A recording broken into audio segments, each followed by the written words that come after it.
Yo, yo, yo, what's going on, folks? Let's get crack-a-lackin'.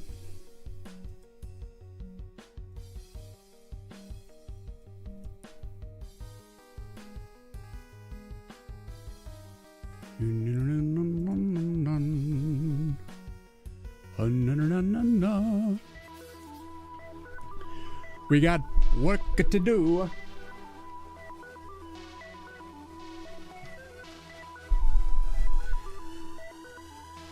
Most of what's going on Refractium was Acris. Good vibes. Let's go. Hello, hello.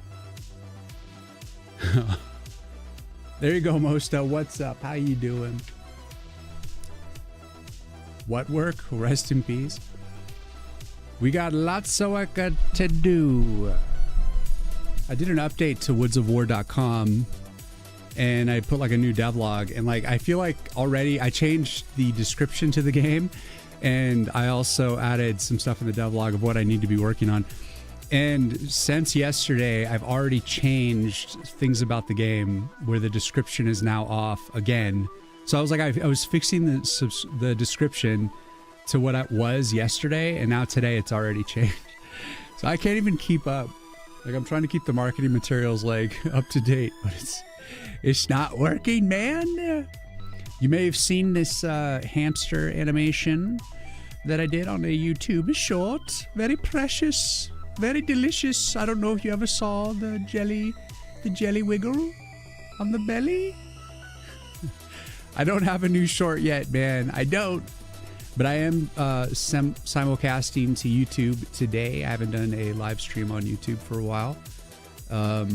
Because I was hoping to keep the shorts pumping, but I am just frankly out of ideas right now. And I only want to post ideas when I feel like I have something fun to show.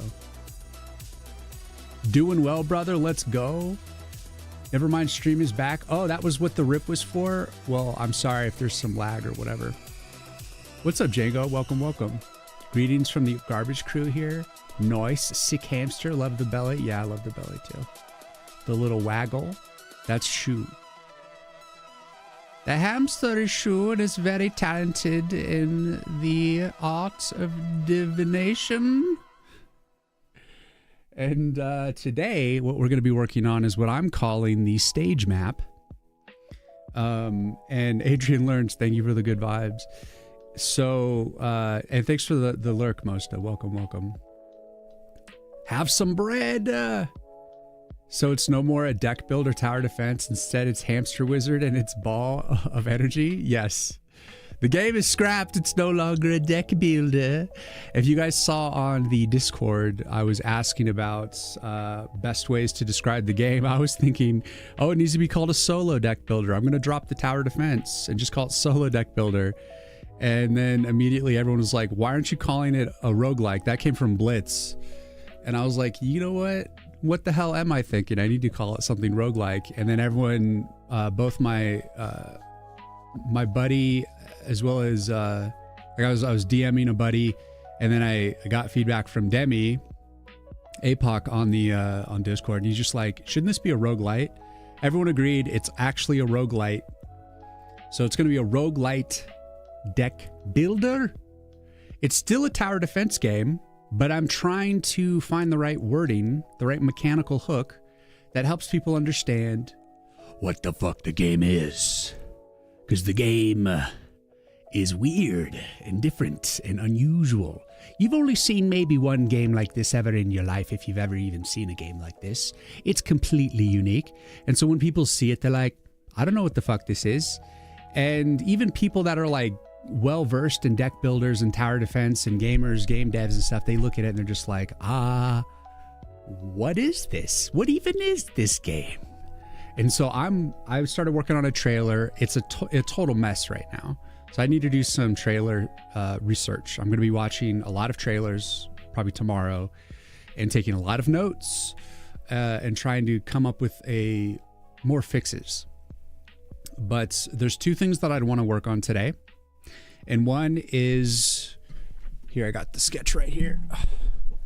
Got a little sketchy sketch. You probably can't really see this too well, Oh, here's the sketch of the splash art. This was like the inception of the capsule art. See how disgustingly messy this is? This was like the first pass that I had on it. Very messy. And, but this is like, it's like a map of the levels. So when you're going between levels, you're like, you start here, and then you like, there's gonna be like a game piece that then moves to the first level, and then you go to that level. And then as you progress, there'll be a thing in between that shows whether you picked to go to the deck forge, or if you wanted to rest.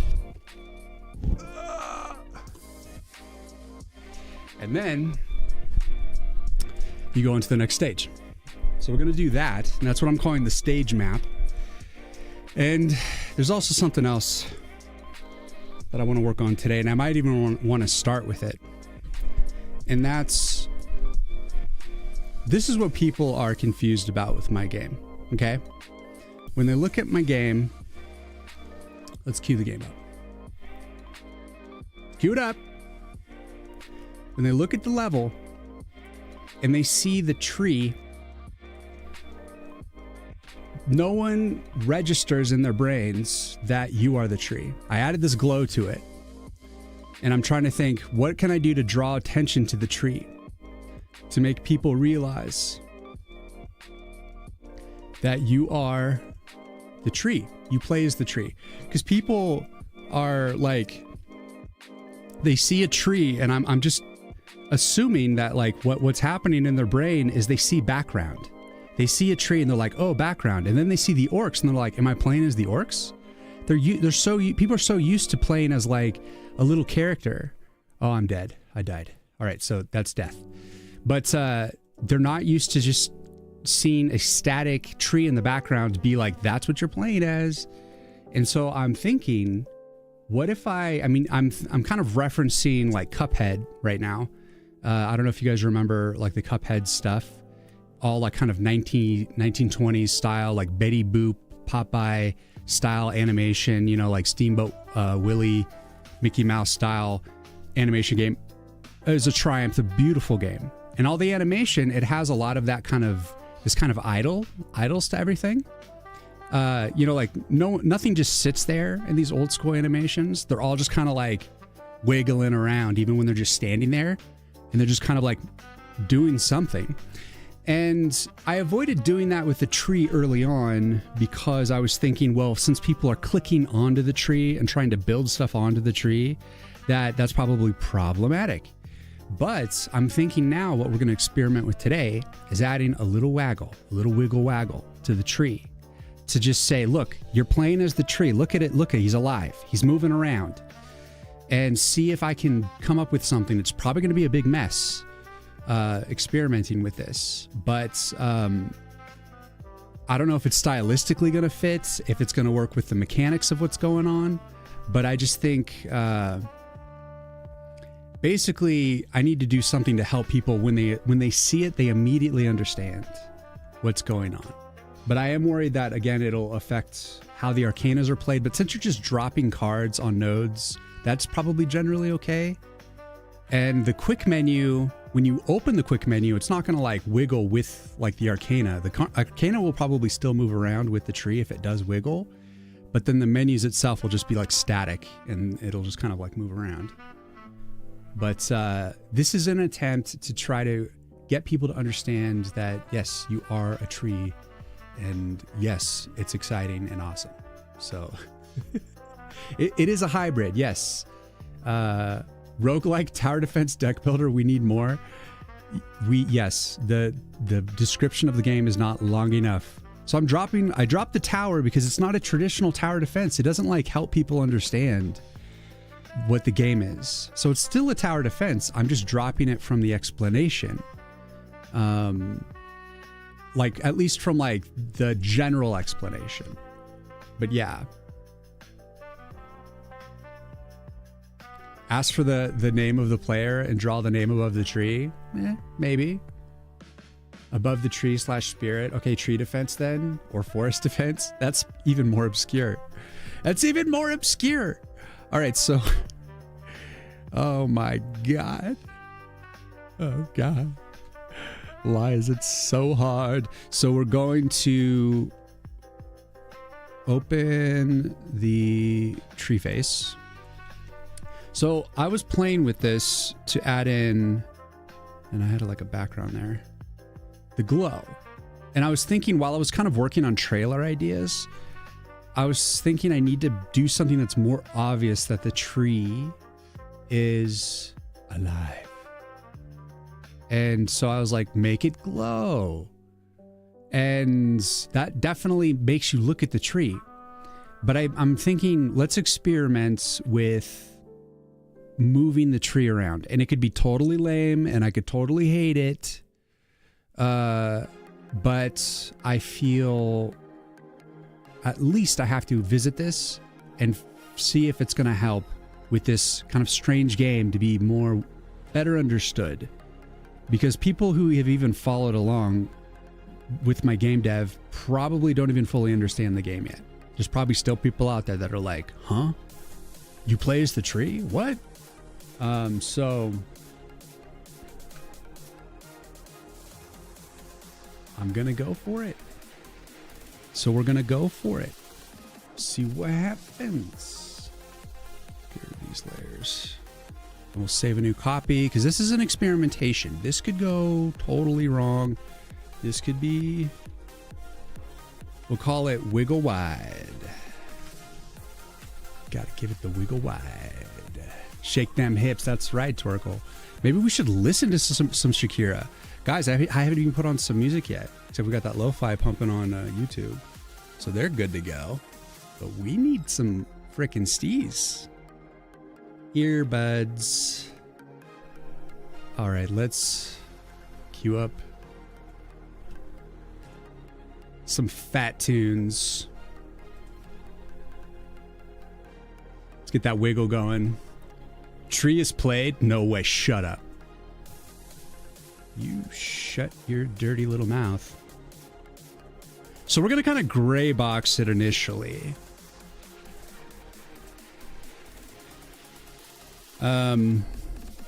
So this, we're gonna have to consolidate some of these layers, which might be tricky. So let's find some of the trickier layers here. So the glow can remain its own thing.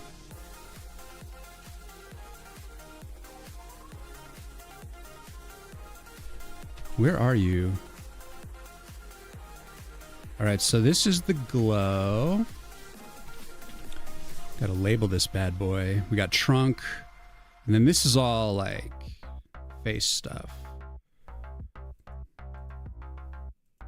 So we'll start with this merge. Then we'll start with this merge. Then we'll get into this merge.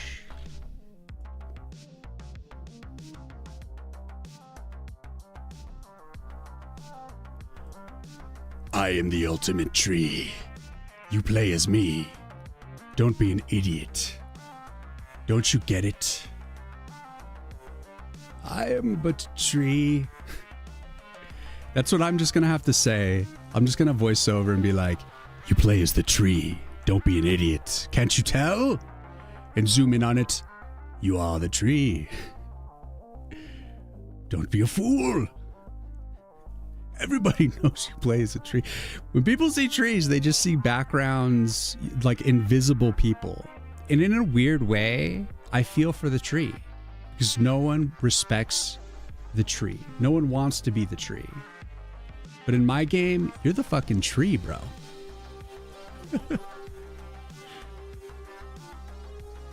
You can either handle it or not. Okay, so we're going to get rid of the face for now, okay? And we're just going to start with ye old face holes. Or not face holes, opposite of face. We'll call this face layer. And we're going to deal with just the trunk. We're going to move the trunk around. And I don't know what I'm going to do. So let's come up with... First, we'll start with a general representation of the trunk. Why am I not able to select you?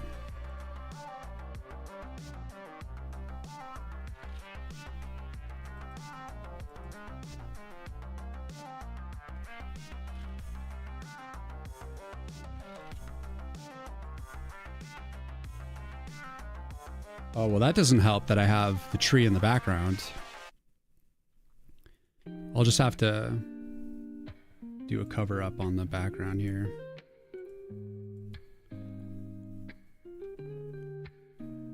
We'll just do like a really rough cover up here.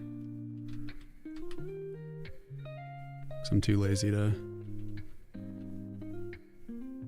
find the proper deal here. It's just so we don't look at it.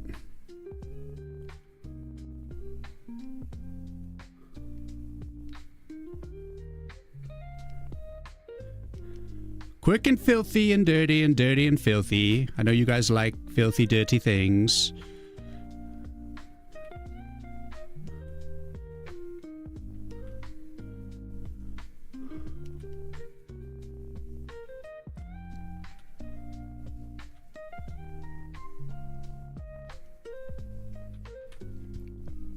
It's an illusion.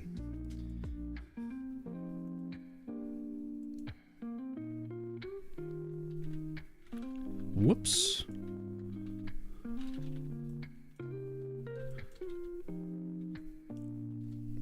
It disappeared. I know it's Predator style cloaking. Just go with it. It's not real. All right, it's all in your brain. Here, look at the pretty hamster.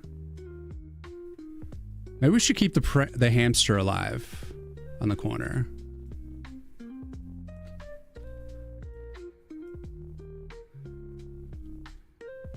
There'll always be dark magic being cast in this place.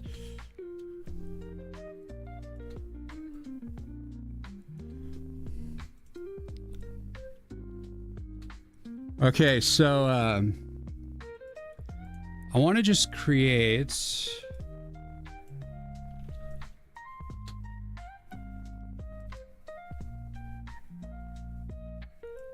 We'll just use the brown. We're going to brown box it.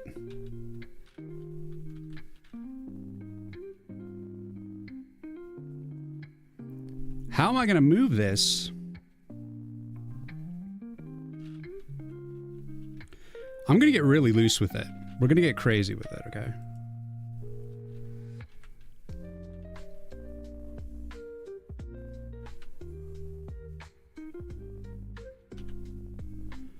I'm gonna get freaking crazy with it. And we'll shape it up into something cooler later.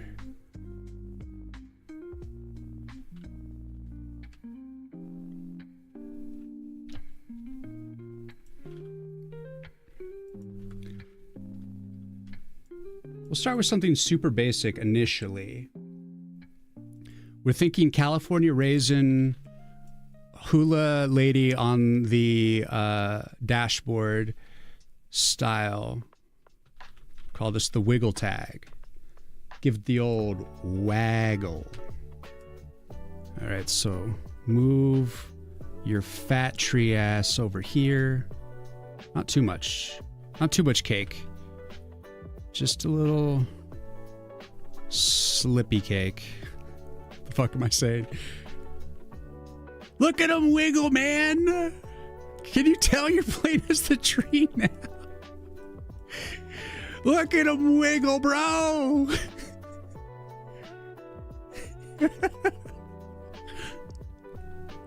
Why the fuck not, you know? I mean, I might be able to make it cool, though. Maybe we should make him, like... He needs to kind of, like, have secondary movements where he's not just wiggling. He does, like, crouch down at the end.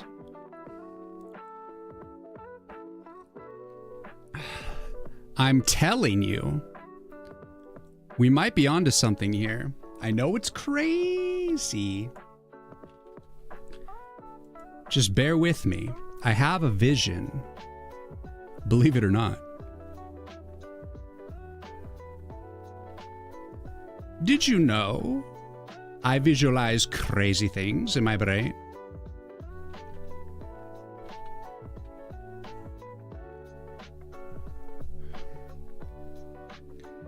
Ah, yeah.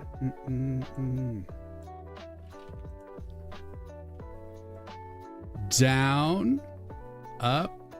I'm really going for like Steamboat Willie Popeye style right now, because that's the only idea I have initially. And we might try to do it, you know, curate it into something later, but I just got to start with kind of, I need a starting point.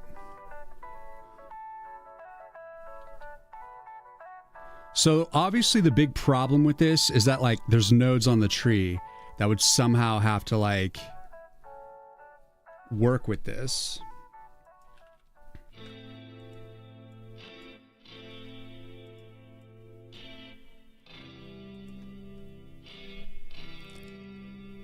Steamboat Willie wiggling around, except I need to, when he goes here, the branches and stuff need to come down.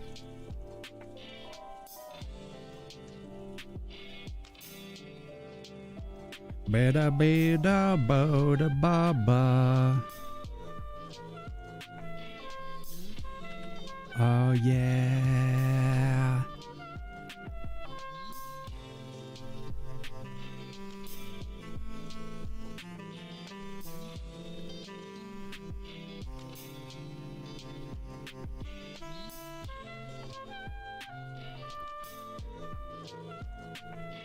Yeah, yeah, yeah. All right, paste you onto you. Down. Pasty.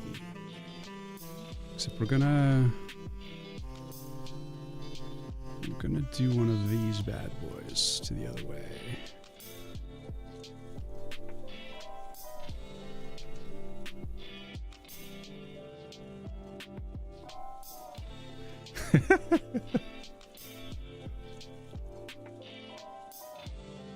Why can't he move? He draws mana from the forest. A tree dodged your shot? Yeah, true.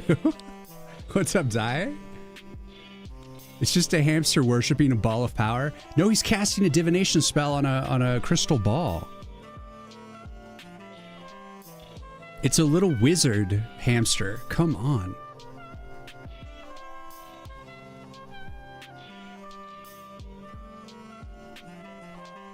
So we'll slow it down. We'll add some more frames.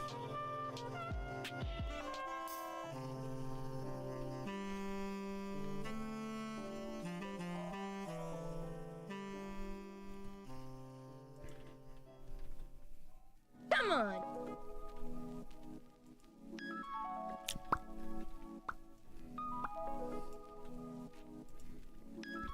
Garnassus, thank you for the follow.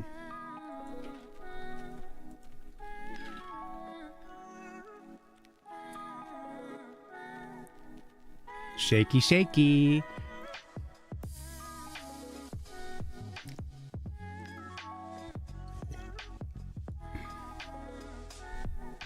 Generally, Garnassus, for pixel art, you're going to go for a 480 by 270 for the classic canvas. I know sometimes when you're initially getting into pixel art, it's hard to know like what size you should be working at. If you're going for retro, try 480 by 270. But the smaller you start at, the better.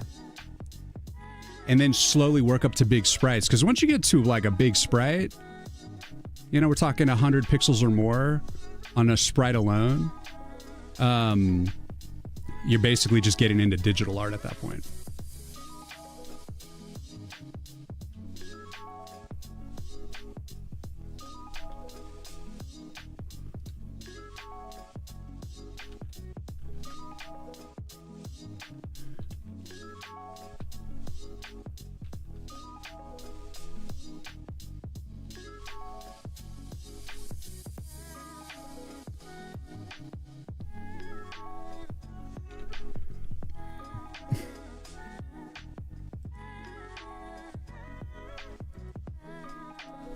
Okay, so he's got more of a wiggle.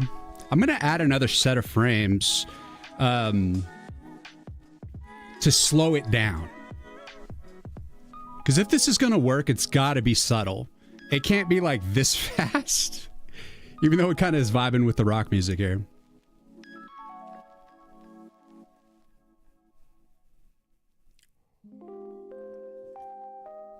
If this is going to be something you're staring at for hours on end, it has to be chill. So we're going to add some tweens. We're going to add some little tweeny beanies. All right, so let's do that. And let's see, so...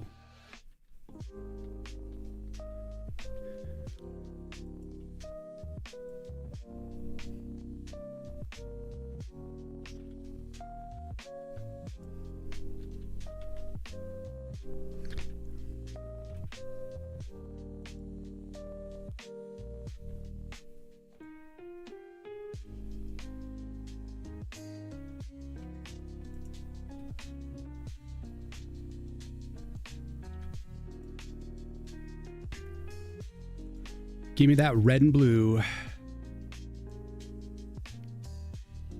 All right, here we go. Nice little tween. Using some onion skins, baby. Y'all like onions? I like stinky food. It's all about that onions. Onion rings? Come on. I eat an onion. I mean, it's got to be on something, but yeah. Fuck yeah. All right, so. All right, let's stick that on the other end of this one. So right here.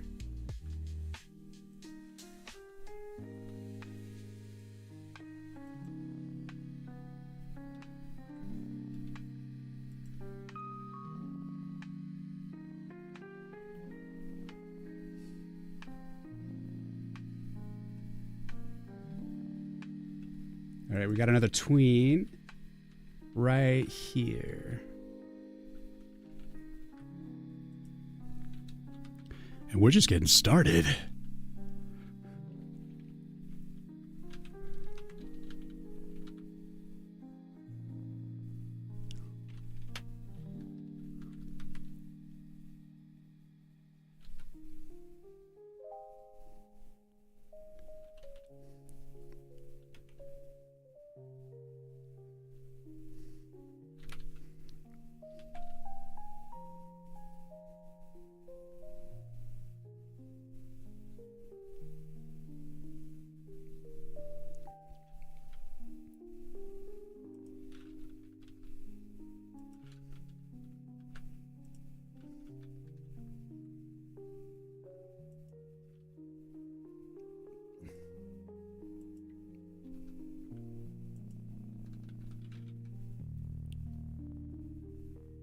Oh, he's getting slower.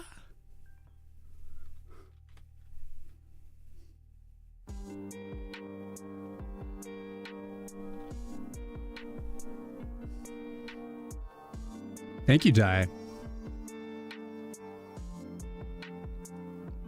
Yeah, I'm not a big fan of the 3-3 brush. I like 4. I'm a 4 brush guy.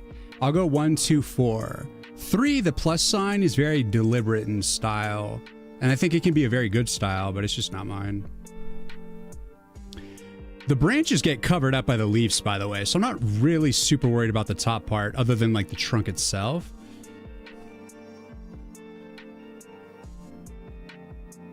We're gonna keep adding frames. We're gonna keep gelling it out. Super. What we want.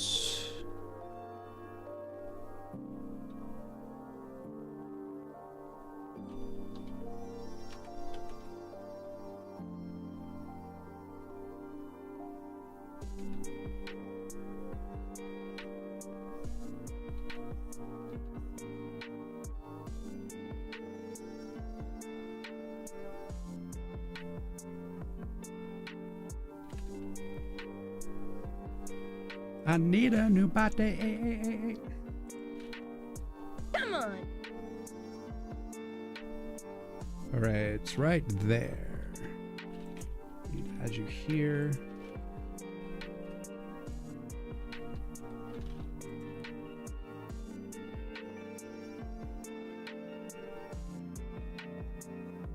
Slow. That definitely needs a tween, but we'll come back to that. We're going now for initially this tween. Follow. Thank you for the follow. Welcome. Welcome. Let me give it some cake on the side. Everyone likes a little cake on the side. Little secret cake. Brownie cake.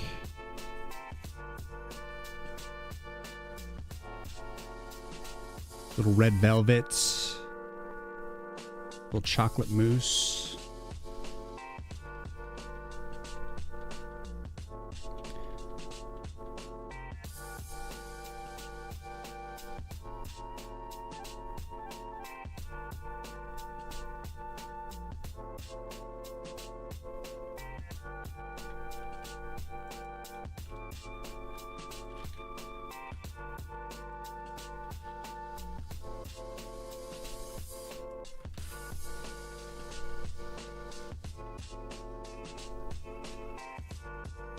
Now we're really slowing it down. It kind of jolts down so we can create a little more tween there. What is a tween? It is, you have keyframes in an animation, which is the main landmarks in the animation, the main movements, and then you have the frames in between each keyframe, which smooths out the animation. It's lerp between frames. 1,000 frames, let's go. I think we're almost there. I just need to like get the dip part to have a few extra tween frames to smooth that out. As well as so it's not as much as a jolt here. So we're gonna add a tween to this to smooth that out. But here, before I do that, let me add some more LCD to the playlist.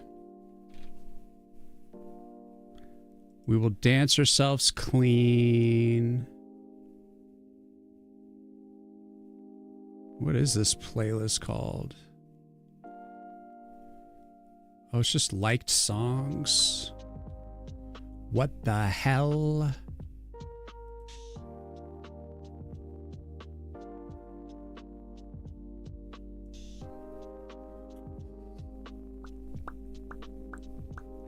Settle a few tunes.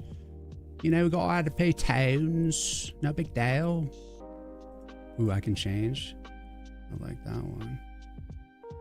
Boy, do I like all these songs. Just listen to the album. But we won't. Because I'm just going to add songs today. I'm a cherry picking mood. I'm cherry picking today. I'm cherry picking my songs. Oh, yeah.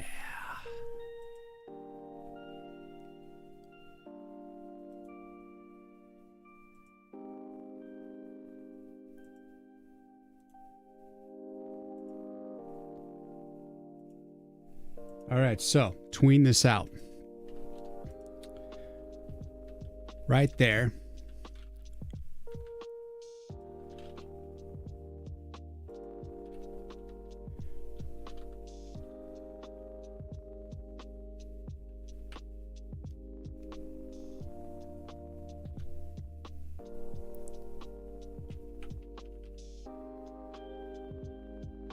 That'll smooth that right up.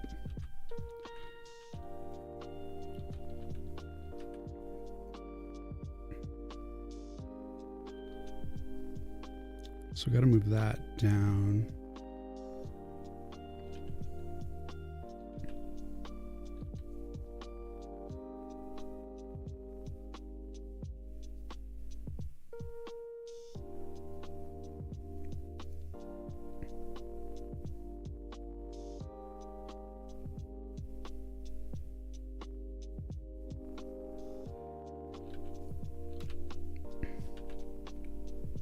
Little tweeny tweens.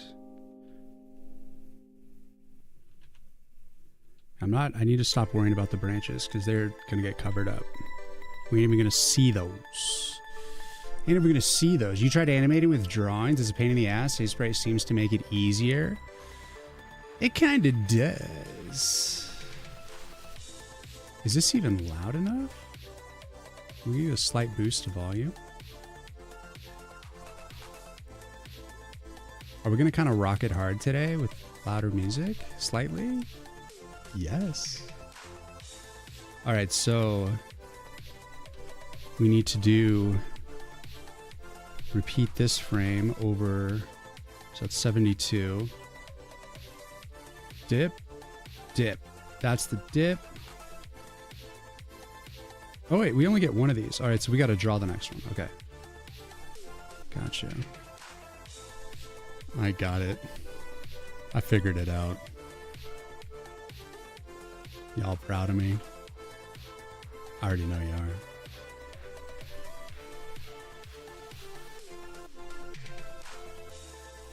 Get a little of that. Get a little delete of this. Cake in the middle. Cake it up.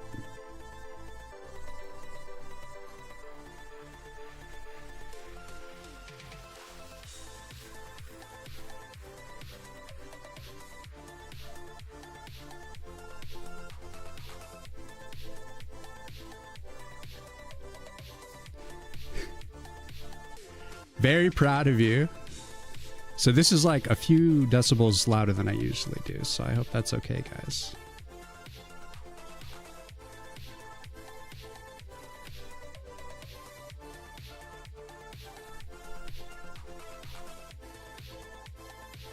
Oh, wait a second. So we got the after. We got to cake it back reverse.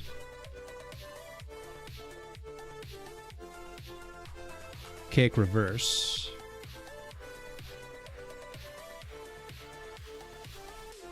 Cake.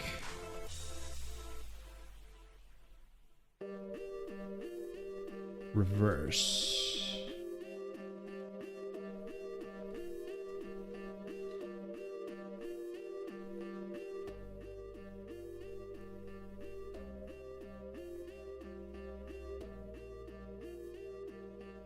Now it's like a slow, seductive tree dance. Are you turned on by this tree right now?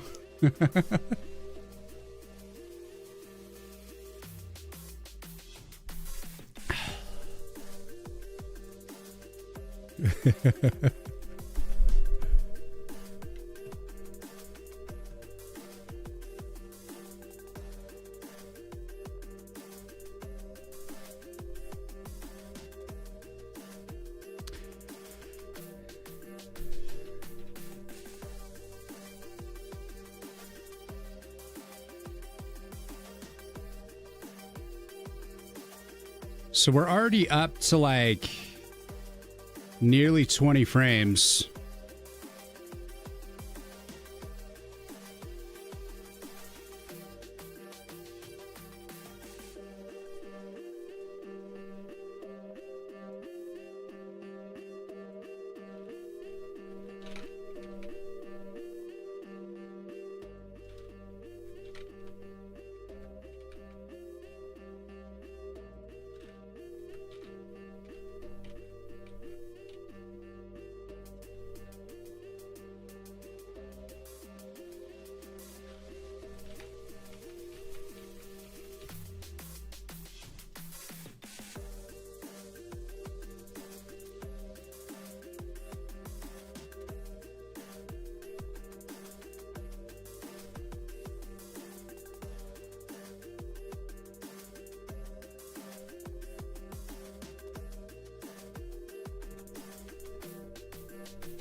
I will turn it down slightly. I don't know if it's too loud. I'm worried.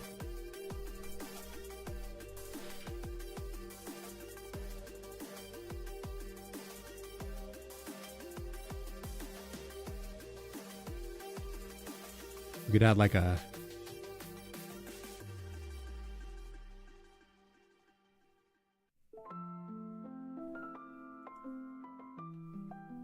So let's see, the first movement, nothing. This one, we go down 1, down 2, 1, 2, 3, 1, 2, 3, 4. Am I missing a frame there? 1, 2, 3. 1, 2.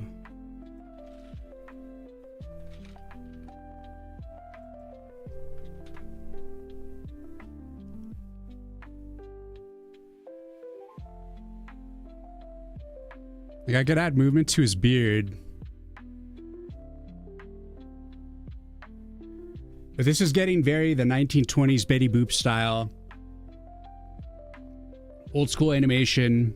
And so like my biggest concern is that it kind of takes away from his like serious expression. And I feel like those older things could have like evil expressions in a sense, but it's more cartoonish. But so the question is, what do I do with it? And I think like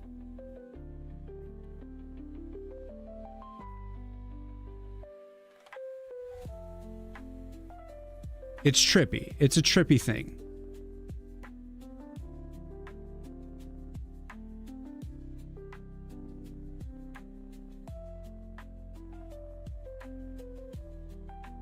We could totally just stick this in the game and see how, like, if it already kind of fits in a weird way or not.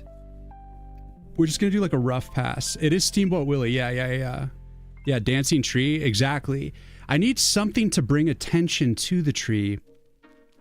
And so I'm experimenting with looks that might help you realize that, yes, you play as the tree.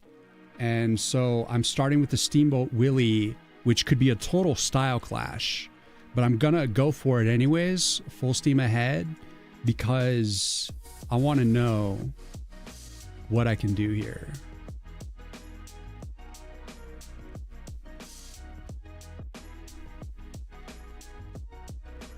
So I would definitely add like more motion to the face and stuff. And I could potentially have the expression of the face lean into it in some way. Like he just kind of like maybe turns the head a little bit, has changing expression maybe. The beard definitely flows in the wind. But we're going for kind of basic gray box here. We're trying to figure out if this is even worth, if this is the solution that's going to really do it. So hold on, we got to get rid of the backgrounds. And we're going to stick this into the game. So we're going to export the sprite sheet. Look at that big old sprite sheet. Look at that big old sprite sheet. So the only problem is in the game right now, the tree is still in the background. So maybe we should add a little bit of this background.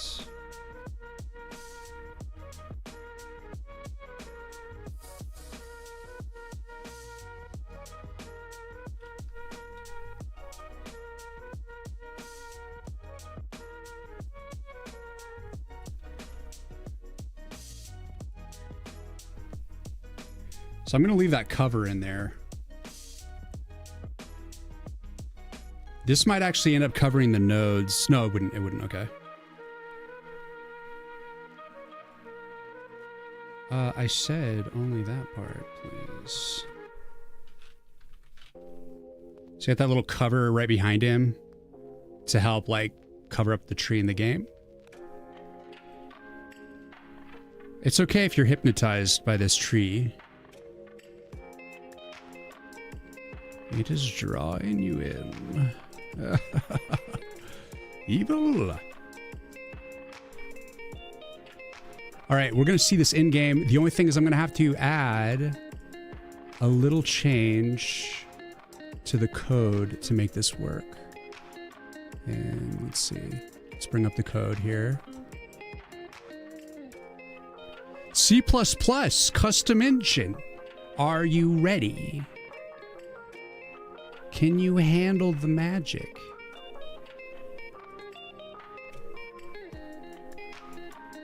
All right, this is a change in the level. Actually, oh shit, it was on the hero sprite. Hero sprite. So for the idle, we're going to stick it on, so that's the intro, and then after the intro, it's going to go from, that goes into 66, it's now going to be 67 to 86. 86 with a 120.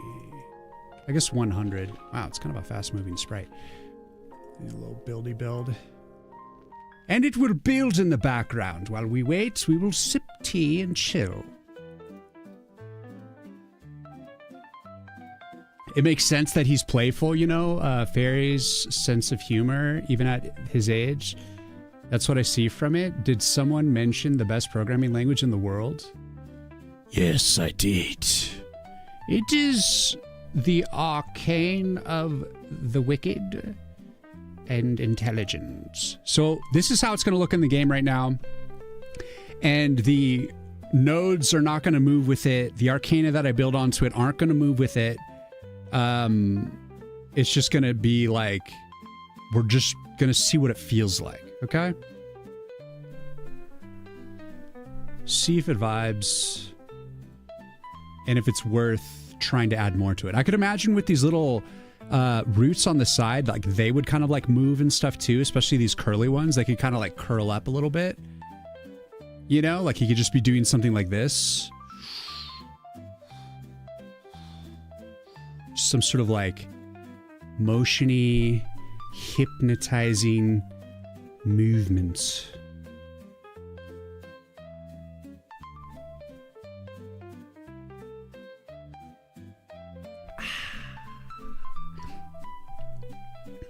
Has the 3 a name already in game? Has the 3? I don't understand your question, Dai. Sorry. Can you clarify? Can you show frame 67? Yeah, that's the first frame. You've seen it constantly here. You got to remember that in the code it's 0 indexed, so 68 on Wiggle is actually 67 in the code. Everybody knows that we 0 index in games and programming a lot of the time, all right? Uh-oh.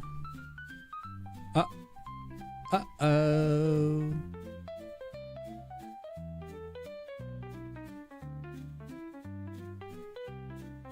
We're in trouble. We're in trouble.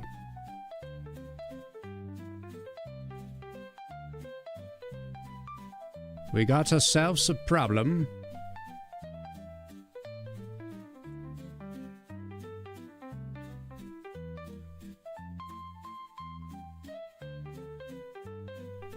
Uh-oh. All right, so the problem is the tree sprite is too big. He's too fat. All right, so we're going to have to save out another... Oh, we got to hide that background again. Hide the backgrounds, and we're going to have to put it into 2 rows. We've already got a solution for this. Don't even worry about it. So we go into layout, and we add a fixed number of columns. Maybe say 14. Damn. Maybe let's try 20. 30. All right, we'll go with 3 rows. See? Look at this sprite sheet. Can you take it in? Can you handle the sprites? It's a big boy. Export. Easy peasy. Now we got to go into code, and we have to say on level.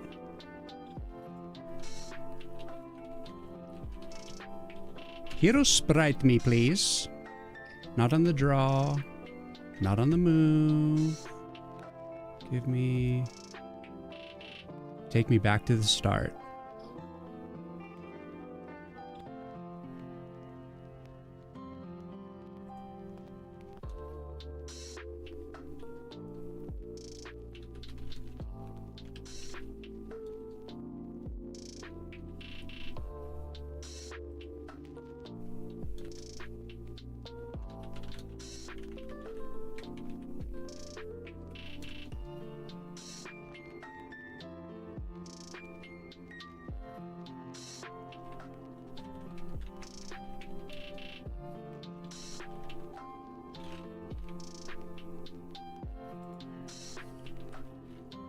Unterrible times. All right, it should be good now, all right? So everybody relax. 69. I knew this tree was doing things to you guys. You're sick. You know you're sick, right?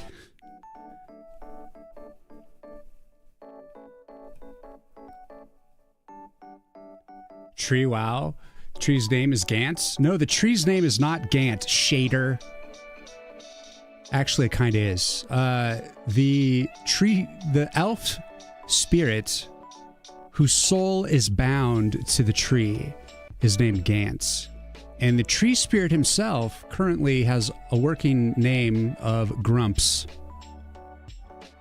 And I've been thinking of calling him either Mellowleaf, which is kind of like a nod to Devil's Lettuce, Mellowleaf, or calling him Thistlefang. Maybe both. Like back in the day of wars, he was called Thistlefang, but then as now he's older and chillin', he's Mellowleaf, but then like he's got to go back to war. So we have to reawaken. As soon as you get out, they drag him back in. Thistlefang's back, baby. Thistlefang is his official name. So they kind of work together. Because you got to think of it like this. It's the face on the tree is like Gant's face, because he just manifests that through his binding when he is like taking over the tree and controlling it.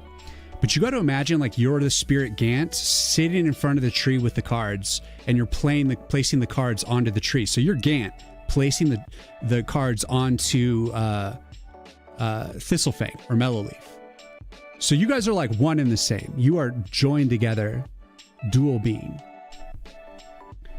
So it's complicated, and I don't expect anyone to ever understand it. And that's just the way it works in my brain. It's kind of over the top. All right, here we go.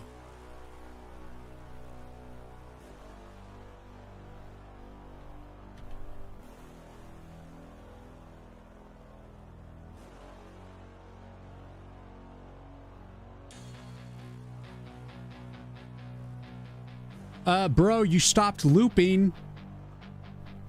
All right, he didn't continuously loop. We need to fix that. He just shook it for a second. And then he gave up. You never give up, bro, when you're in your idle. All right, so idle's a -1. So we need to get that back to 76. One more build. The exciting compiling time. Fissile Fang? Fissile now? What the hell is fissile? I said thistle. Thistle. What the fuck? No. Thistle Fang. All right. Thistle. I'm sorry, I can't alliterate very well. Mellowfang. Mellowfang's not bad, but Mellowleaf or Thistlefang becoming Mellowfang when he has to go back into war. Still keeping his mellow ways. You're surrounded, I don't know any better.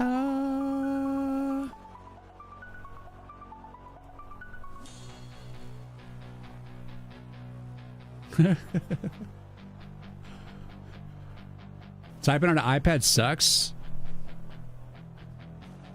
Yeah, that's true. It's true. It's true.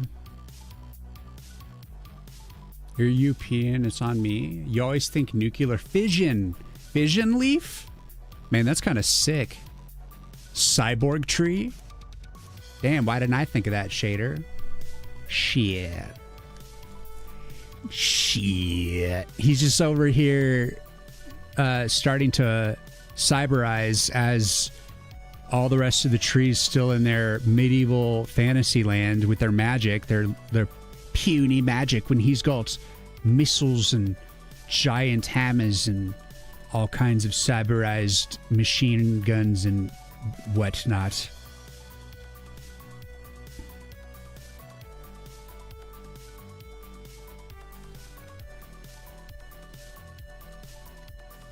It's building right now. It's building.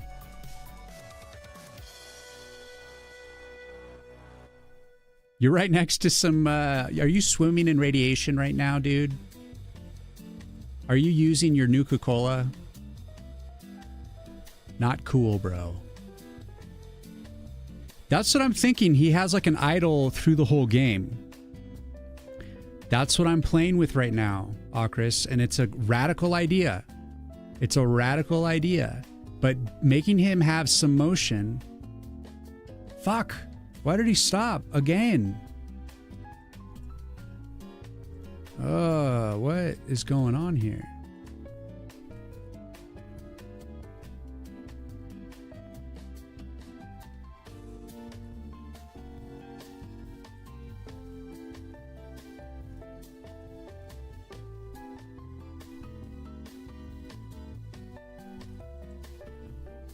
Why does it keep stopping?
I'm actually it's unclear to me why it is halting after the first cycle.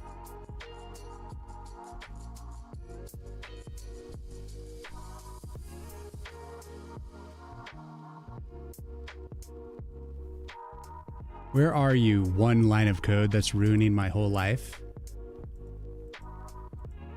Always for love. Where are you, you stinky little... let's see. Where's the looping start frame? So transition started equals true. This comes in. If transition started equals false, transition completed equals false, and current direction is not equal. Oh, this is the tree look sprite. We need to see the other one. There's two sprite sheets on this one. So this is where we're handling the idle. Casting intro complete, intro true.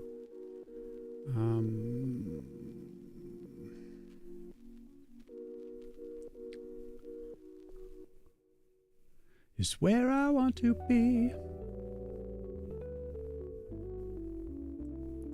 Bro, I fixed you. I gave you a loop start frame.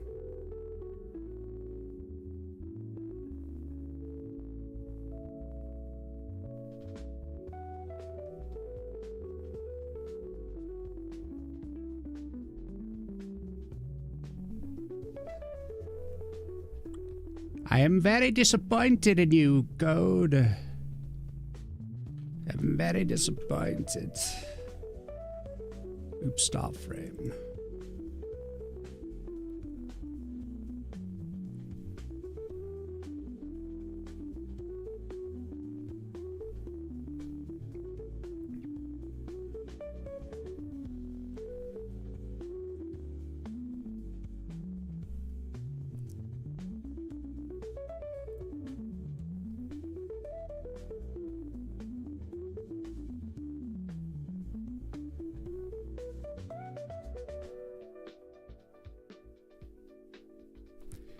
All right, the code in the sprite sheet looks fine, and I'm guessing that the update function for the hero sprites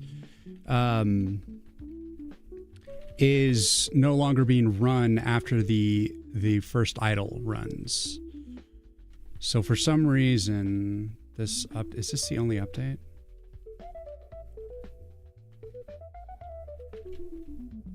What is this update? I can't spell anything. This is the only update. Are you locked in some sort of special loop here?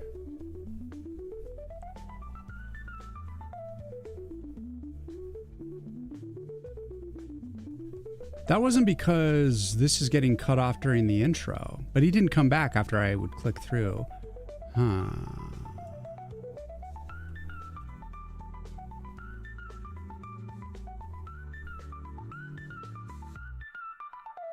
You like where this is going, not gonna lie? So what will happen to the spirits living inside him? They just get shook around like a pregnant woman and her little baby when she laughs. Maybe it's not idle anymore, or maybe it works during only intro. That's what I was thinking, Chris. So I'm looking at the update. This is where it gets updated and ran. The only reason this would get cut off or this wouldn't run is because the pause would happen during the card.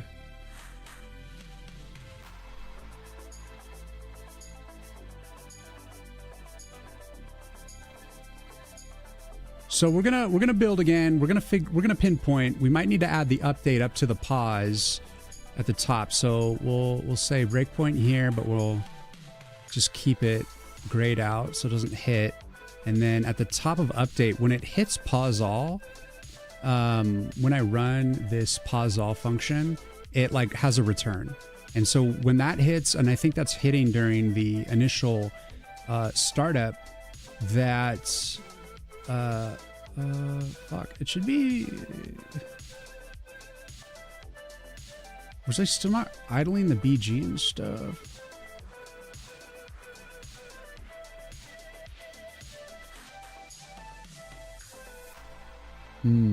It's not cool, actually.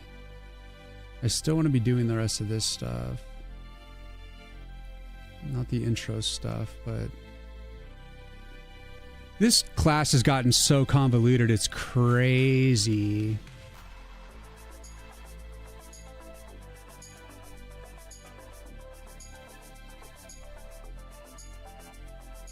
Basically, I just want to confirm that this pause all is happening and it's pausing. But see, this thing is after it comes out of the pause, while it's doing the deal, it should still be showing this animation afterwards, at least.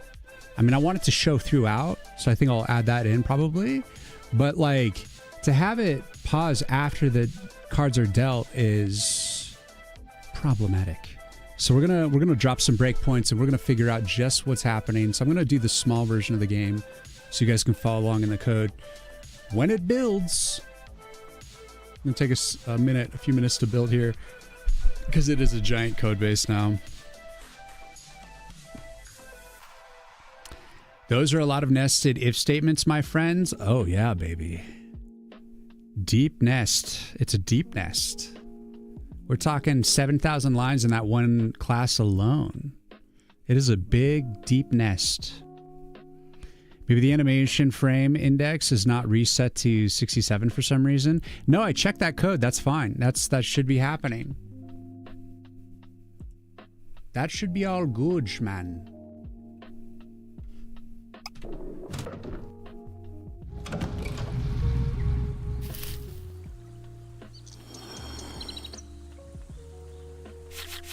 All right, so this does pause everything, okay? So when the cards are being dealt, all the motion in the background stops, and I actually think I want to keep it moving. Like, I want to see all the leaves and stuff moving behind the vignette. I just never thought about it before, because I was always focused on the cards. But I wanted to, like, pause the game, but at least the idle stuff is still going, so there's more life. But let's drop a breakpoint here. Let's confirm. All right, so there's our breakpoint, and pause all equals true. So it comes into this for loop, right? And then it hits this return, and that's why it's not getting to the bottom part of this. And sure, that makes sense. I get that. Play on. So let's confirm. The tree should be moving now. So now the fact that it isn't is very troubling. Because now this breakpoint should hit. Boom, it's getting hit. I'm on it.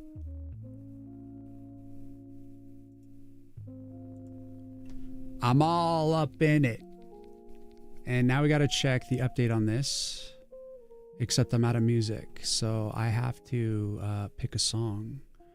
I have to pick a nice, delicious song. And there's only one thing that could possibly follow Talking Heads.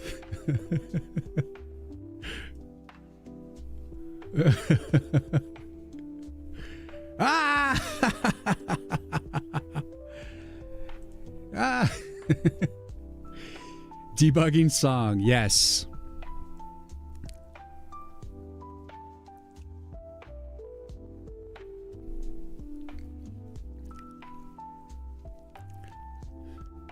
That dance is seducing. I know, Warlock. Don't be sucked in. You will be crushed by that cake. All right, so we got to look up at the update function. Actually, well, yeah. Hit me. Step by step. Day by day. Idle. Casting in's true, no. Transform completes. No. Hero hit? No. Cast true? No. Casting complete?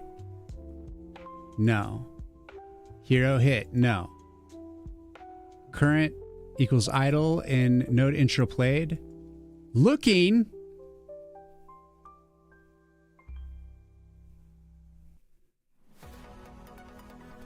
Undertow.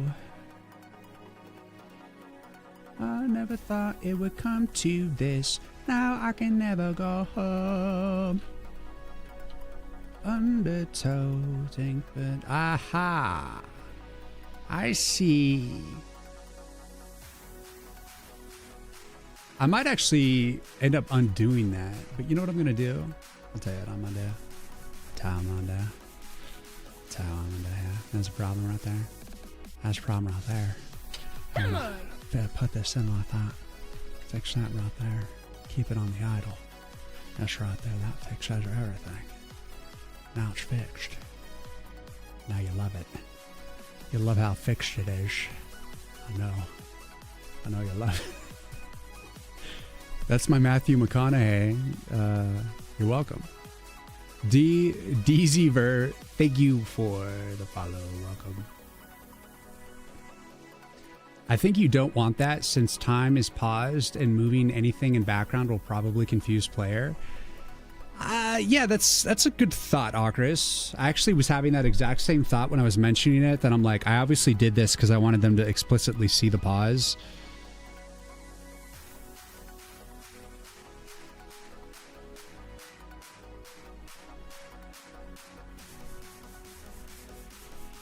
Let's go. It's enough of an argument that not only argues like common sense, but it also says, hey, you don't have to spend any time to just keep it the way it is.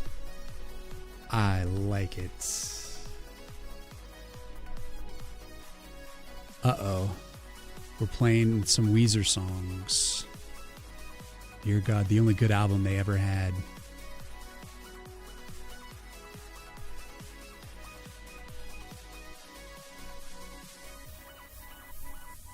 Sure. I'll play a few more Weezer songs and then we'll pick something else here. We need to pick something danceable though for the tree. The tree wants to dance. It wants to get the funky. And I've always picked something that's funky. What would it be?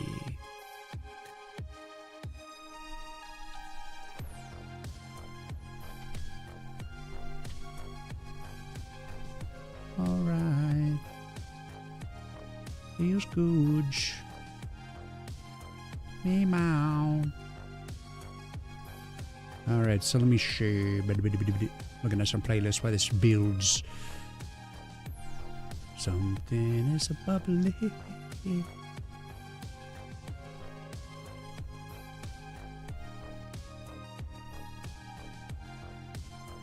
Oh, here we go. Here we go.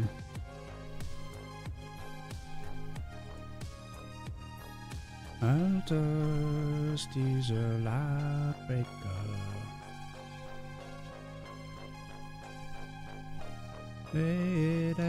Akris is on fire today. I agree. All right, here we go. We got a moving tree.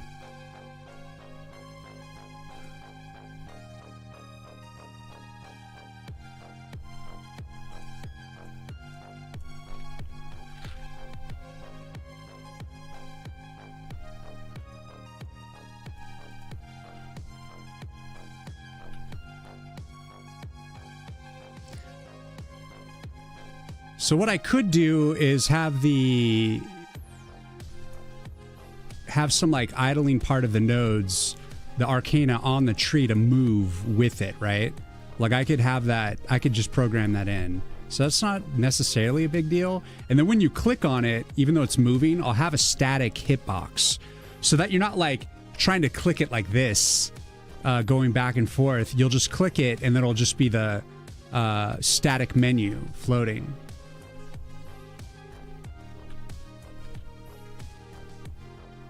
Oh, I only have 3 cards. We gotta make this work. Oh, he hit me! When they hit me, I stop moving because it's doing the hit animation. They're hurting me. They're hurting me. More mana. More mana. We only have 2 arcanas. We must use all of our millions of dollars to power them. We're never getting out of this alive.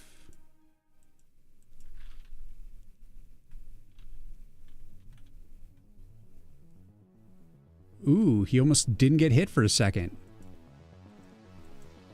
Heal him, heal him. Infinite mana, infinite mana.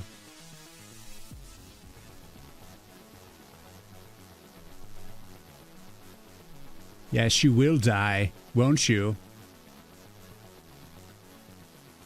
Say it ain't so.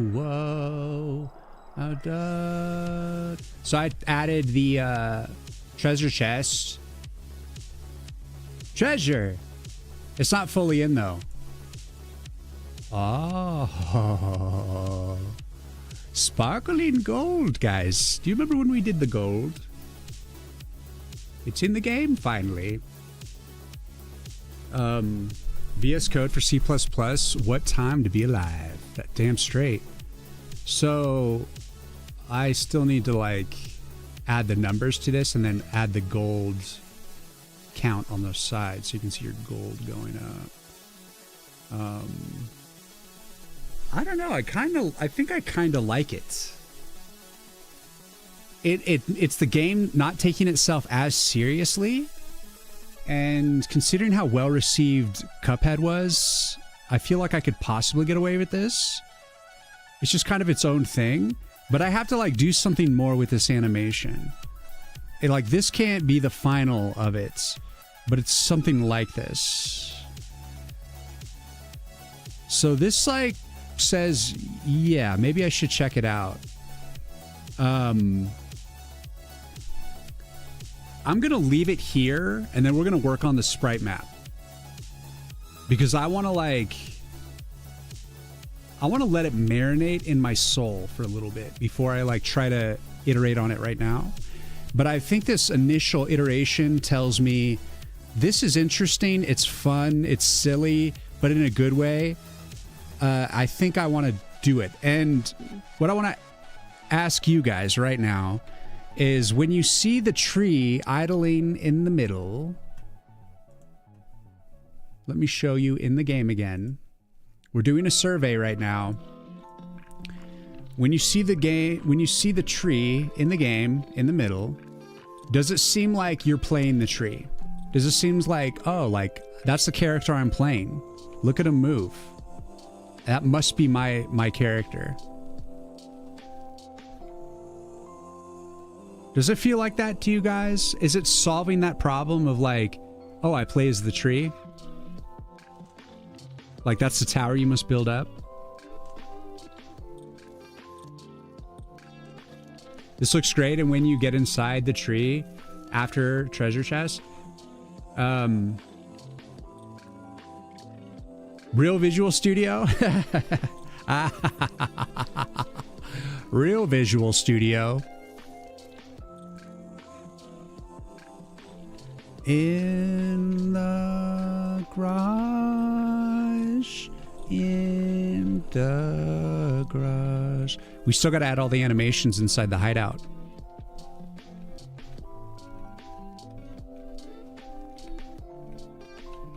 Whip, whip, whip.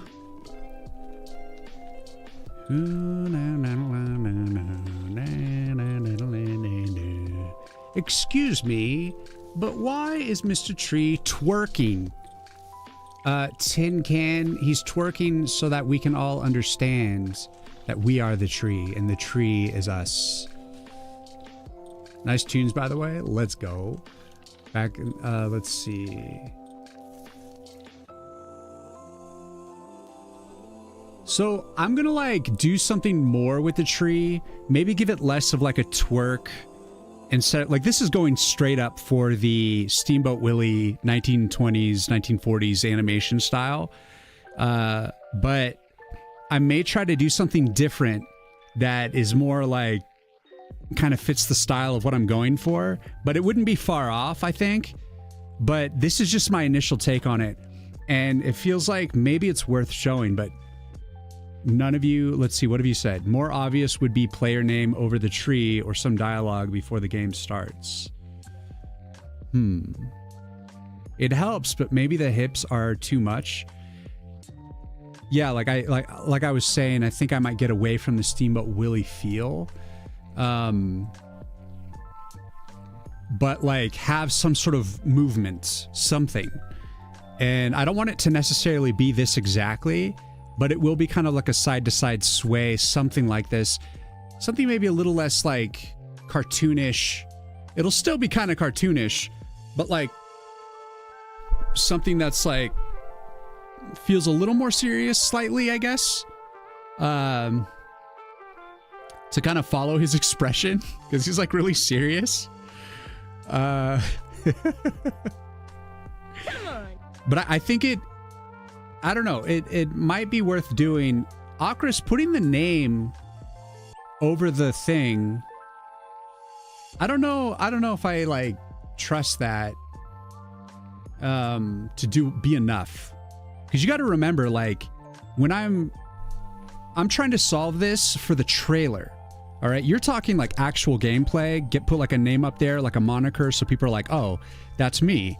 But like, I'm trying to make it so that when people look at the trailer and they see the tree, they're like, ah, that's me. Like, I can't guess their name on the trailer, right? I have to come up with some other intrinsic way that you're like, that's the main character, or that at least that tree's playable, or that tree's like involved somehow. It's not just a static background item. Something special is going on with that tree because it's moving. It's not just a static tree. That's the whole point. And it's really just for the trailer, most of all. But if it is fun enough and good enough, I think it could just work through the entire game as well, maybe. But it's got to be subtle. Like, this might be a little too far, but it's going to be something like this, you know? It's got to be. Aldi Dev, thank you for the follow. Welcome. I like where your thoughts are going. Oh, trailer, I thought you're for the game. This is for the game. No, it's for the game. It's for both. It's to help, like, generally educate people on how the game works without telling them, without having to explain it at length what's going on in the game. I got this complaint from Dev Spagis and people that I've shown. I've heard it time again. Remember when we rated Dev Spagis and he's just like looked at the trailer and he's like, it's hard to understand, like, who do you play as? And he's like a deck builder enjoyer and a game dev. And if I can't get people who are like industry people to understand what's going on, it's going to be impossible to get like the ordinary man, the everyday man, to like get it. I need something that's really obvious, so I have to push this into some new realm of like obviousness.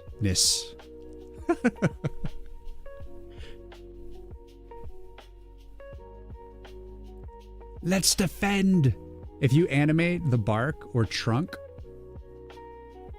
Well, that's what I'm doing. Yeah, Tin, I'm trying to animate the like trunk to give it motion. And this is just a really rough concept. I would make the face, like the beard, like wave around in the wind more and like really bring it together. But I just don't feel that this is the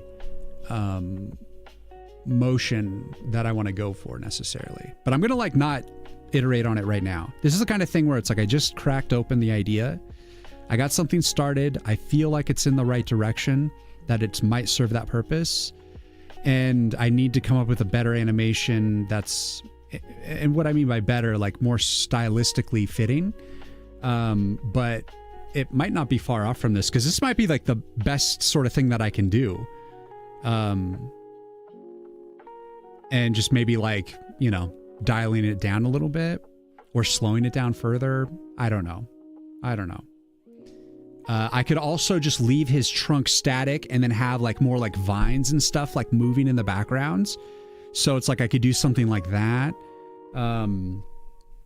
It's just some way to show that there's this constant motion. I feel like the trunk should at least move a little bit though. If I did like the vine thing. Because again, it's like bringing attention, as much attention to the tree as I possibly can.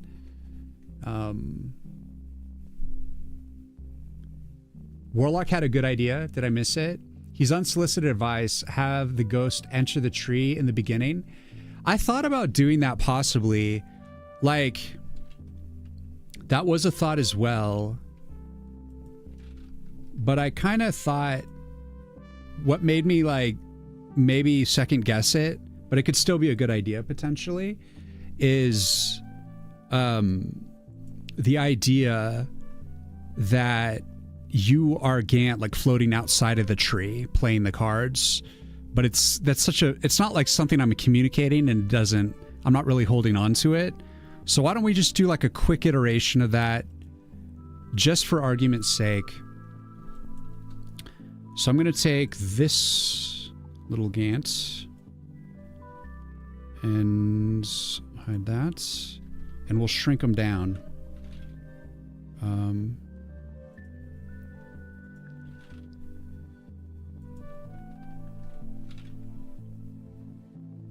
Let's see, how big are the orcs? So it's like something like that.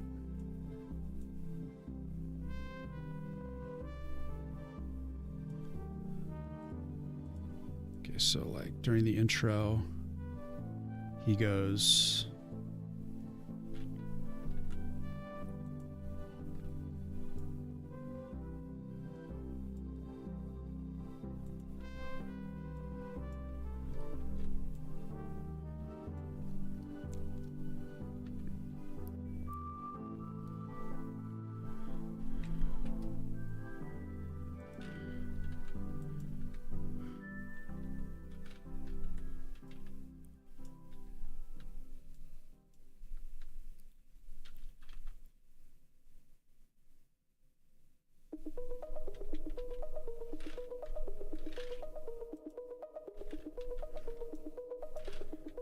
Whoops.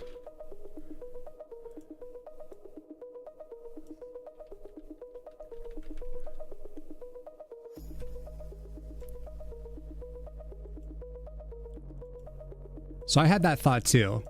And I could like extend it, make it more obvious. But that could be a thing.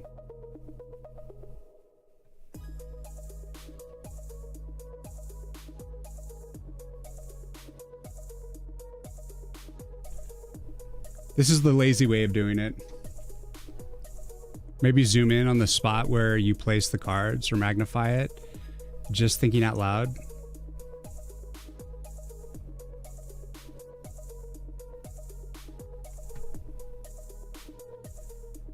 Well, good luck, Warlock, with your stand-up.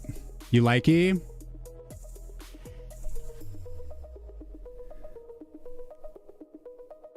So you can see him going in.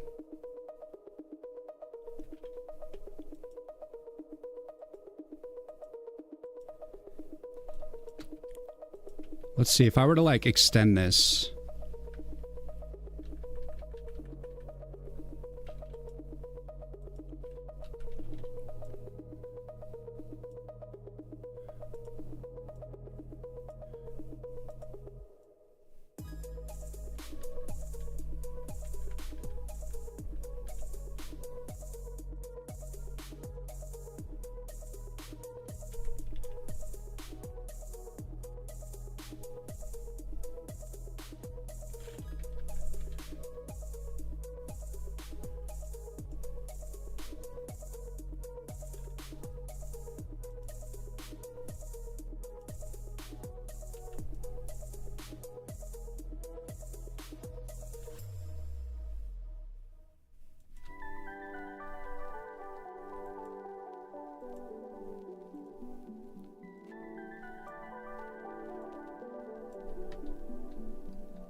There you go. That's him funneling into the tree. Except I'd have to like draw an actual like version of him that works at this level.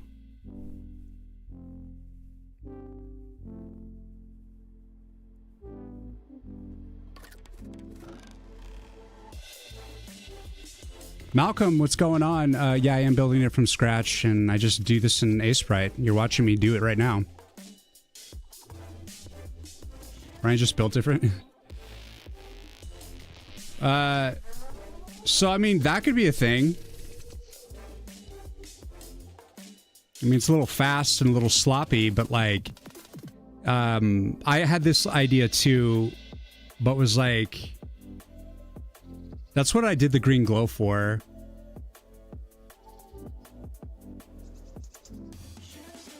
I feel like there could be a deeper connection on that animation, but this is like the rough idea. But he's like, so that way it's connecting the hideout character to the tree. So there's possession. So then it begs the question, is the idol necessary? I'm gonna run to the bathroom real quick. I want you guys to digest that for a second and let me know your feedback. And I'll be right back. So basically, is the wiggle necessary if we get like a nice intro animation showing the spirit going in? Or is both good? All right, BRB.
I just had another idea.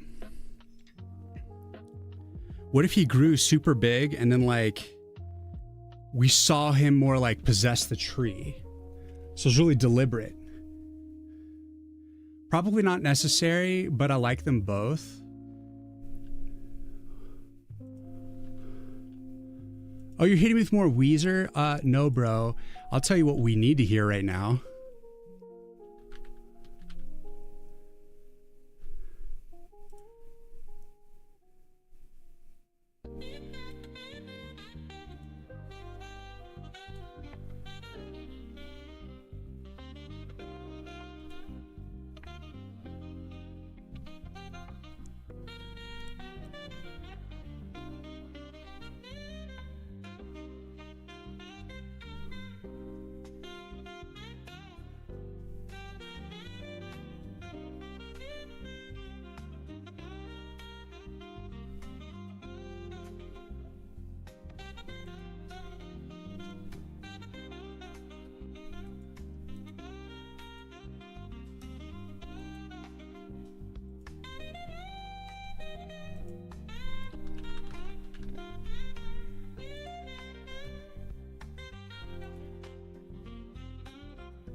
Okay, so check it out. Let's eliminate the wiggle. I like the wiggle. We had fun. But let me see. What do you guys say? Let me pour some more drink here. Probably not necessary, but I like them both. And so you're saying by not necessary, you're thinking the wiggle's not necessary. Maybe he could have like smile and dance when you break some high score or something. Oh, damn, that's nice. That's a good one. Maybe a lighter wiggle like a tree in the wind. So there is a bit of movement, but also there is already a lot going on with the waterfall. Or coming to. True. Would also be cool if it possessed the tree that the roots curl a bit. I think the roots kind of curling and maybe they idle move all the time. That could be sick. Because that's like static trunk with like wiggle roots gives kind of like a nice idle. But I want to have like the tree spirit Gant, he starts little like that and he gets really big, and then you see this animation of him like moving fully into the tree, so it becomes really obvious. So he has to start small like scale and then get fucking huge, the size of the tree, and then so that you see the transitions. You're like, I'm becoming the tree. Like, this has got to be it. This is the key. This is it.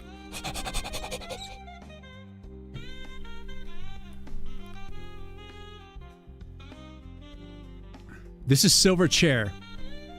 I am being silly, and this is just a joke. Different beard unlocks. Believe me, yes, that would be sick. If I had all the time in the world, make custom beards everywhere, up everywhere.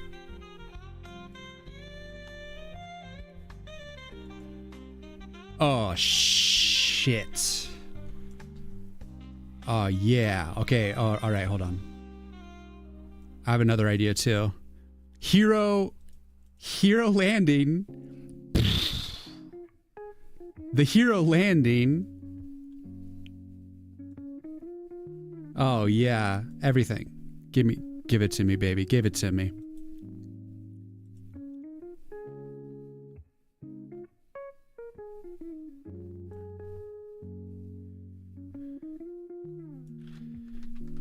Here, living tomorrow.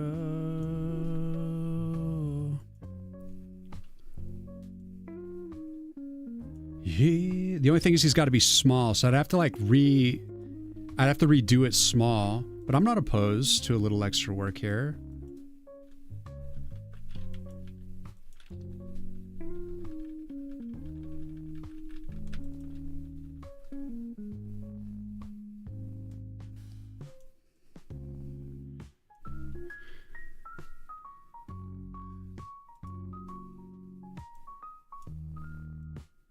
So I'll just resize it now and it'll look like shit, but I would have to, like, if I like it, go in and touch this up, make it work.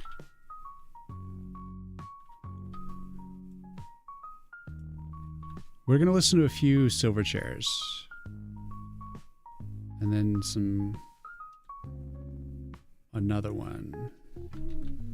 Let's see.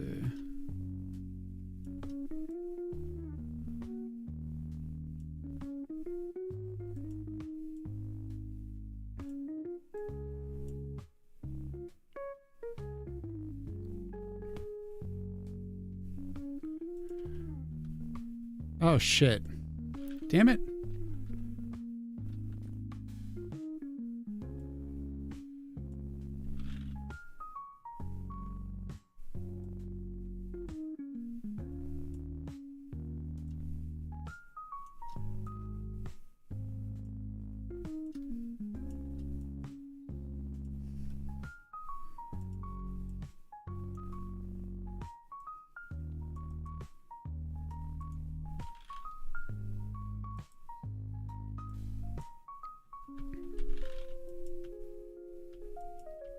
No.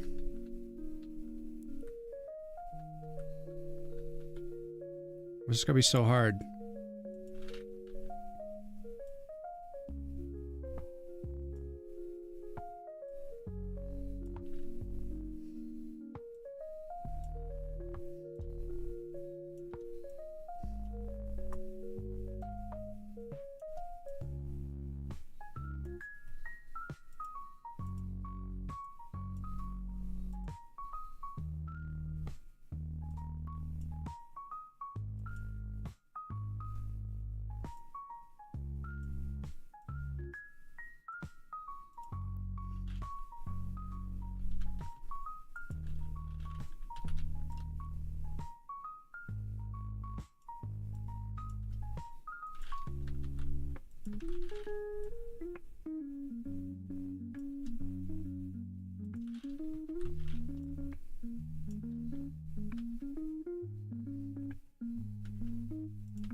Okay, so we got the hero landing. Tiny hero landing. Isn't it adorable?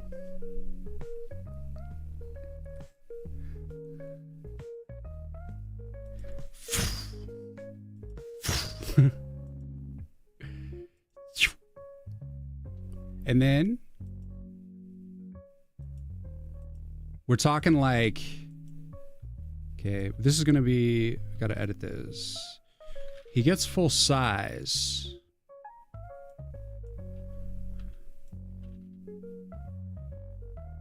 So we gotta like shrink him up. And redraw this, obviously, guys. Keep that in mind. It's all gonna get redrawn because like this is all shit. When you resize pixel art, it turns into butt cheeks and a half.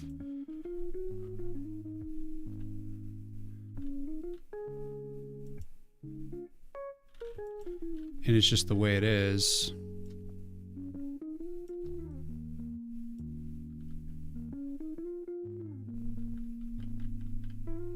We could probably move him over.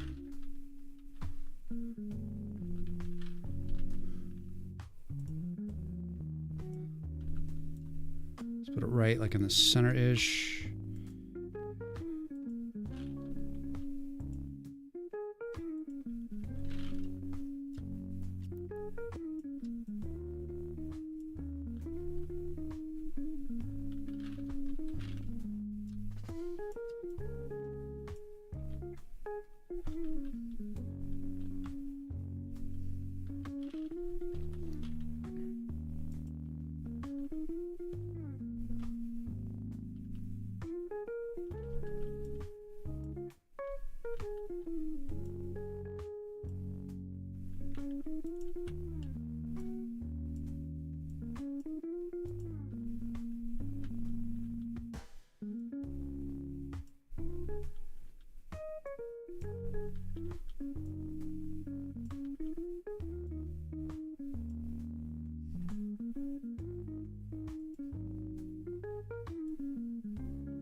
And then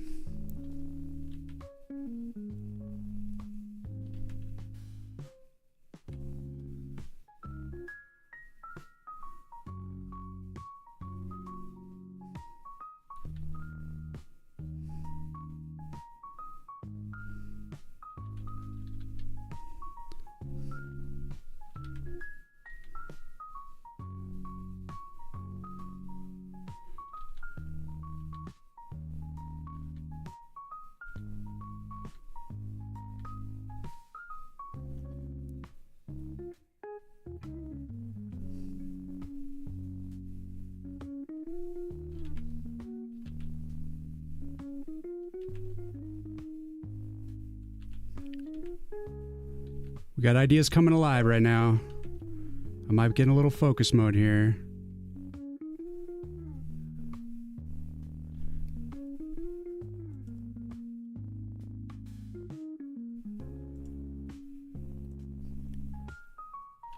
Give me a moment here.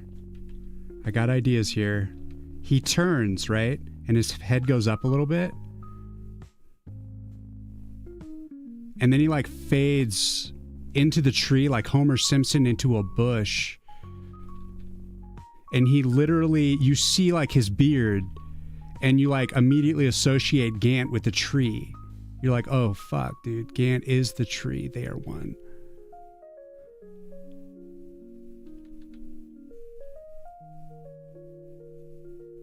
Like getting the scale wrong here. This will obviously need mega cleanup, but we're gonna try to get like a rough idea going so we can just play with this idea.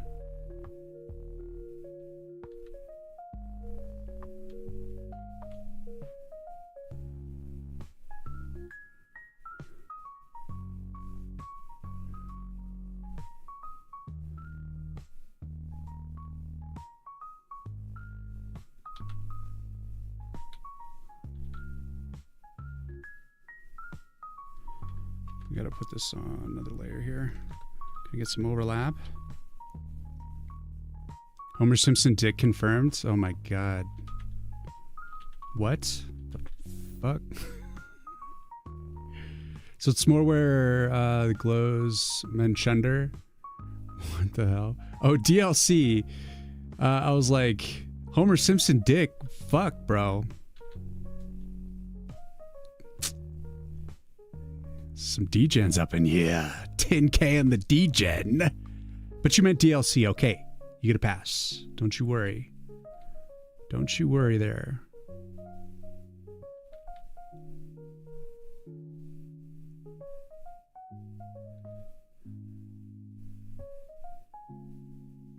Dreaming.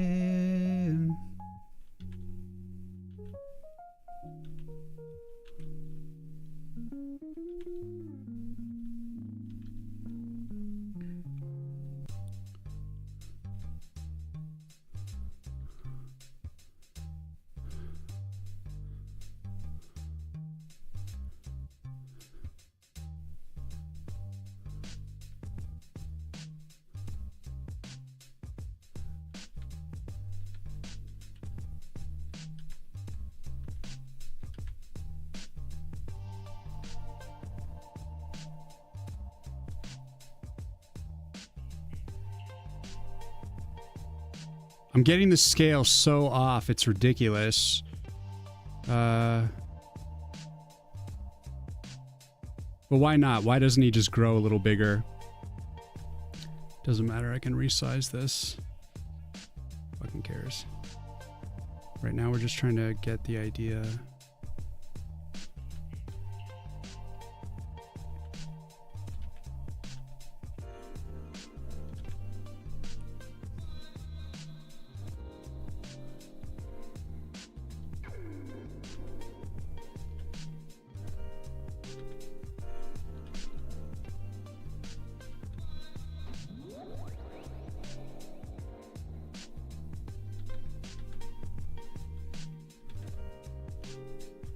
I've been waiting for this moment.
Rough, rough, rough.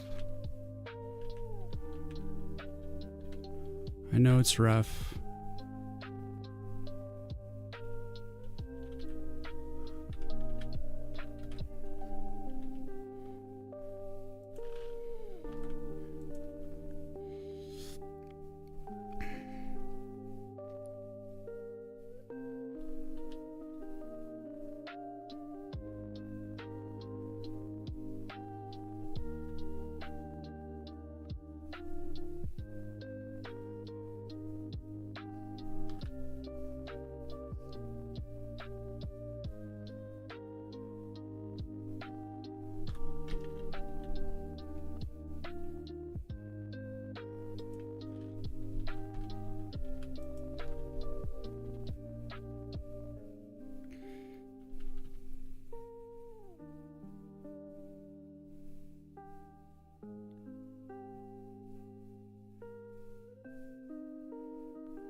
Rethink this transition a little bit, but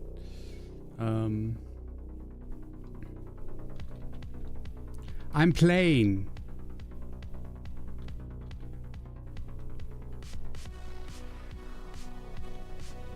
Fuck.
All right, loose idea.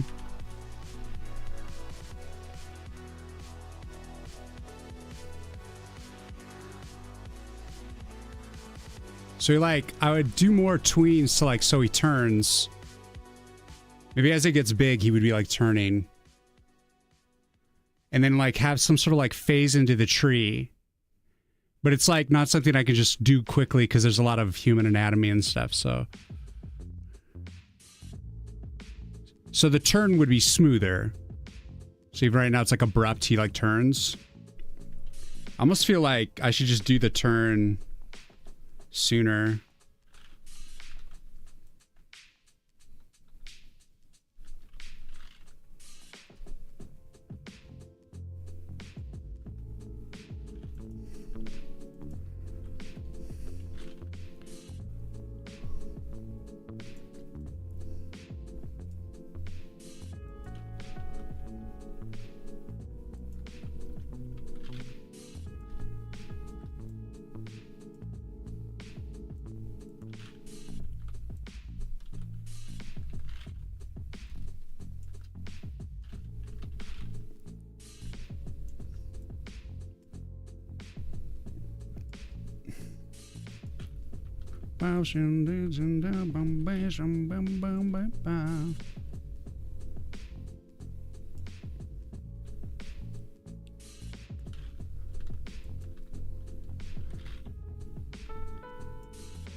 This just helps us get the blocking.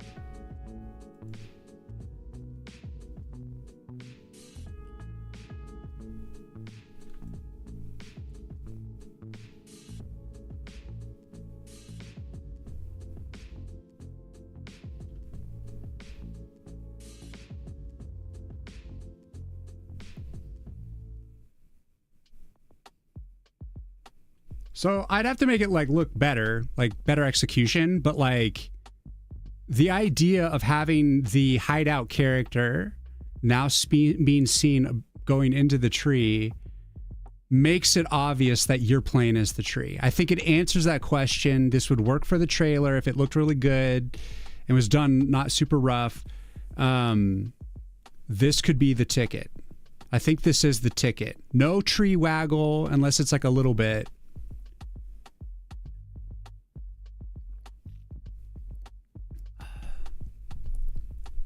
I like the idea of instead of like a full-on tree waggle, there is just the root waggle. So I'm gonna like do like an iteration of that real quick.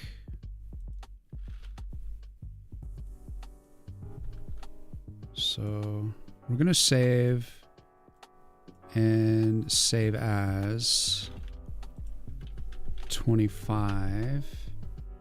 And I'm gonna get rid of this. I'll get rid of the face.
I died to keep up. Looks sweet, nice. It's not like finished. It would look actual better with like a real execution. This is just a rough like layout of the idea. So, like have some sort of like cool thing of him like showing. The main thing is that when he gets to the big sauce, that you see the face with his beard and stuff, and then you see that becoming the beard. So then you're like, ah, Gant has possessed the tree.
That'd be a fine YouTube short. I think it would be too, but it has to be done well. Like I have to actually sit down and do the real art and stuff. Like first of all, polishing the miniature hero landing, and then getting the size up, drawing the proper proportions and everything. And getting him like probably animate a few more frames so he doesn't just static on the whole size up.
This will really solve the problem of the tree. Yes.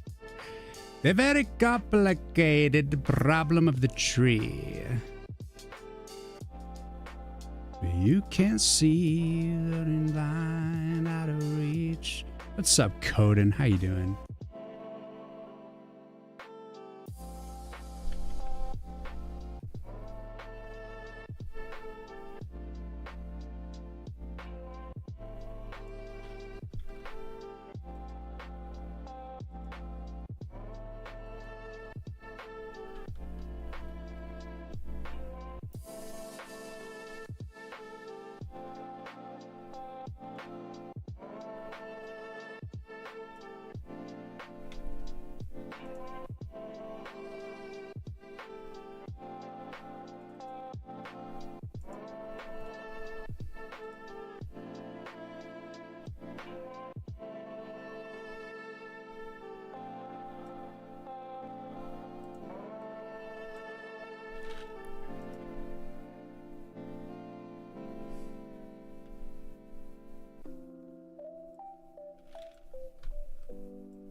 So it's obviously a little too fast right now, but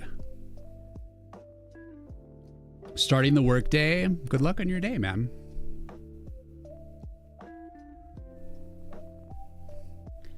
It's always good to start with the minutia and the first start of the day. It's when you have the most focus. This idea can be really cool.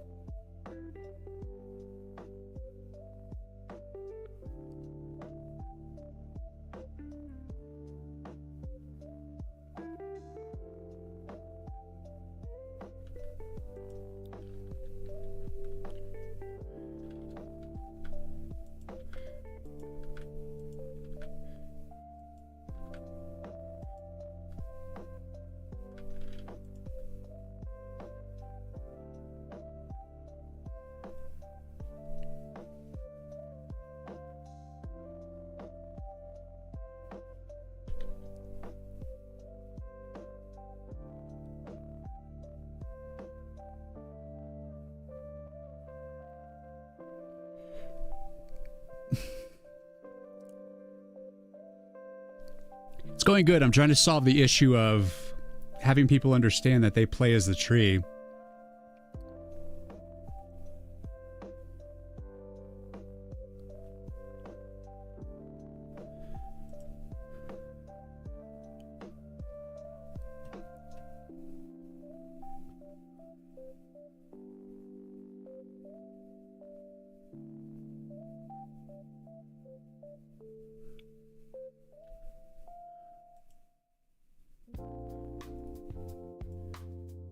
And it is a difficult issue. In my way. Maybe those just need to be tweens.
All right, we're going for it. I'm just going to redraw it now.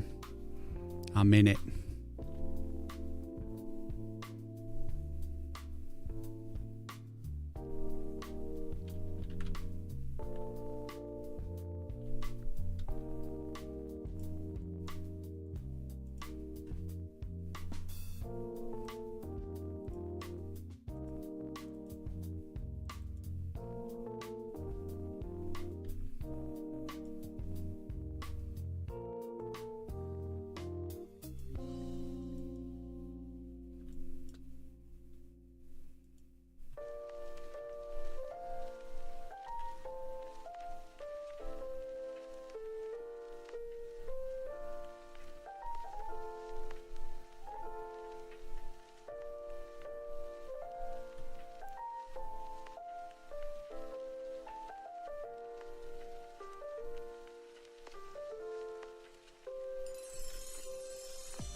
Oh God.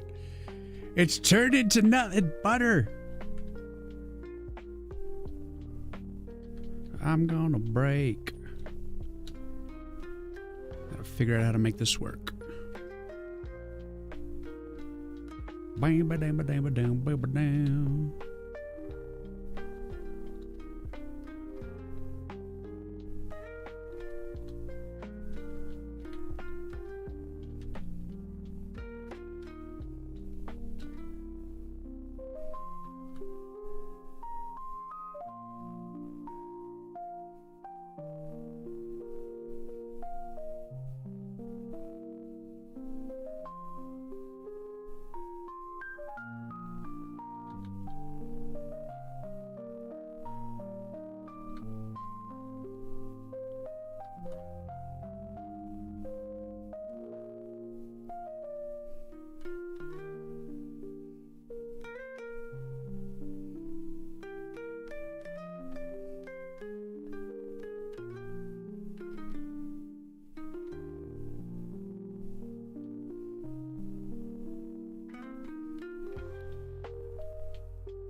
This mix is like turning into random stuff.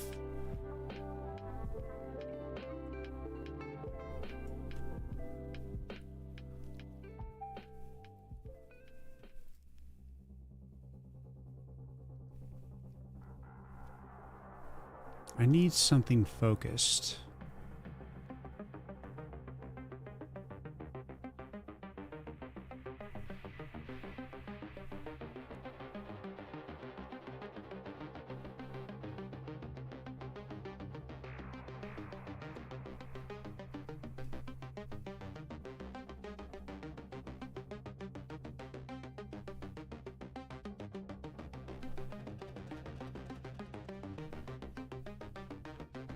Hit me with something straight. Something I can focus on. Straight up.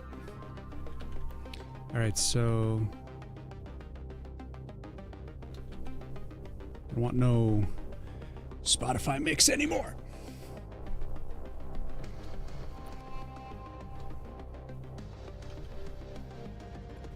Burst the back over my eyes. So I guess 28 years later is out now. I don't know if y'all seen zombie movies. I did peep it with my thine own eyes. And I enjoyed it.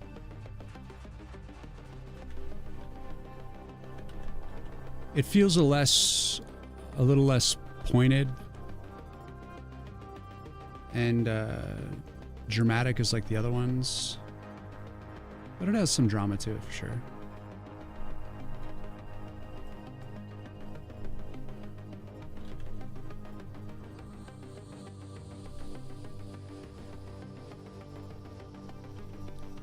It's definitely worth checking out.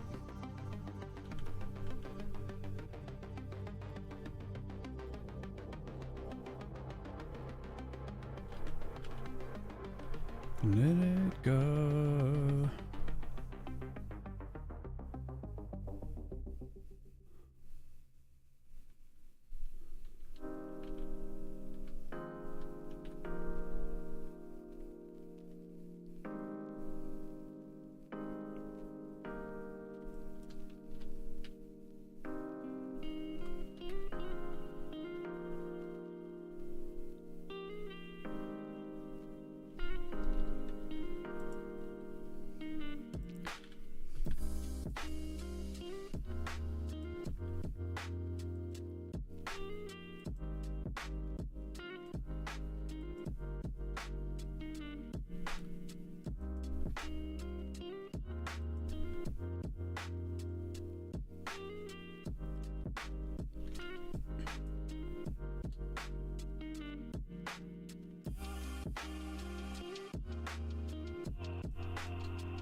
Drama you.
Keep it on my wave. Working on tiny animation.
Come on.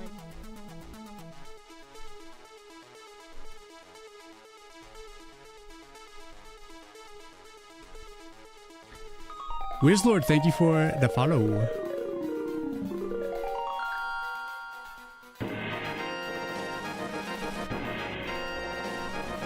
Adam, what's going on? I hope you had a good stream. I appreciate you coming by. Really appreciate the raid. Guys, check out Adam. He's building a game called Insignia. Pretty dope. Does really good pixel arts tutorials on YouTube as well.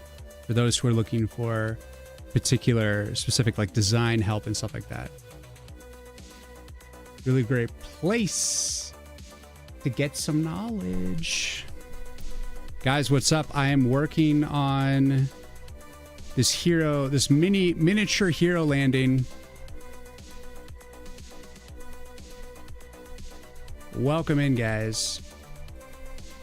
I'm working on a game called Woods of War, which is a roguelite deck builder.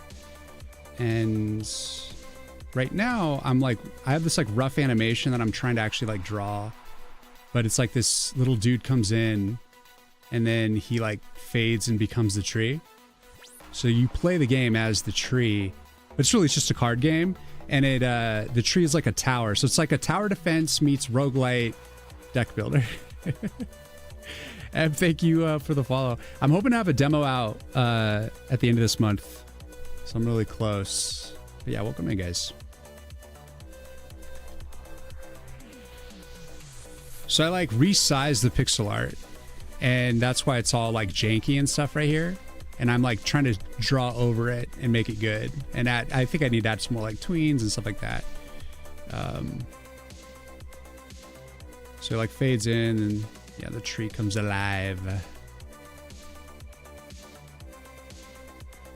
So yeah, taking it from the rough into something better.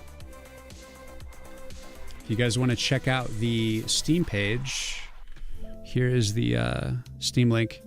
You can get a little bit more of an idea. Right now, the trailer, I think, is a little unclear. Just kind of shows a bunch of gameplay and like action and stuff like that.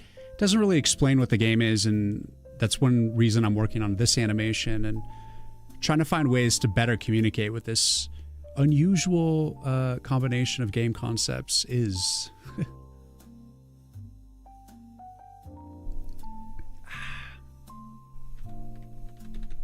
But yeah, guys, I hope you enjoy your stay. And if you're working on your projects, feel free to hang out, lurk around, do your thing.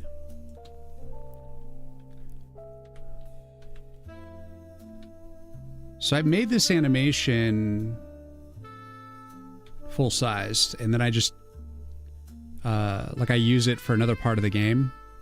And so I'm trying to reuse the same hero drop, hero landing, but now like I miniaturized it, so I have to like redraw it in a small form.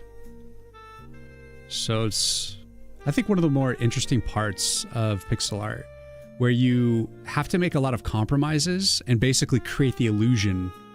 Here, I can show you guys the... So in the game, there's like the hideout where it's like your home base. And you can see right here at the beginning is where the hero landing is with the full size. So you can see that. So I'm basically trying to recreate that animation. But a teeny version.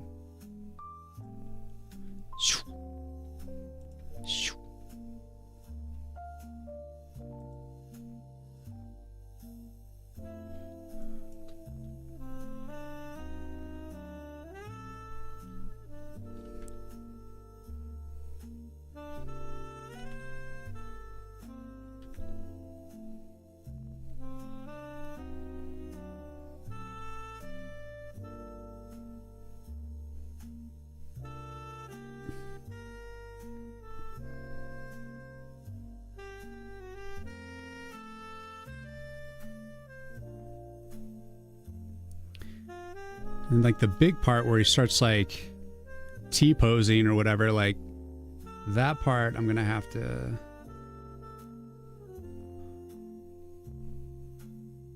figure out what I'm gonna do about that. Gotta redraw it basically.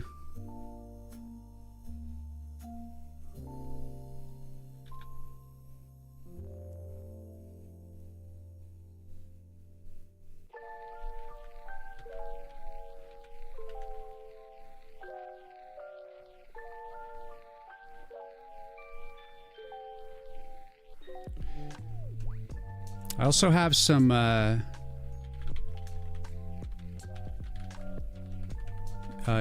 shorts on YouTube, much like the little hamster casting the divination spell here on the corner. I do shorts like that. I try to do it every week, but I don't always make it. Only posting when I feel like I've got something worth showing.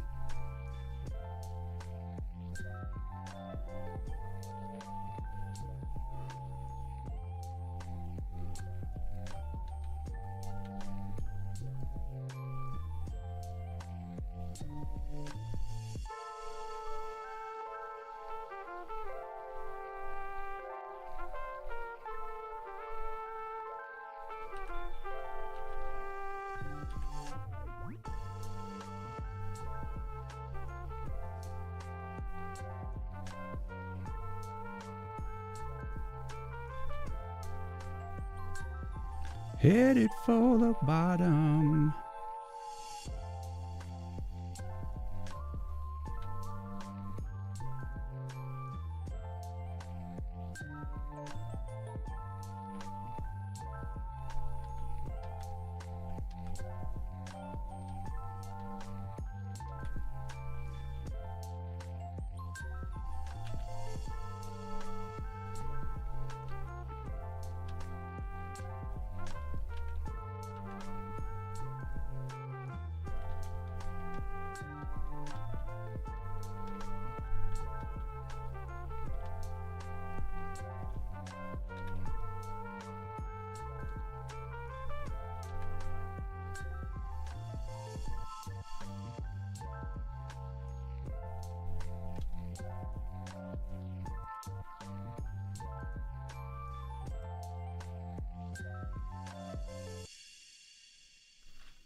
I know this looks like a crazy mess right now. It's just because I'm tracing over this other layer. So it's going to be kind of chaotic for the moment.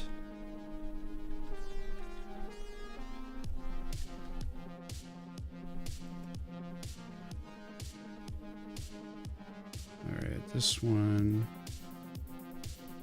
is kind of the most awkward pose.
This is like the craziest frame because it's like this transition as he's getting up. It's definitely really awkward, but it makes sense in the animation.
But I'm in the super unknown.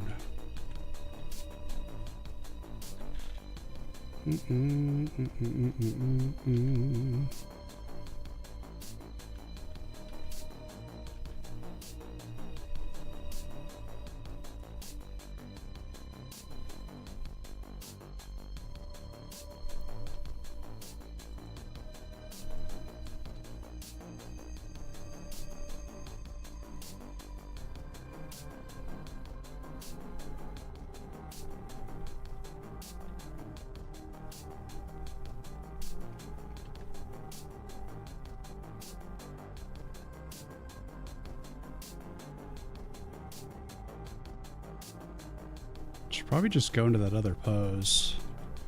Not into this one. So we'll start transitioning into this.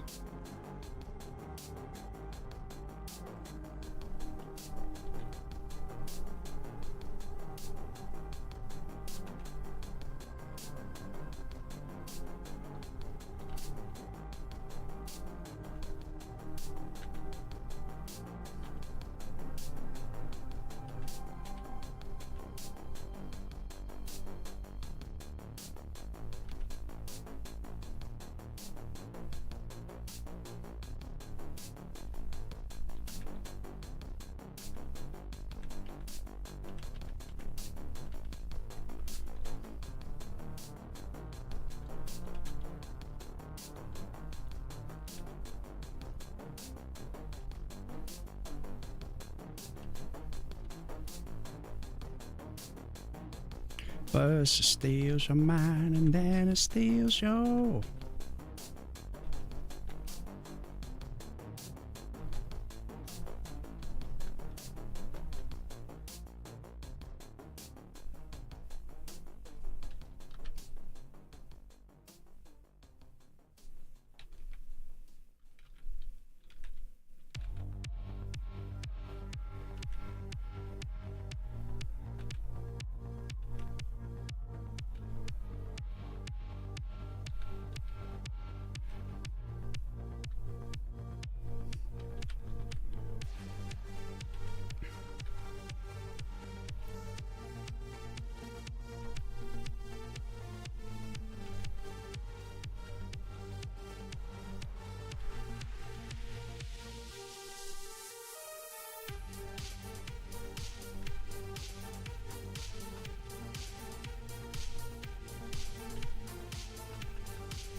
What I really need to do is just like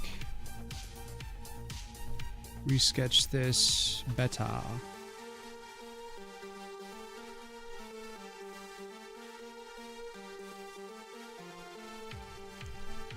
I was using the symmetry tool.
Down.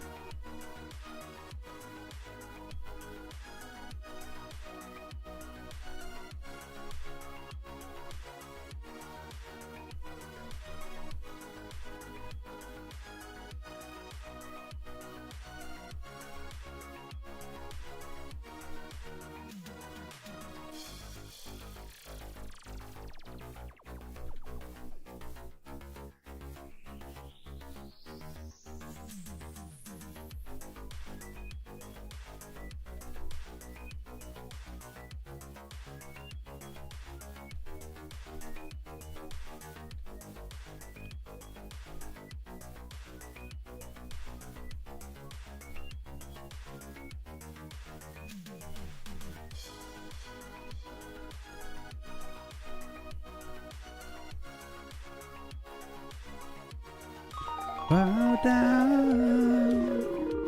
Sergeant Pepper, what's going on, man?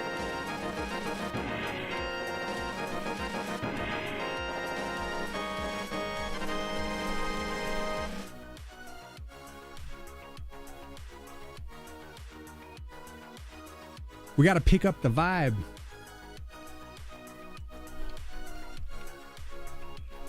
What's up, Pepper?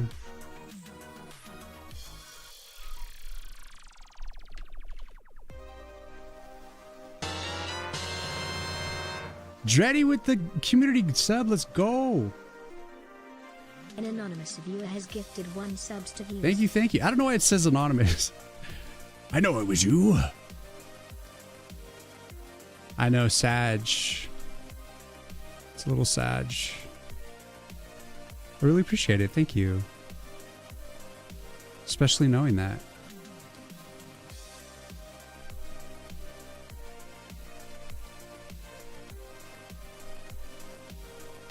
So game is going good, man. I'm working on a game called Woods of War.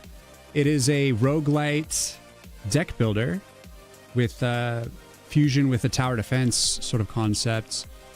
And right now I'm working on an animation where this little dude kind of does a hero landing and then he like grows up big, scales up, and then like possesses this giant tree with his spirit. And it's like the intro to the level. So yeah, obviously it's a work in progress here.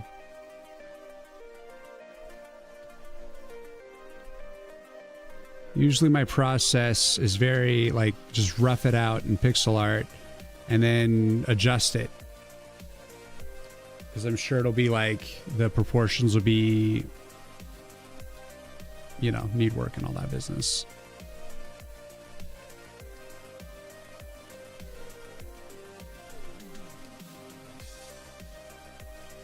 Come on, come on.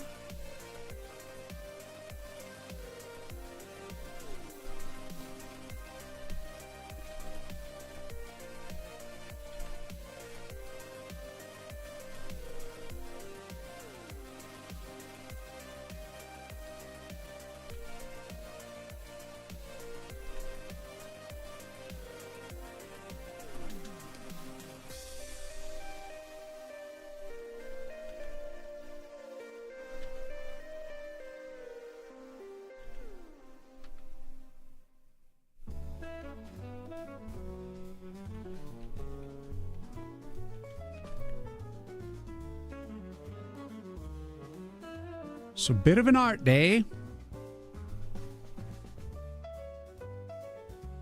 It's anonymous. I'm taking credit for it. It was Dreddy. I saw that it was Dreddy. It's just my alerts are off, which I apologize for. You did remember to go in and fix that.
Spoon can.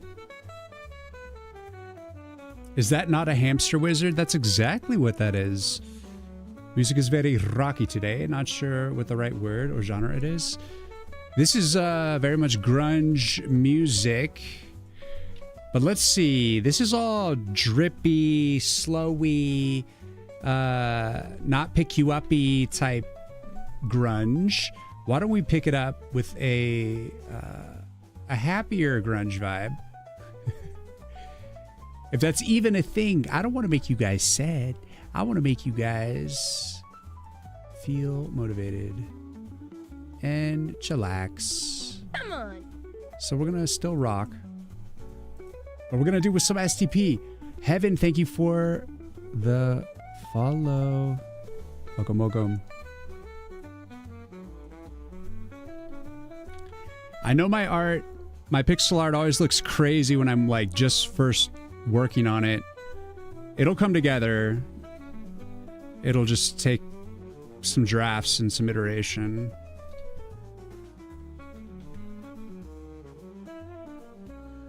Nice to meet you. Let's just get real straightforward with it. Why don't you show me?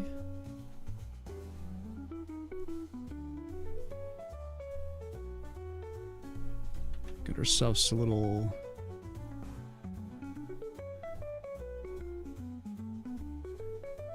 Yeah, I've been waiting for my Sunday girl.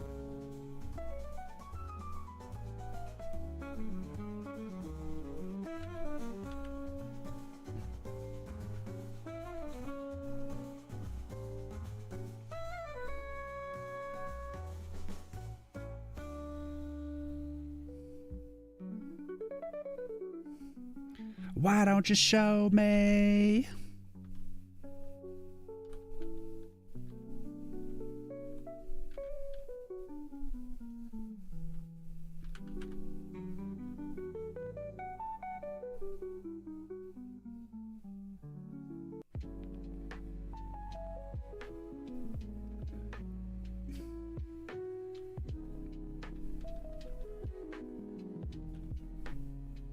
Damn, it's kind of big.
Been waiting for my Sunday girl. Looks sensible enough to me, but you're terrible at art. Well, trust me, it's rough, and it's just got to do some measurements here.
So when this, I knew I made him like big, but I hope it's not too big.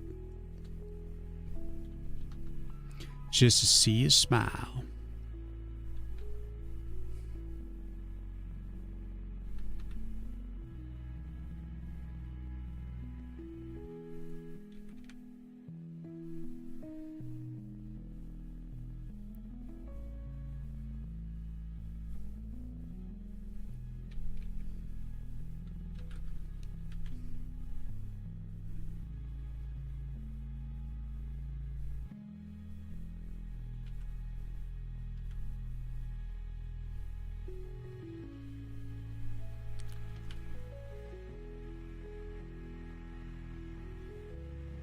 Yeah, he is kind of looking up.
He is strong, boy. I watched Smile.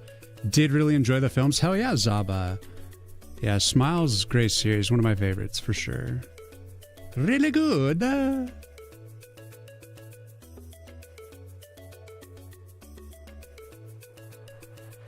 da, da.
Come on. Grulok, I thank you for the follow. Is that Nan codes in the wild? Holy. Oh my goodness. How is she doing?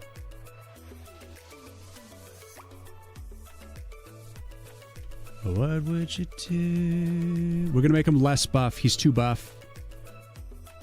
Too many muscles. What would you do? I follow. I'm gonna dial it down. I'm coming at this raw, man. It's always bad before it's good. It's the way it always is. Do you know how feasible it would be?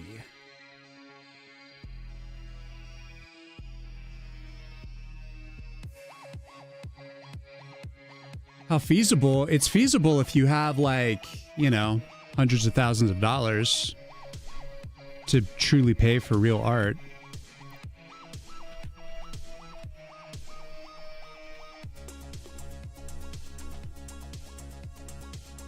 Yes, I am just surviving and getting fatter. That's how I feel making this game. But I'll tell you what, I lost another 3 pounds. Overall, I've lost 5 pounds. In the past month or a few weeks, month, it's really been like a month. And I'm going for walks, eating better foods, getting rid of my pneumonia weight when I got sick with pneumonia. And all this game dev is turning me into a fat piece of crap. I figured it was something like that. The difference, Cannibal, don't be so sad. There is the possibility that you could meet an artist that you just work on it for free together. You do the coding, they do the art.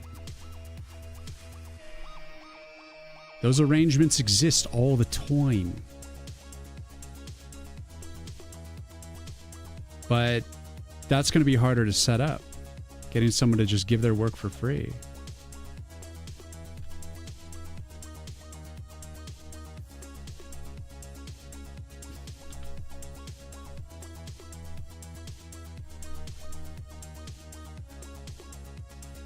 What would you do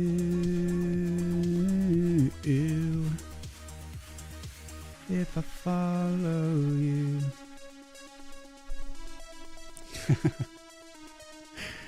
Oh, Nan. So adorkable. All right, so let's do the hardest part of all is the hands, except I still want to thin him out just a little bit more. He's an elf, you know? I want to make it like buff elves, but like doesn't need to be like full Arnold. Let's knock off another pixel there. left me, the day that she left me. It's okay, he can have muscles. There's no problem with some muscles.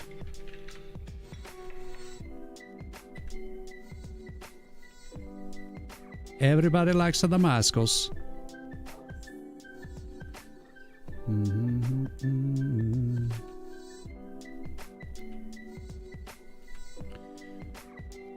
Full house today? Oh yeah. We're just out here trying to work our asses off.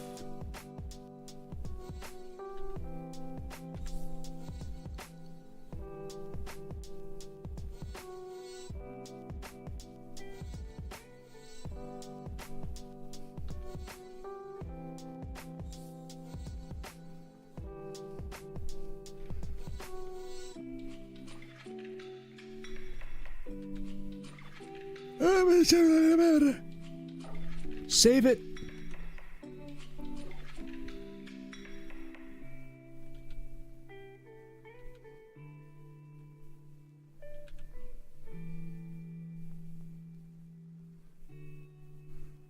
What the fudge? Wrong layer.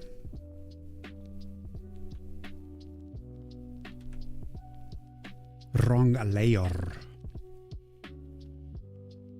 Come on.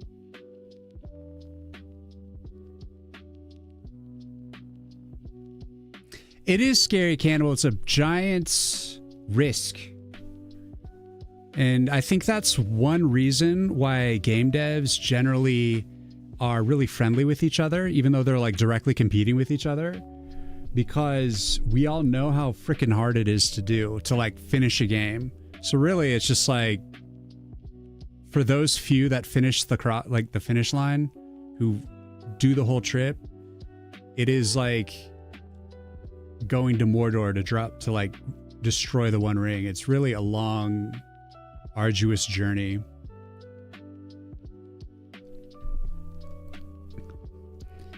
And so you can't help but respect and encourage those who are taking it on. And you just hope that they find the wherewithal to cap that son of a bitch.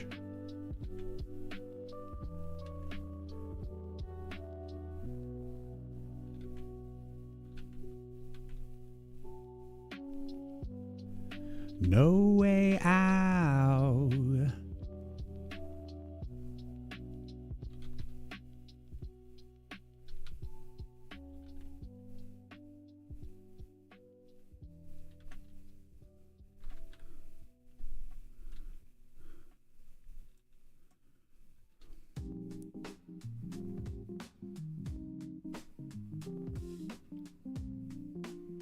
Give it up.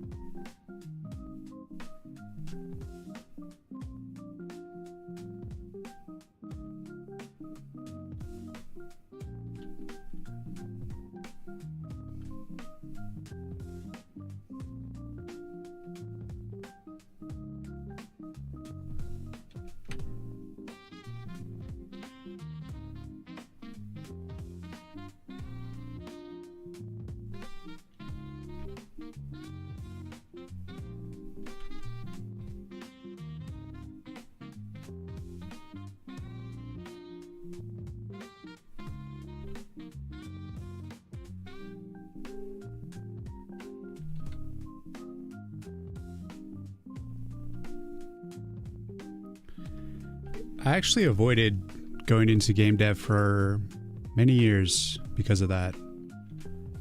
I was like, wow, so you spend years developing something and you have no idea if it's going to be a success? And what a tremendous risk that is. It takes a lot of courage, and it's kind of crazy that like any indies make it.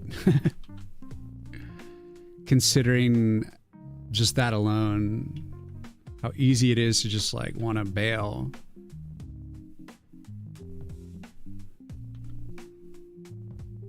You never know, though. Keep hope alive.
It's risky, but you feel so alive doing it.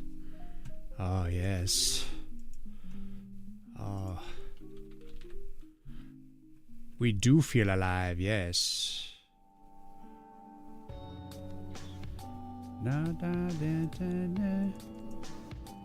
The power! The power!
Keep it coming along all the way. Know it all the way.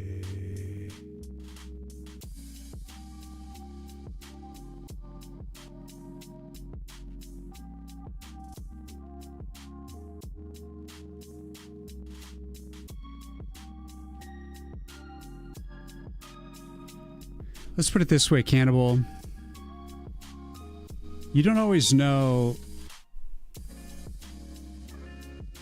what's going to sell. It could be a good idea, but it could be poorly executed. It could be a good idea, well executed, but put out at the wrong time.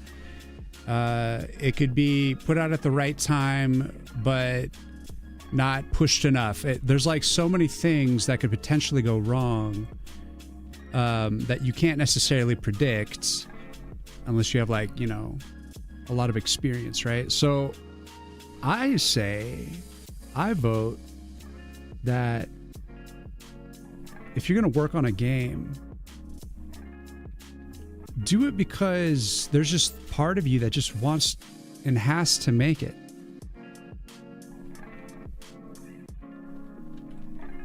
I think you just need like 1 or 2 screws loose that just says, fuck it, we ball.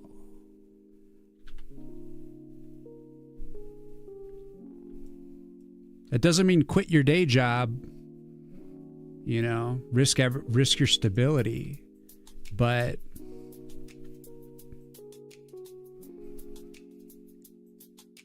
if you're only about the payout, then you should probably fuck off. But if you're like wanting to make a living at making games so that you can keep making games because it's something you're passionate about and you'd like to live your life doing that, then your only first concern is making enough money to get by.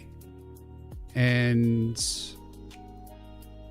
you just have to think in terms of what actually people might want to play. And you're making something for more than just yourself. I don't know. I don't know what you need to hear, but it sounds like you want something to like, you want me to say like, oh my God, yeah, like every single person who attempts to make a game makes trillions of dollars. Fuck it. You should just drop everything right now. Why aren't you like make $10,000 a month? Do this. Like, nah, man, you're going to grow slowly broke. Like think about people that make like, you know, 25K on their game, or like they make like 100K on their game, but they worked on it for 6 years, thousands and thousands of hours. So then when you actually do the math, they really like worked for like $6 an hour. Like it can be brutal.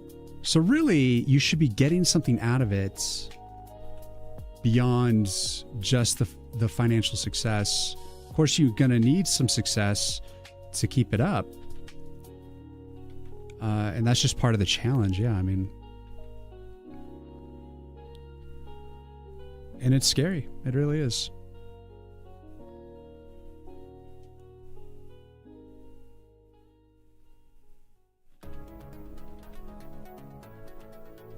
But yeah, no, I can't.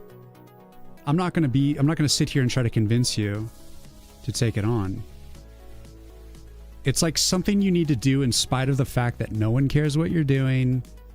There's a lot of people doing it that are way better than you. And there's a lot you need to learn to actually get it done. That's why I say you need a few screws loose. You need to ignore some of that. You need to be semi-delusional and just say, fuck it, we do it. And I'm just going to learn along the way.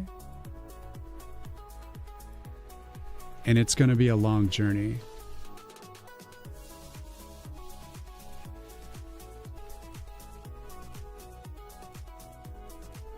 I'm not going to convince you. You have to be able to convince yourself.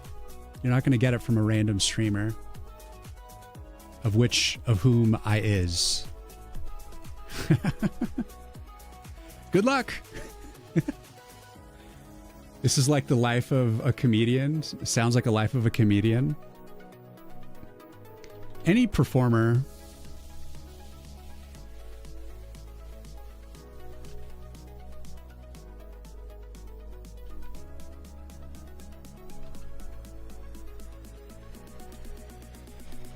and I got you.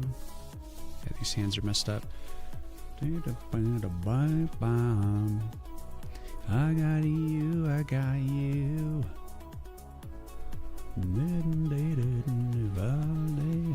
I'm not going to discourage you, and I'm not going to encourage you. If you're on the fence, you got to get yourself off that fence. It's risky as hell.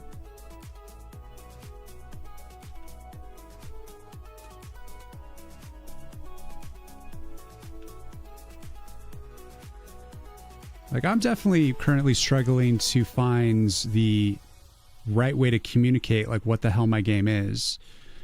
When people see my trailer, they're unsure. And I need to, like, figure out how to clear that confusion. Otherwise, I'm not gonna get, like, a big boon and wish list and stuff until I figure that out. So it's up to me to, like, find a way to clarify that. And I'm sticking with an untested,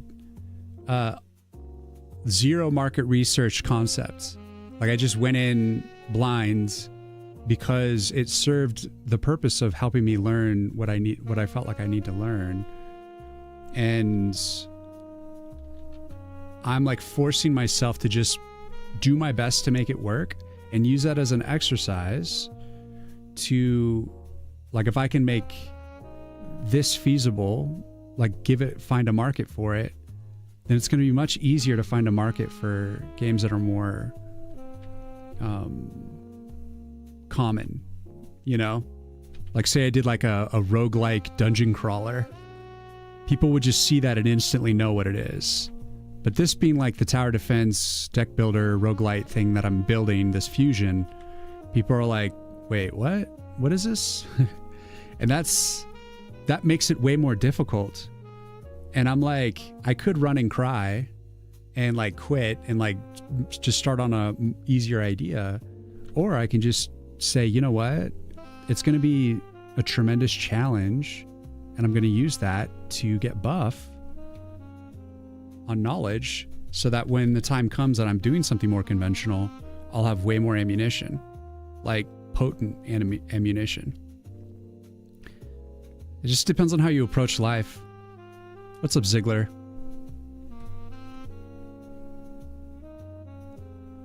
How to unscrew the screws yourself? Yeah, there you go.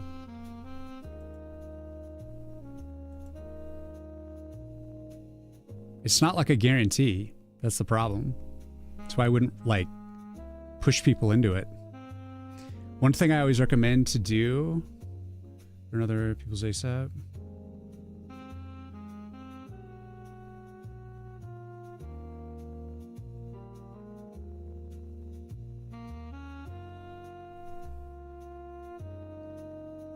I see what you're saying, Coding. So, like, you're saying get, like, the player feedback loop going as soon as possible. Don't be in a vacuum making your game. Put it in front of people, get them playing it. So that's, like, definitely the way that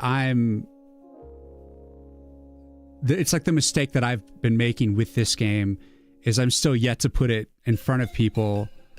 And I've basically just been taking this time to really bolster my art skills and my design skills. And I feel like the art and stuff has, like, been appealing and well received. But the game core itself, like the basic mechanics and stuff, is something that definitely needs to go through more player feedback. And the sooner you do that, it's just Code and Gree is right. You need to get on that ASAP.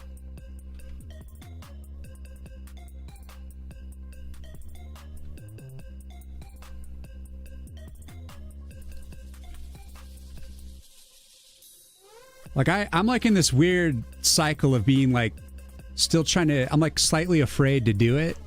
And I'm yet to pull the trigger on getting, like, a demo out. But like, so I've just been reworking ideas, trying to perfect the game without getting a ton of feedback. But I'm starting to get myself ready to just get more feedback and really start to include players and have them tell me what is fun and what isn't fun about my game. But I'm not even to that point of trying to make the game more fun. I'm trying to make it more just for people to understand what the hell it is, just in a basic way. So it's, I don't know. It's for sure a mess. And I am going to, and I learned, I was figuring that out this weekend when I'm, like, putting together the trailer. And I'm like, oh my God, this trailer is all over the place. And I'm just working out one little issue at a time. I'm trying my best.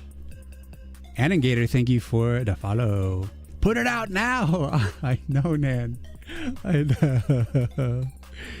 It's so close, and guess what? I cut out the Chamber of Seasons. That's no longer a thing.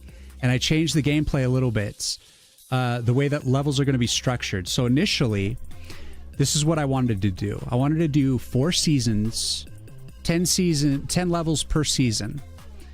And you'd go through the 10 levels as like a run. You finish the 10 levels, you unlock a card. And now I'm going to do it closer to how Wizard of Legend does it, with they have, you know, the similar schools of magic where it's like they got the frost, fire, earth, and shadow, and they also have electricity. So they have 5 schools of magic. And so then when you enter the dungeon, it procedurally generates brand new different dungeons, and it randomly picks from those 5. So you're going to have, like, on 1, you're going to have earth, and then on 2, you're going to do fire, and on 3, you're going to do frost, and then you do the final boss. And they always remix it. It's always different each time. And playing frost on 1 is different than playing frost on 3. Whatever's in level 3 is like the hardest. Level 2 and level 1, it gets progressively harder. And I want to do something like that. So instead of doing like an entire run in spring, like trying to do 8 stages in spring, what I'm going to end up doing is taking the 4 seasons, the 4 schools of magic, nature, frost, fire, and shadow, and I'll be cherry picking from those to do, I think I'm going to try to maybe do like 6 levels, but it'll be mixed. So like 2 of the levels will be nature, 2 of the levels will be fire, 2 of the levels will be shadow. And then I'm trying to still work out a boss concept, see if I can fit that in, whether it's going to be an end boss or a boss for each section. So that way you're trying to build a deck that acclimates to like the mix of seasons, because I think that's way more interesting. And but for the demo, it's just going to be spring, because that's all I have so far. So for now, it's like I'm still going to kind of ignore that. That's what's coming when I have the assets. But like for now, we're just going to do 6 stages in nature, and then see how it feels towards that future concept of like mixing it up. And so the fact that the runs are going to be procedurally generated in that sense, you no longer need the Chamber of Seasons where you would go in and pick what seasons you're going to play at. So that's just gone. So that's a bunch of assets I don't have to create. I mean, I started them a little bit, but they're really rough, and I didn't like fully follow through. So that's going to save some time. So you're going to go from the hideout straight into a run, essentially. So that gets me one step closer to getting the demo out. And it was a pretty big step. And I'm working on it. I'm working.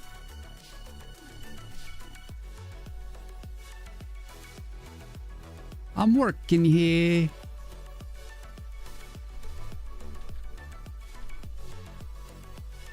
So that's a big change. And I updated my website and stuff over the weekend. I made the change after so none of the descriptions on the Steam page or my website say that. They all say the 8-stage thing right now, and there's going to be 4 seasons. And it's still in flux, like it may change. And so yeah, it's coming together. And it's chaotic, and it's crazy. And it's hard to say exactly what the game will be until it's like fully there. But I feel like it's starting to like have some steady ground, and it'll be nice to actually get you guys playing it and get like genuine feedback. But the game still isn't fully structured yet. So you can always pretend it's just a prototype. It doesn't matter. Well, that's how I should think of it, Cannibal. It's true. And I want it to go well. And so like what making me want it to go well is getting a little bit on the perfectionist side, meaning I spend a little extra time reworking ideas, trying to find something that feels really right before I get it into a demo form. Because if it's not like something that I feel really solid about, then what's the point of getting feedback on it? If it's something that's like half done, might change tomorrow anyways, Like I need to find like my footing and then be like, this is what I think it should be. What do you guys think? Not like show you a half-built thing that I'm kind of unsure about and then getting feedback on that, because then the feedback may just go to waste.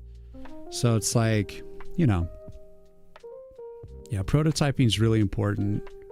I should already have the answers to these questions, but I picked such a weird game concept that I'm like in flux, you know, trying to find that way to like bring it all together.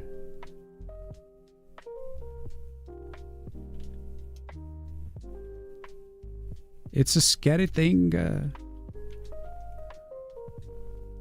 I'm pretty sure when I start doing the horror game, I'm going to be doing things so differently. Like I'm going to prototype way sooner. Just get out there.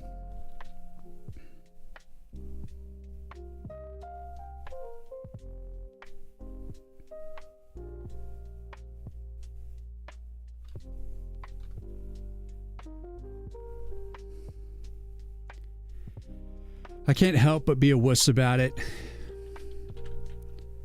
But soon I will share a demo with you guys and brace for impact. Because I think I'm like to that point where I think I know what the game needs to be. Because none of my ideas are like dramatically different from what I have. It's just like refining the idea to what I think it should be.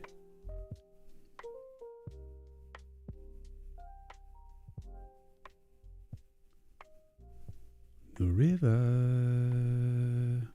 down the river.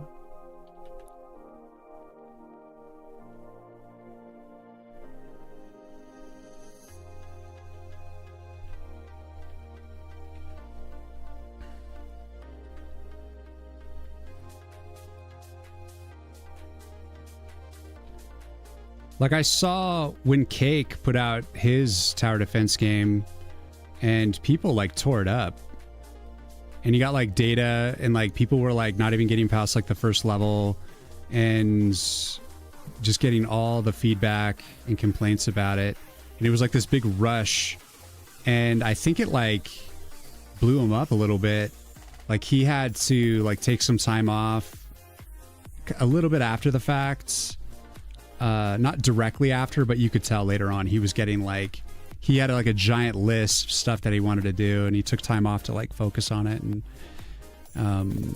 you could tell like it was like too rough. Like he did it too soon in a sense, or I don't know.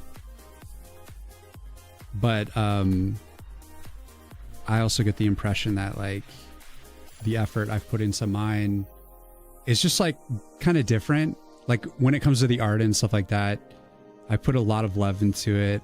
And the code that's in there is solid, like from what I can tell. And like it's certainly not going to be a game that's too difficult. It's more like I need to increase the difficulty to make it feel like a challenge right now. So I think it's going to be really casual right now. Casual difficulty. But yeah, like that definitely spooks me a little bit. Which is dumb because it's not my situation. I got spooked. Players often grab stuff that you are not even thinking about. Yeah.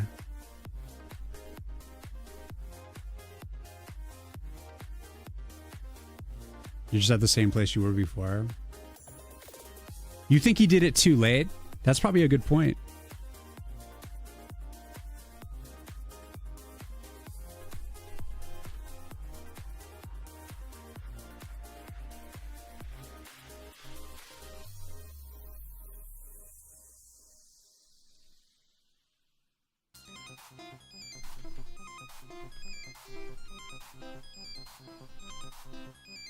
Well, for me, what is making it like not too late is the sense that like I don't have the full structure of the game in place.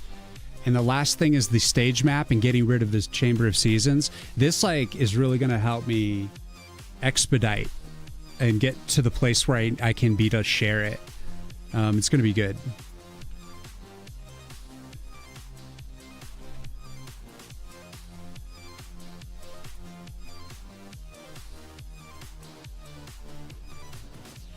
Like I said, I'm endeavoring to get it done this this month and start getting that feedback. And the only reason it's like wasn't out last month was because I got sick. It's kind of messed things up. What? You're dropping me to a 311 stuff? Homebrew? If you want me to listen to 311, it would have to be a special album. But I'm not in the mood for 311 right now. I'm just not. Okay? I'm not. I'm in... What mood am I in?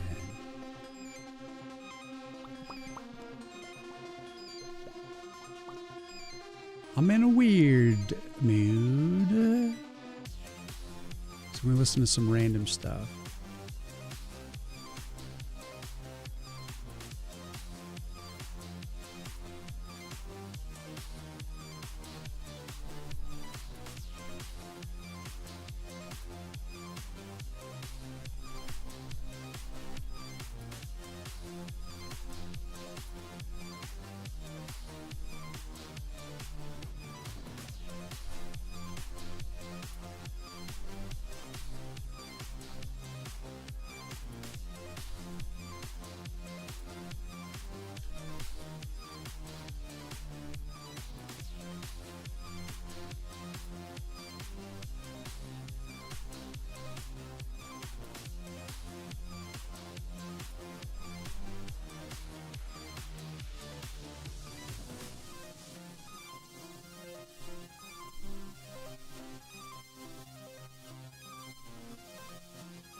Feel like a newborn.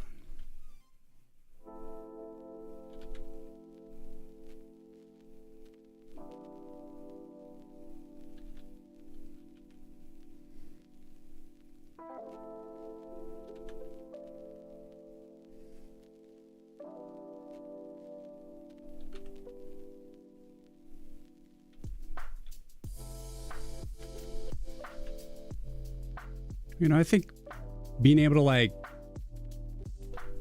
make the mistakes that I'm making, it's just part of the process for me. Like I have to like just wholeheartedly fail in the ways that I do and just learn from that.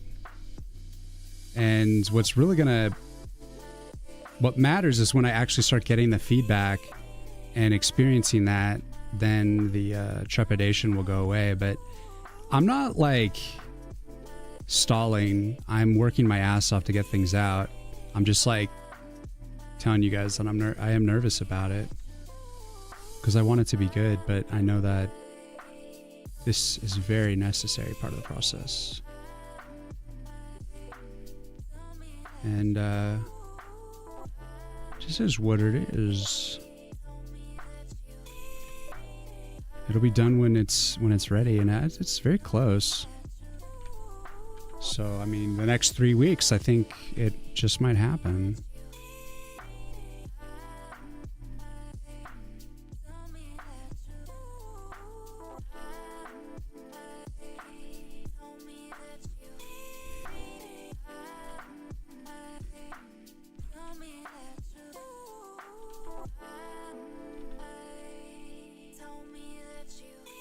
But, you know, I'm pretty open about what I'm going through, guys. Obviously, anal, yes, maybe.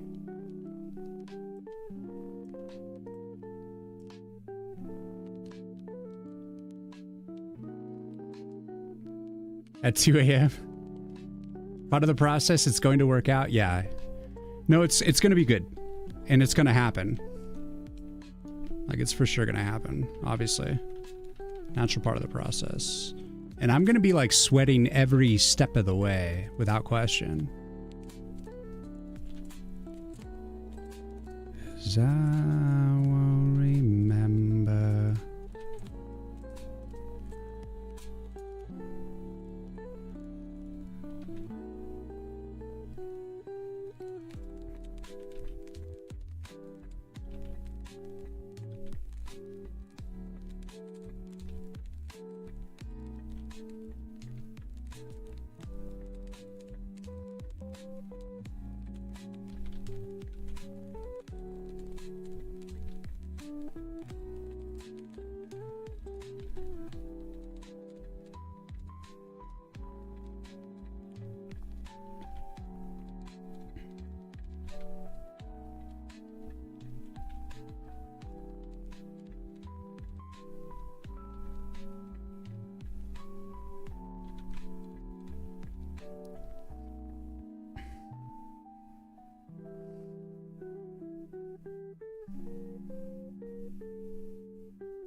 Won't remember.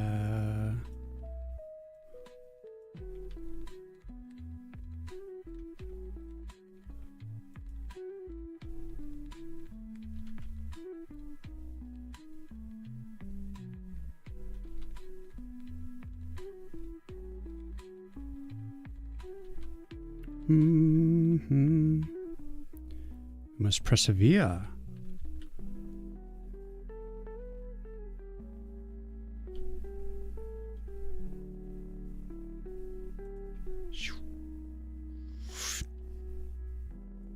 Into my eyes.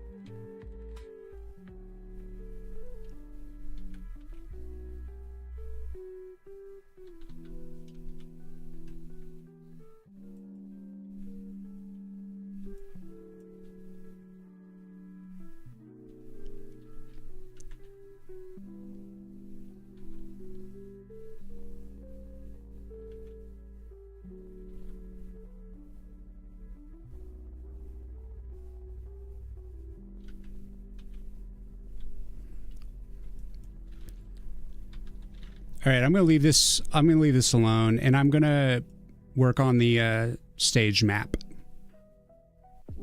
because this needs more love. I need to come back to this anatomy and stuff. Probably pull up a reference and just work on this stuff. Because as always, when I'm especially doing anatomy via pixel art, I will struggle with the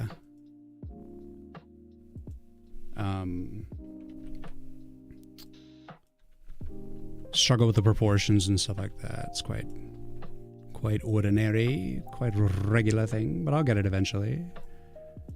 So I'm just ready to like move on to something different. So let's start working on the stage map, which is vital to bring this demo together. So let's see. Pieces. Get it on a thing.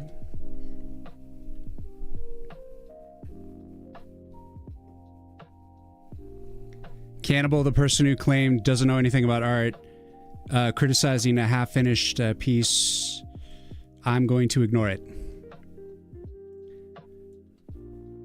All right, so let's see.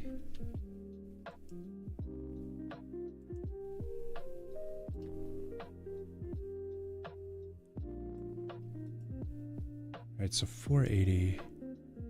I wanted to do, let's see, 1, 2.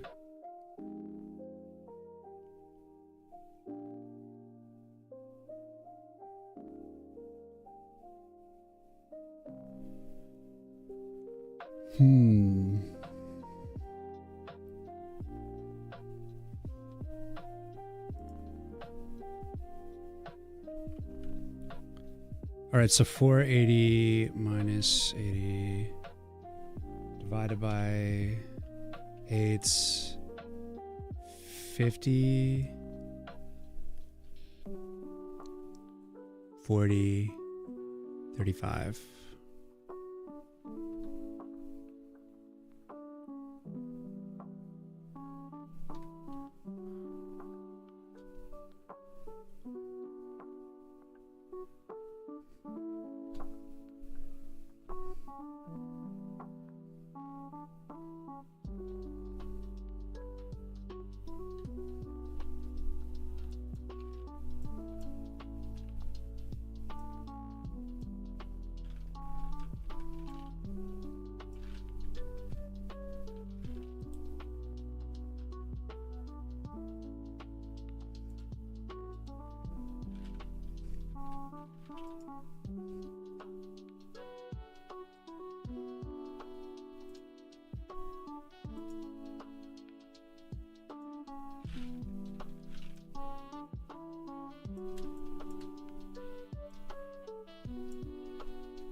right, so 52. 1, 2, 3, 4, 5, 6, 7, 8, 9, 10, 11, 12.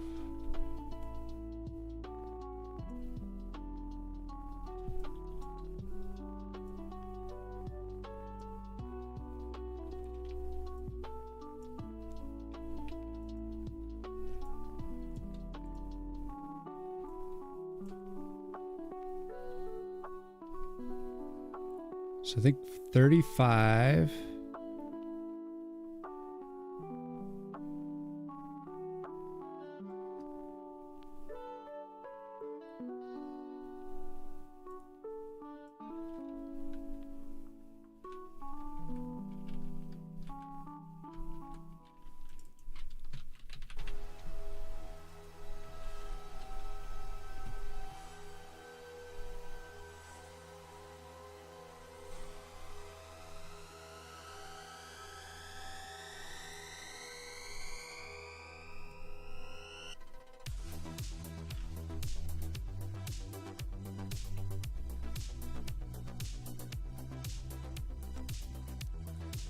Delete. All right. Little.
Okay, so those are 35, this space. So I'm laying out the stage map right now. And it's gonna be kind of like a little game board to show the the run that you're doing. So we got 340.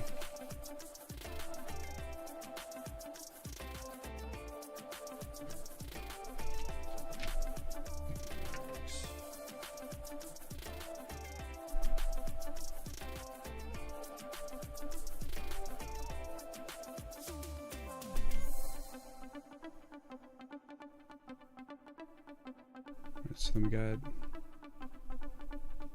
635s, 210,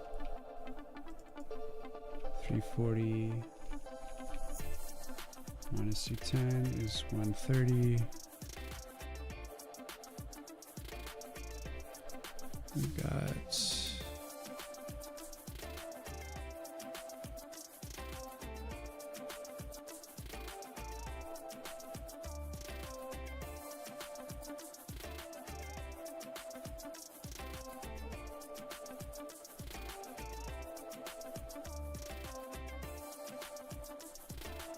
I want some like card thing.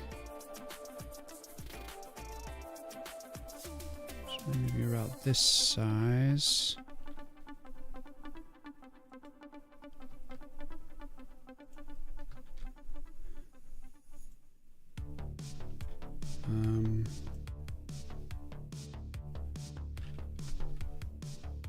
Maybe one bigger.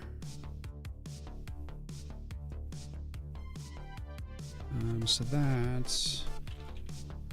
is 13. 6.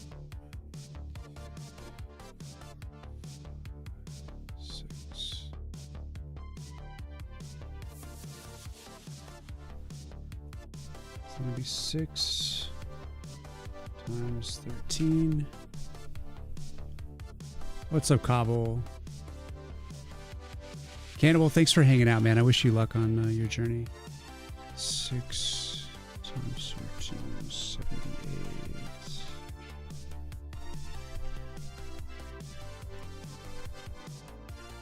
Now hit me with something a little more chill. We're gonna calm it down just a little bit.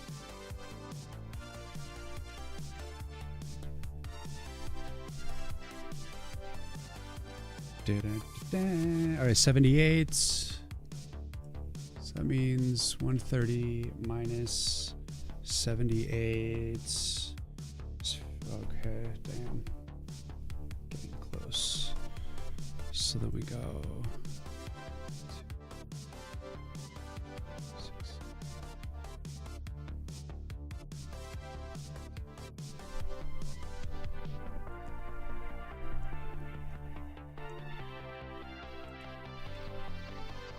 Ooh. I'll take it.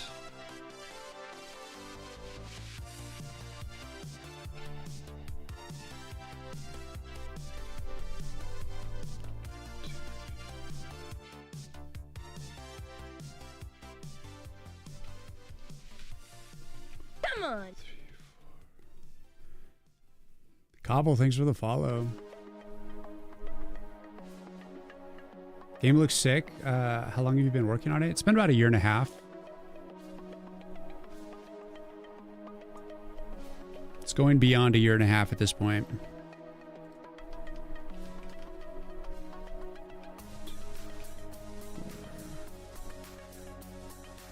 Wheel, wheel, wheel.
Let's see, Path.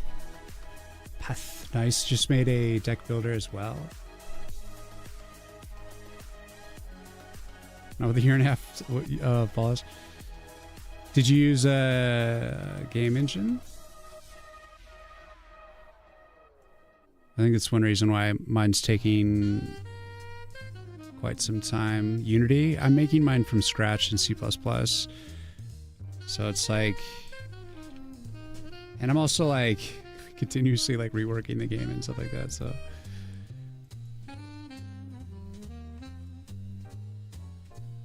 I'm getting bananas with it. I could be smarter. Chat knows.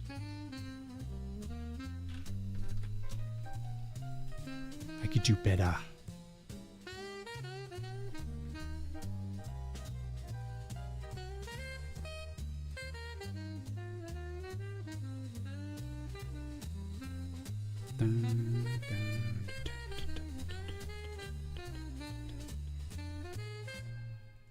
Can't change the width on that.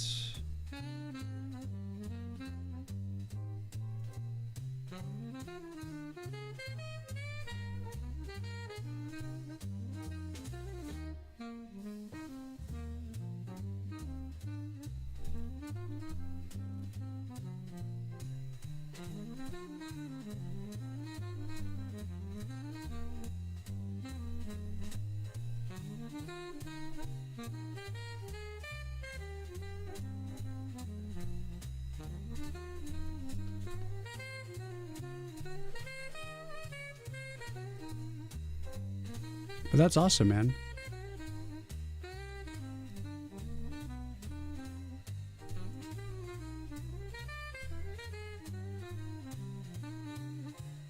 Just make it one taller.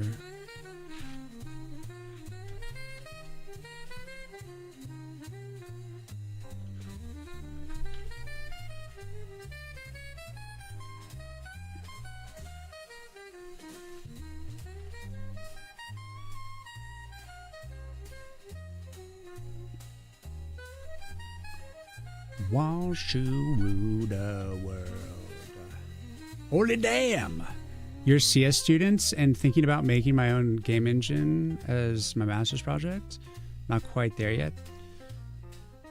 It's fun. It's a lot of work.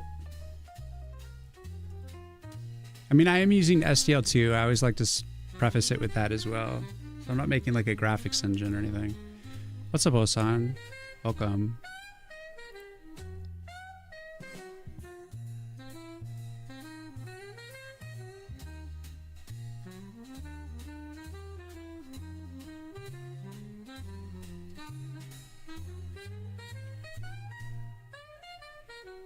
So I am using some stuff.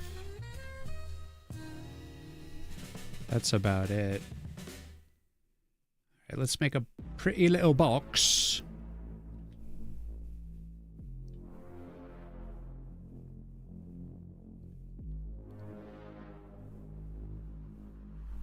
Give it kind of like a stone feel.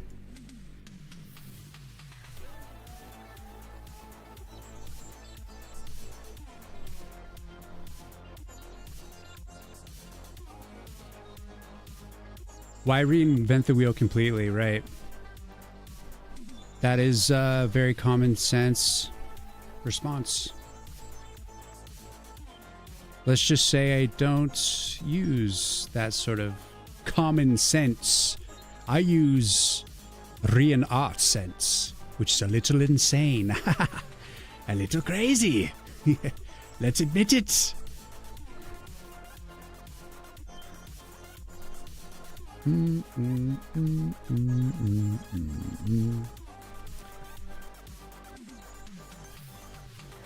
Everybody wants to rule the...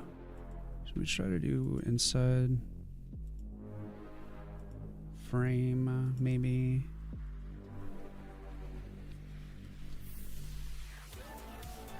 Bam, boom, bam, boom, bam.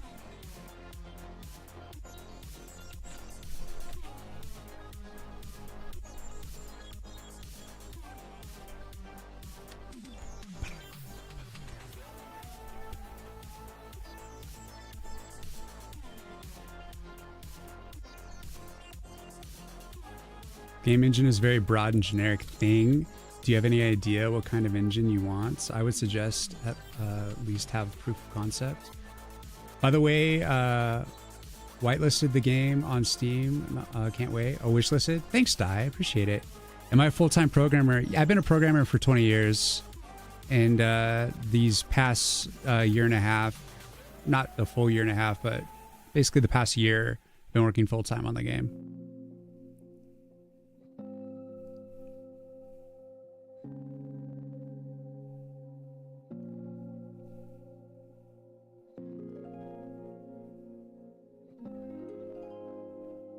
You just checked the bio, never mind. Well, damn.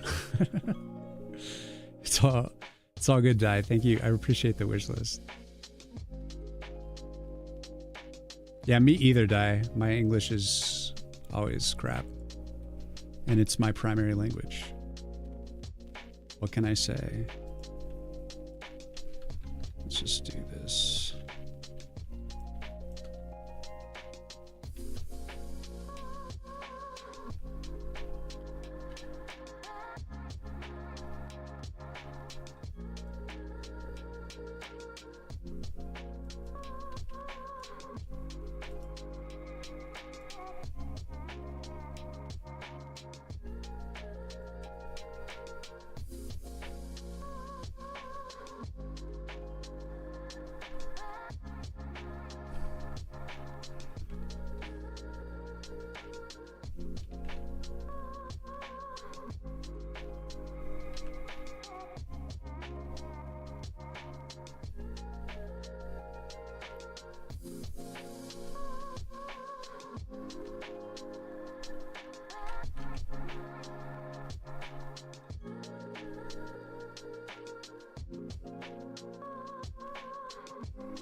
Yeah, I would not deign to dare to make a graphics engine. I'm good. I can draw the line there.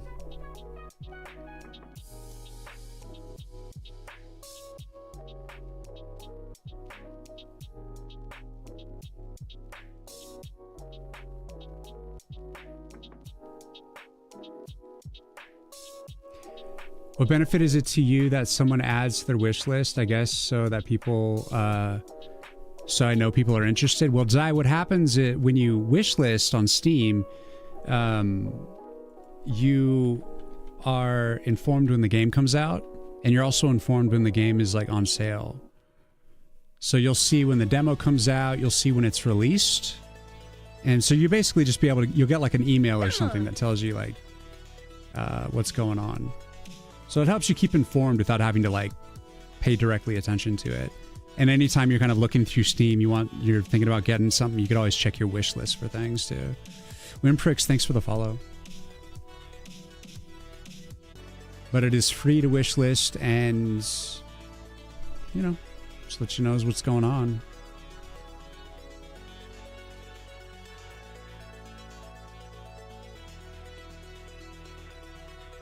Yeah, Coden, thank you. Thankfully, my rendering needs for the game is pretty chill, so I just use SDL2. I'm pretty happy with SDL2. Osan, pick the game engine that makes you happy. Try each one and see which one feels right. Another concept you can try, Osan, is like find other games that were made with those engines and see if you like resonate with those games. 20 years, that's cool. I had no idea.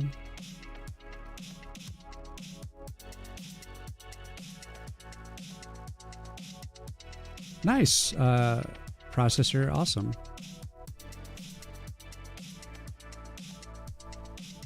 Burpologist, thank you for the follow.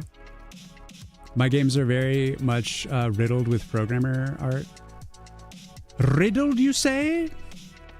Is there meta progression in this game? I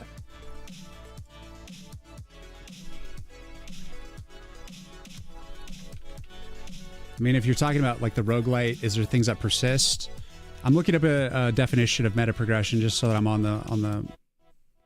I think that's like what you mean, but let's see. Meta progression refers to the concept of continuous advancement and growth within the game. Right. So essentially, when you do one of these runs, you're going to start with you start with 6 cards that you pick. And then you can slowly build up to a deck of 60 cards by the ends. But from the cards that you're able to buy out of the deck forge are only cards that you've unlocked.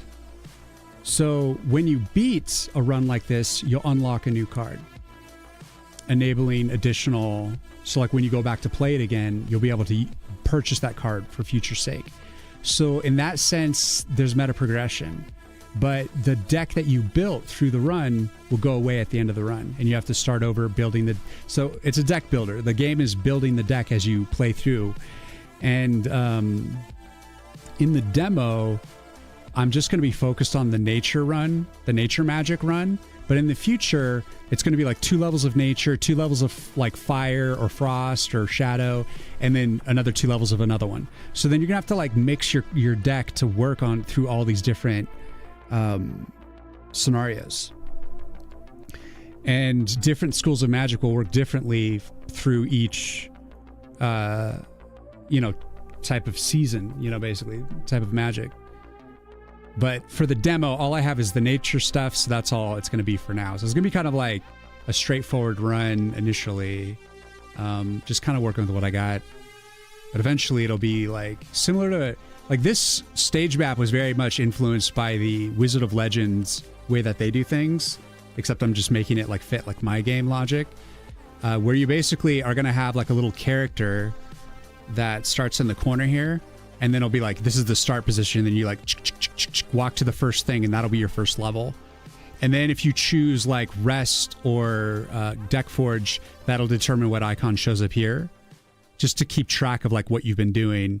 And then you go to the next level like here and so forth. And then when you beat the whole run, if you die at this stage, you're done and you got to start over.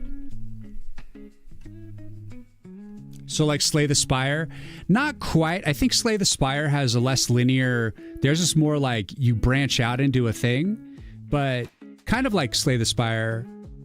The rest in Deckforge part is like Slay the Spire. I definitely like borrowed that from Slay the Spire. I liked it. I thought like it'd be cool to have like, you have to rest every now and then to be boosting up your protection score. Otherwise, it's like, God, what game has this? Is it like Baldur's Gate or whatever? There's a ton of MMOs and stuff that have it. So like if you don't repair your equipment, eventually it just basically falls off your body and does nothing. So like as you play through and you don't rest. Oh, we're on ads. But like you don't rest, then your protection score goes down, and that means like your defenses generally kind of lose effectiveness.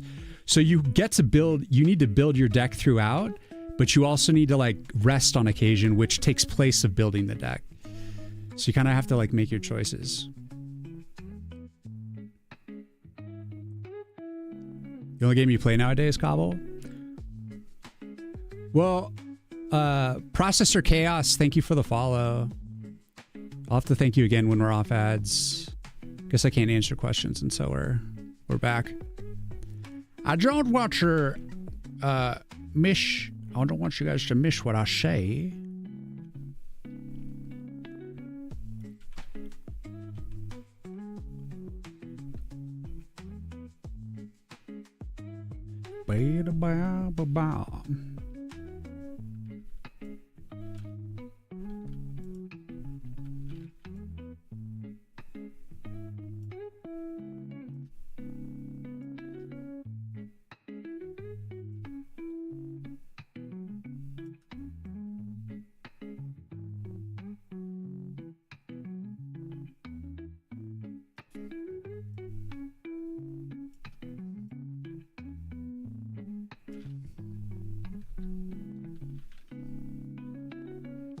All right, back. Processor Chaos, thank you for the follow. But Cobble, I'm glad you like deck builders. I'd love it if you gave the game a wish list, and when the demo's out, I'd love to get your feedback from a deck builder's perspective to help me enhance it. So initially here, the initial build, I don't have any card synergies yet, not really, but eventually I'm going to be building in like mixtures and synergies and stuff, like ways to mix things a lot more. So there will be more like synergistic stuff coming up. I just haven't gotten around to implementing it yet. So for now, it's pretty straightforward, like leaning on the tower defense side. And so the sophistication of the deck builder stuff needs to be iterated on for sure. But I'm just still getting the basics in. So, and I've been for like months. It's just so much work. So I'm doing my best. I'm trying, guys. But yeah, I would highly value anyone who like truly appreciates deck builders to give me genuine feedback on that, because that's, and obviously I want everyone's feedback, but that angle is really important for sure. So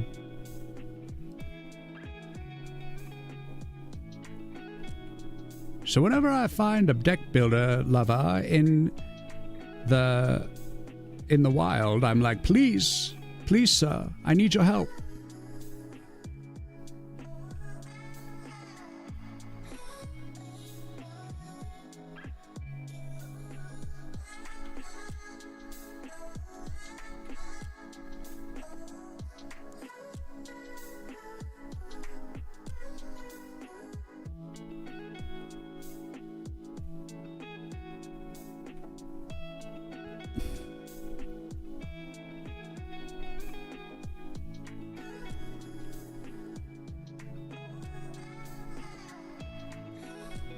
Just like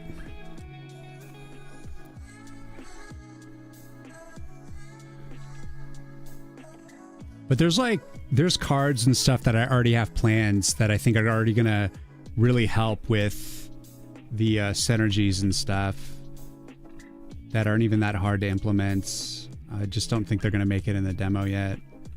The demo is more for like basic gameplay, how well people are able to like get the game running on their system, and does it crash and that kind of business.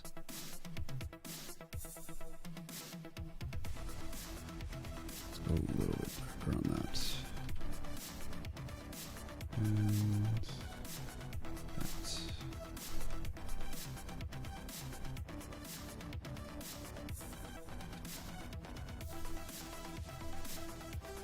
Just like you.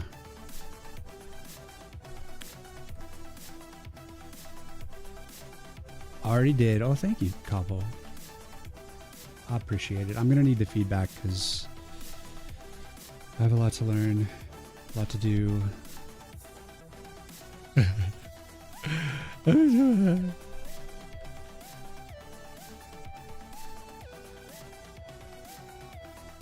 A lot to learn.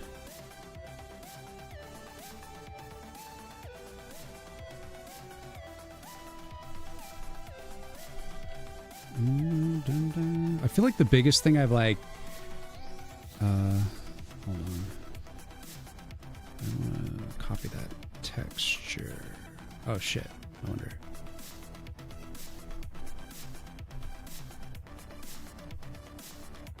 What was I saying? I feel like when it comes to the art, I've gotten a pretty good grip on things, and generally coding as well, more or less. I certainly learn new stuff all the time. That's really helpful. But I think for the most part, I'm able to utilize C++ pretty well. But when it comes to actual like the game structure and stuff like that, I'm like, I've never built a deck builder before, and so that's why it's like definitely could benefit from people's feedback.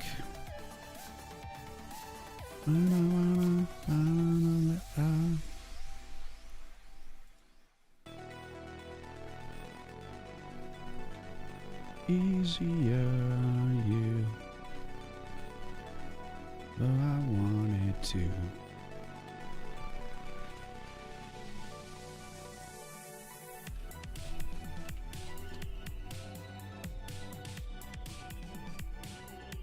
Glycerine.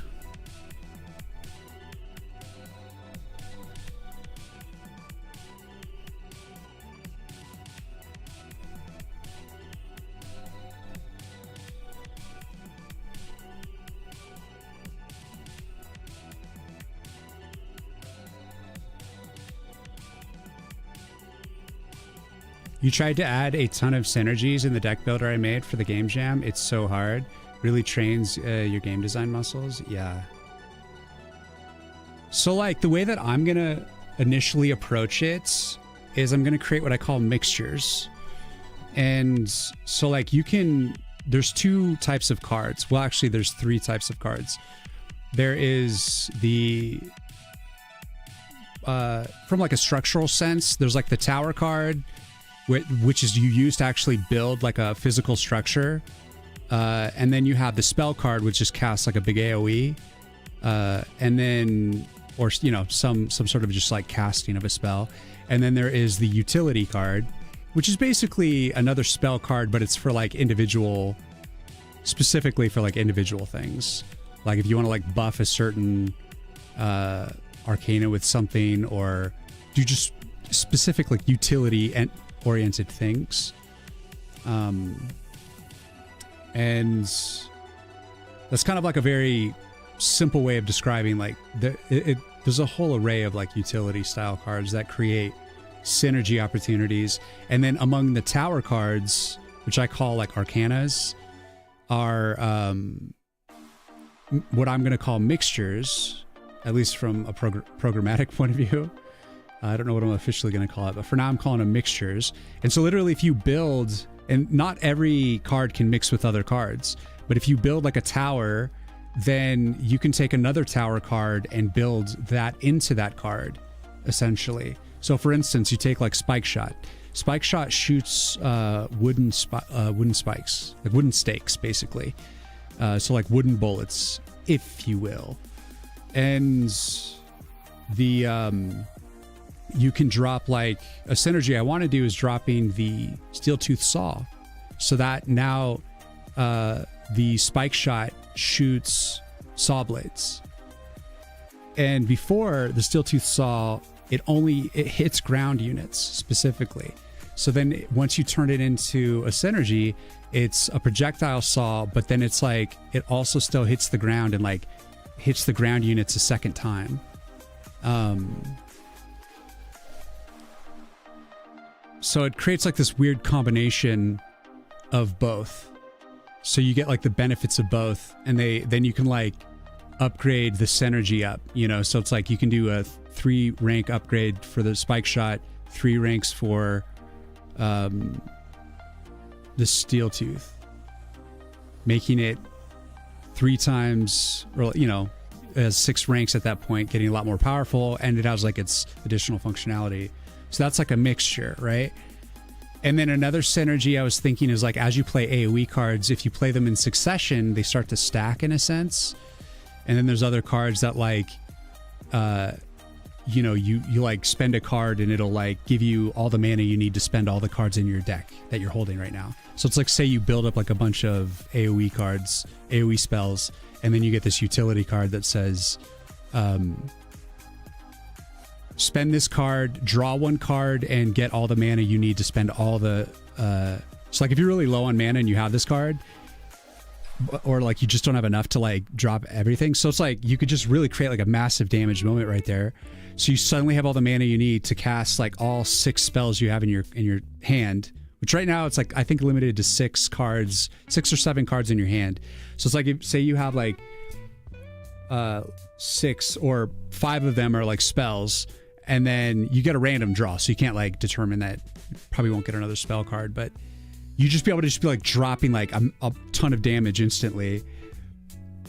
And if they stack, the AoE stack, then that's additionally, not only are you playing a bunch of like AoEs at the same time, you're stacking them and getting the additional benefit from that. So it's like, those are the synergies I kind of started that I have so far, that I haven't built yet, but that's the plan. And that's just the beginning.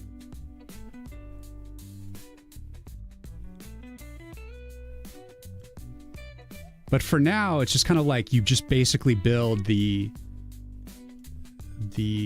underlying cards, and they don't really synergize too much yet. It's just not there yet.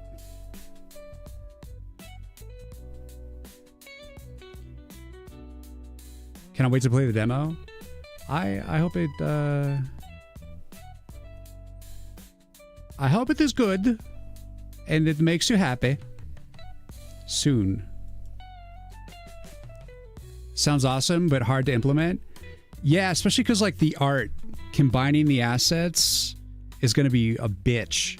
But I think synergies, I was studying what makes deck builders good, or just general card games good, and synergies was just massive part of it, because you want people to be able to creatively implement and strategize so that they can kind of create their flavor, their style of play, and find these little like secret ways to just suddenly be like overpowered, and have these big payoff moments and shit like that. Like, I want to build that in. It's just not there yet, but it will. It will. That's the plan.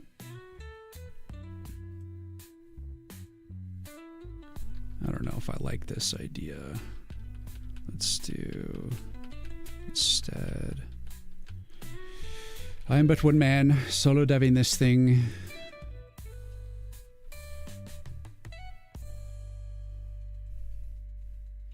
Let's keep it basic. Doesn't need to be fancy. I'm excited to share it with you guys. Big time.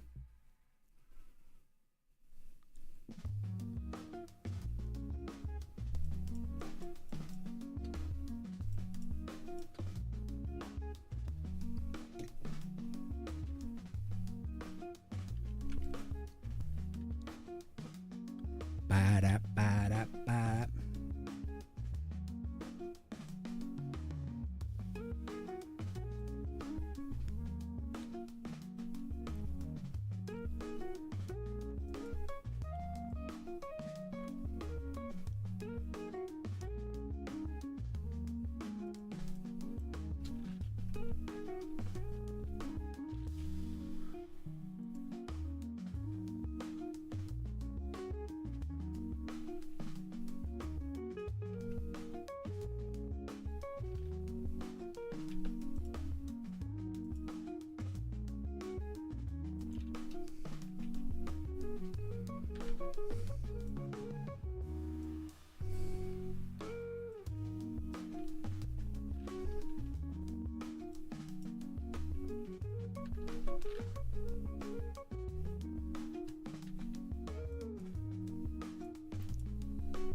I'm half a teacher.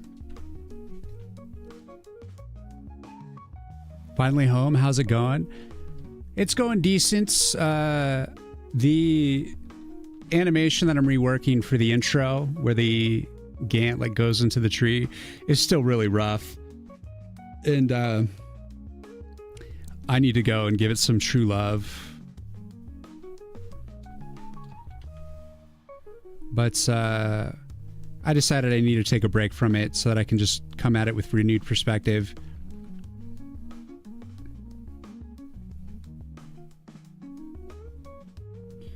So I'm working on the stage map here.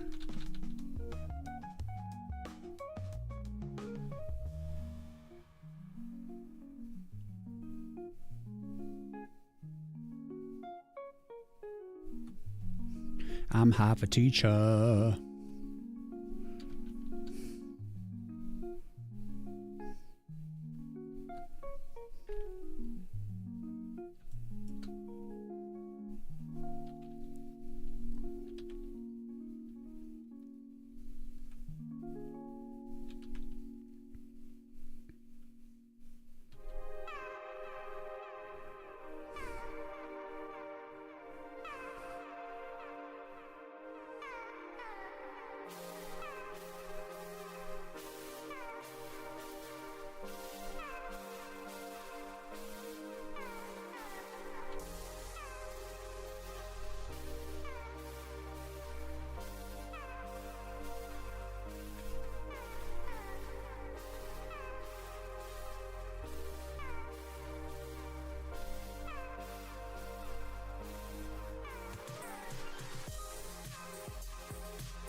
Yours is more like Balatro, non-compatible. Mine is like a single player, like you're fighting against an enemy force. So it is like it's a single player deck builder. Is it mostly art that is left, or do you also want to implement some gameplay features before demo? Yeah, I definitely think I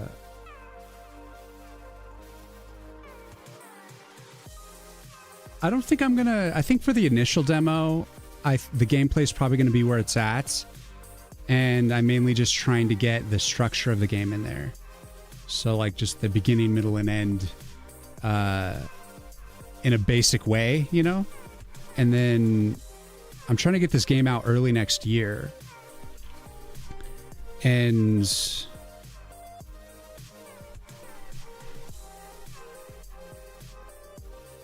that oh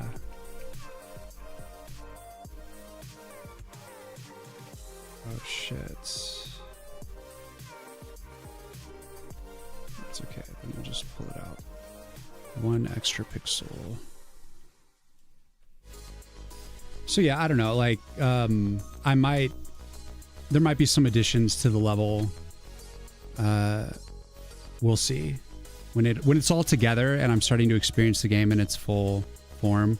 Then I may want to add some stuff, some bells and whistles, or even possibly just some additional cards. Especially ones that are like the utility style, because those are going to be more effect based and they're not necessarily going to require a lot of assets. But I think they'll add a lot of abilities and stuff like that, you know, ways to modify things. So it's kind of a low effort thing, but more or less, because each one's unique. So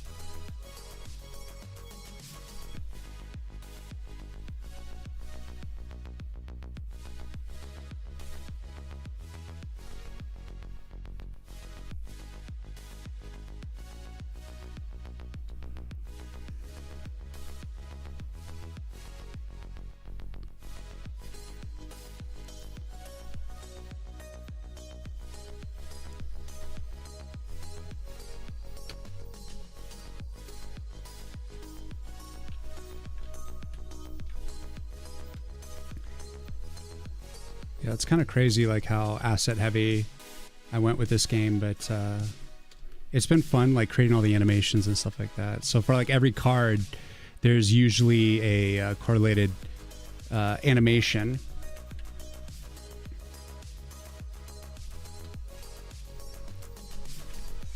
So that definitely affects, like, there's going to be less cards overall.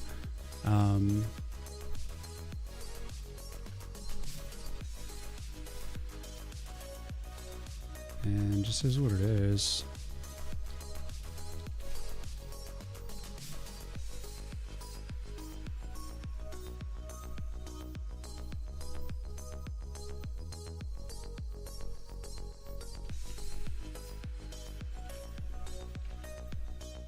But I'm hoping my lower goal is 50 cards.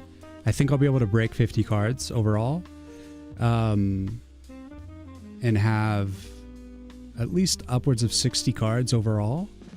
And I'm going to try to push that as much as I can, but the whole idea with this concept is to keep the game scope as small as possible. So I mean, within 60 cards with like card synergies and stuff like that, I think that could be enough to just kind of give like a nice experience. And because I know a lot of games use a selling point of like, I've got like over 500 cards, you know, like earn up to 5, you know, it's like crazy amounts. But like, because for every card that I have, there's a correlated animation and assets and stuff like that. It's just like, it's just too much. Like I wouldn't be able to do it. It should be too much, man. Too much.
We'll make great pets.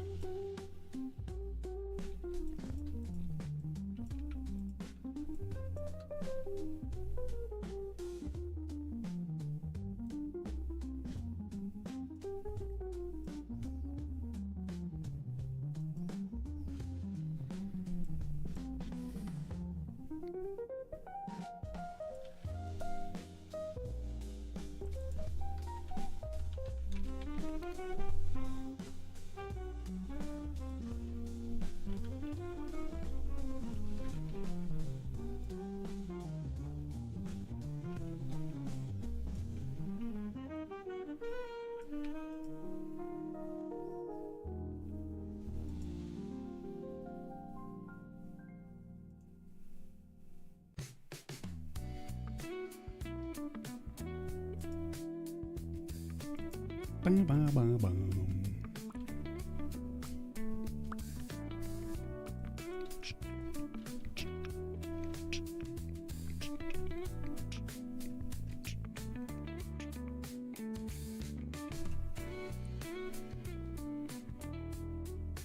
I'm gonna go study maths. Have a good stream. Cobble, thank you for hanging out. Good luck with your math.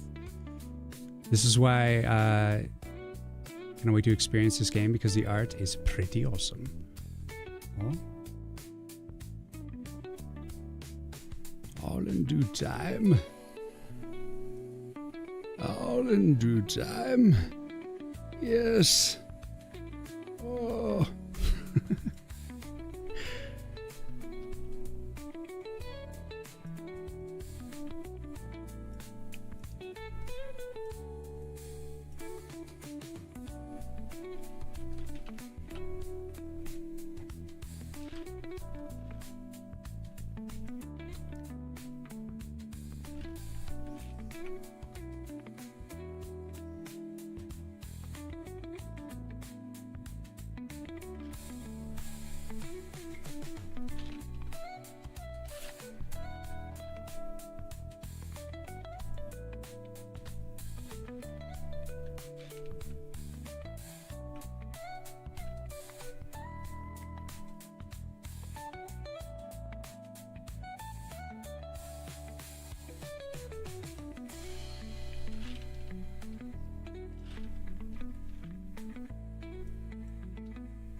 So like the deck forge, it's like a rest. There's a rest screen that I still need to implement, and I think I'll use that as a basis for this next. I got to make those mini cards. So rest. Somehow I need to like use this.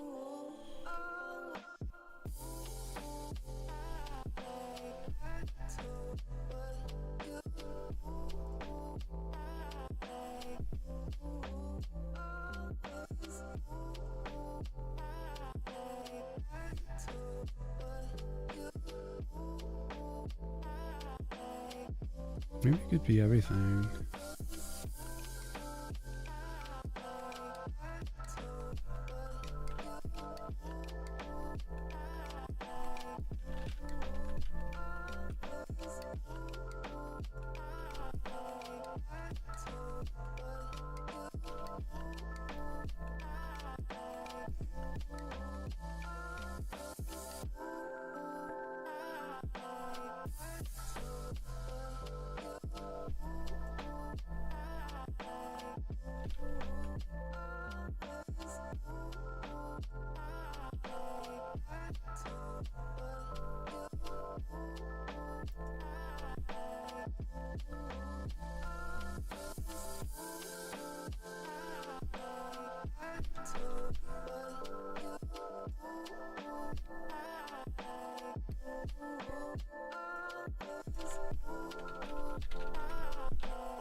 I use a Wacom 16-inch.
Nomadic, thanks for the lurk.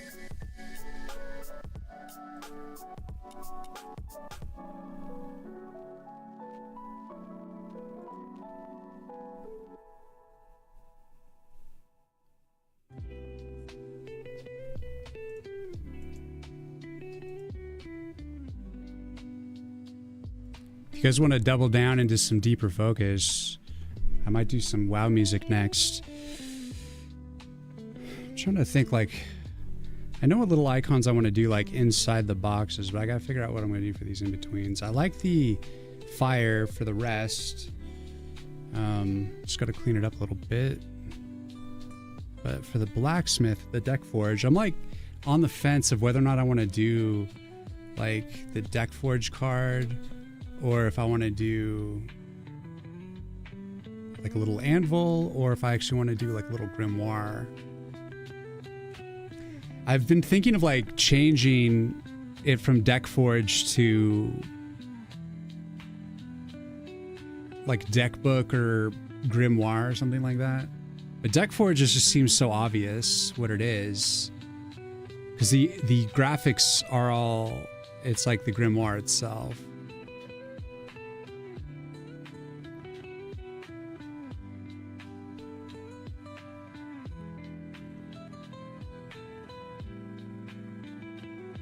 Just a little bit of a bad like fusion of ideas right now, because like I have this like graphic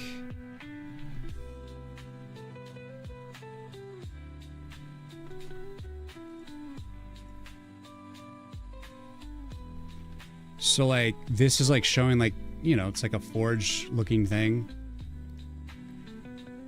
All I would need to do is change it to the grimoire. And I could just call it like deck book.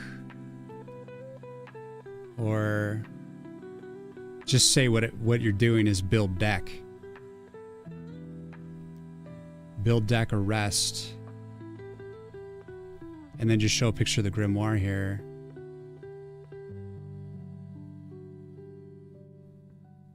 And if I did that, then I would need like a mini book for this.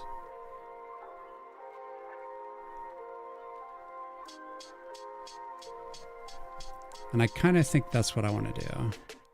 Mainly because like the graphics that I built for the actual forge is the book. It's the grimoire. I didn't make it like black smithing or anything.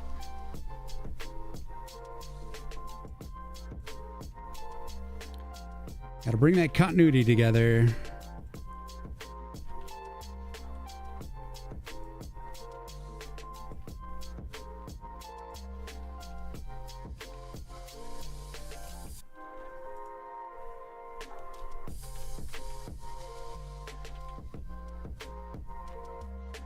Or prepare yourself for ultimate focus music.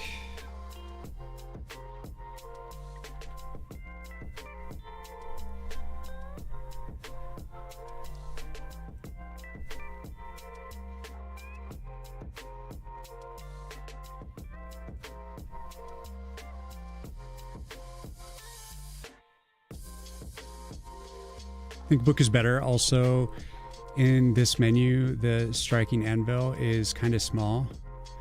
That's what I mean. That's was like my thoughts about it too. And you know, I was gonna like do like another pass on it to make it better, but like I don't. Overall, I've been meaning to kind of get away from the deck forge thing and get more into like calling it the, well, it's really, I want to treat it like the grimoire. It's the spell book. Because let me give you guys case in point here.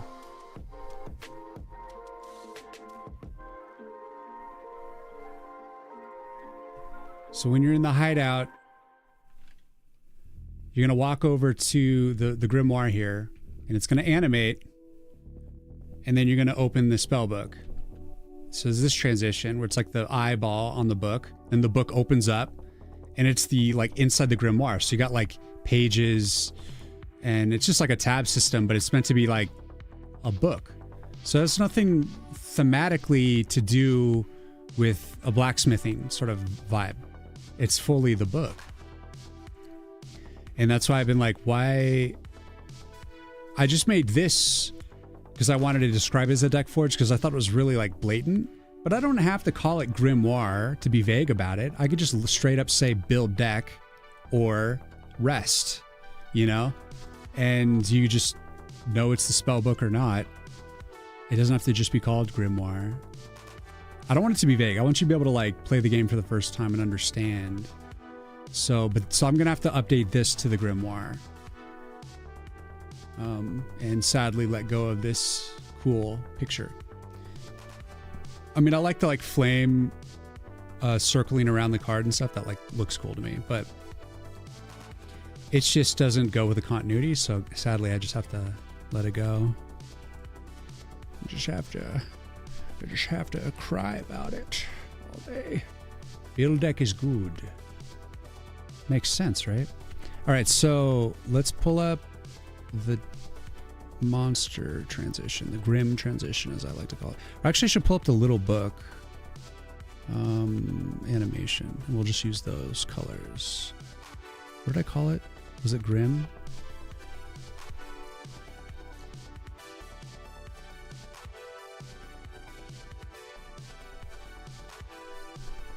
So here's the grimoire. And then when you like next to it, it like starts to burn with green magic. And then when you open it, it opens on up.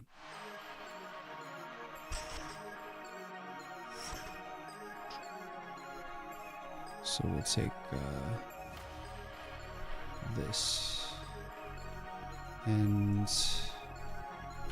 use those colors.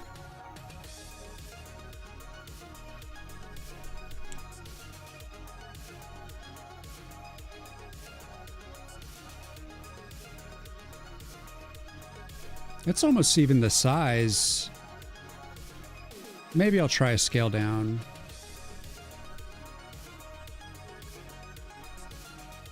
Scale downs usually go terribly, but let's just try. I mean, why not?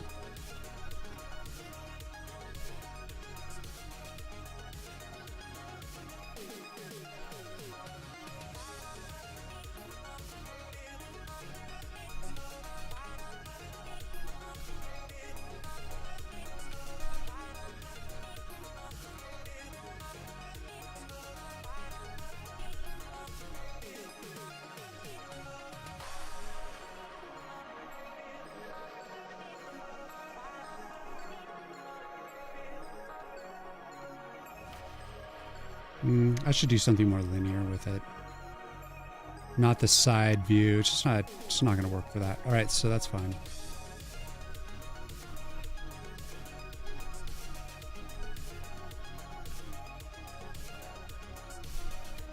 Do like a little book here.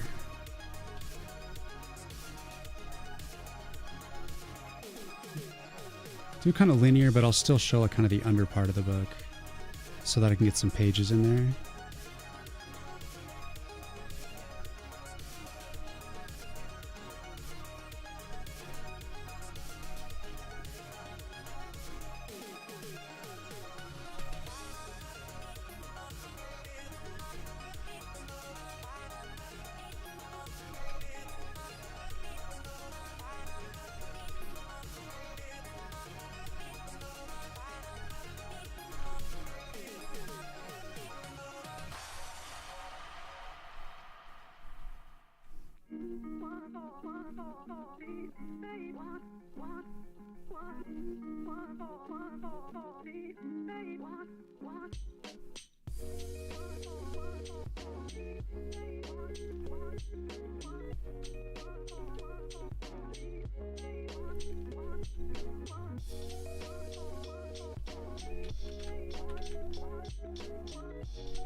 Maybe I can use it for a normal card. Maybe I can. Create like a blacksmithing card or something.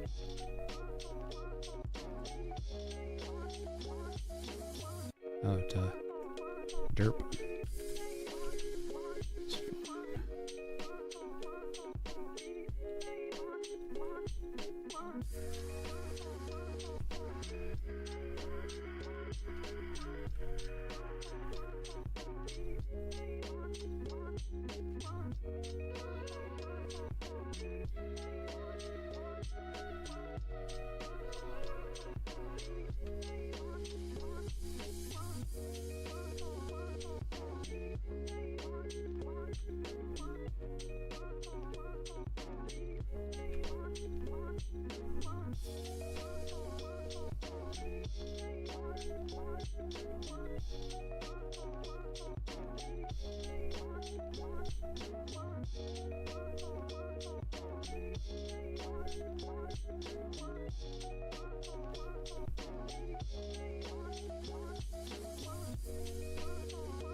Ooh, you know what blacksmithing card would be good with is a thorn blade. And it'd be a utility card. So like you could use it on anything that was kind of like metal based.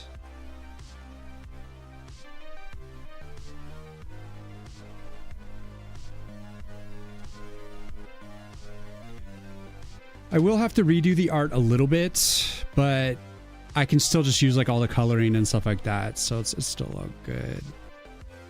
I wonder if I should just use a little eyeball.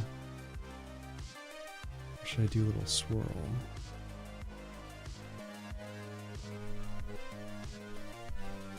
I like the eyeball, but let's do the little eyeball. Fuck it.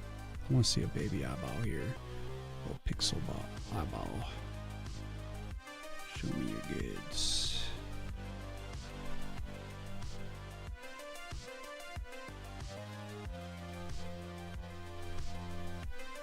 Pixel eyeball.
Burpologist, what's going on? King's Bounty. Do you have any online comic stuff or Newgrounds? I do not. I do have an Instagram, Riyin Art, that has some art that I've done. It's got a comic book character or two. Not a ton of digital art.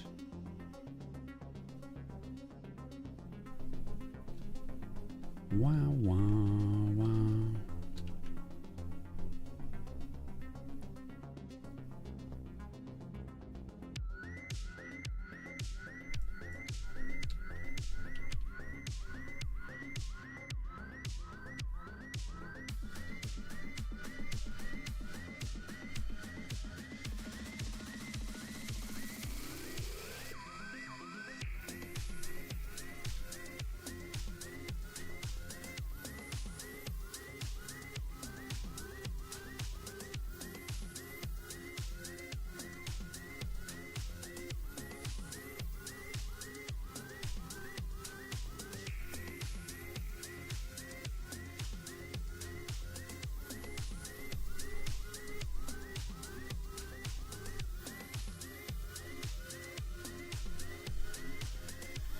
Definitely tough getting this little book to look right.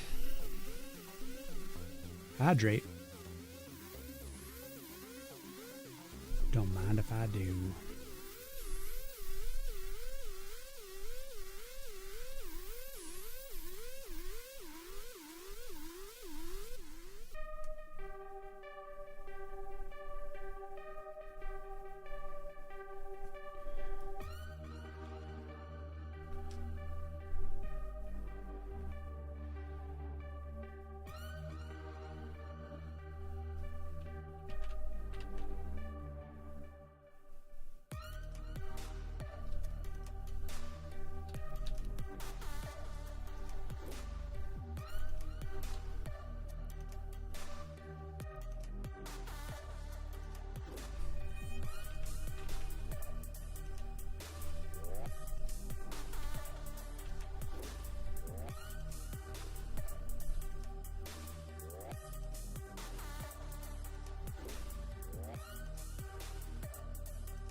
Come on. Whoops.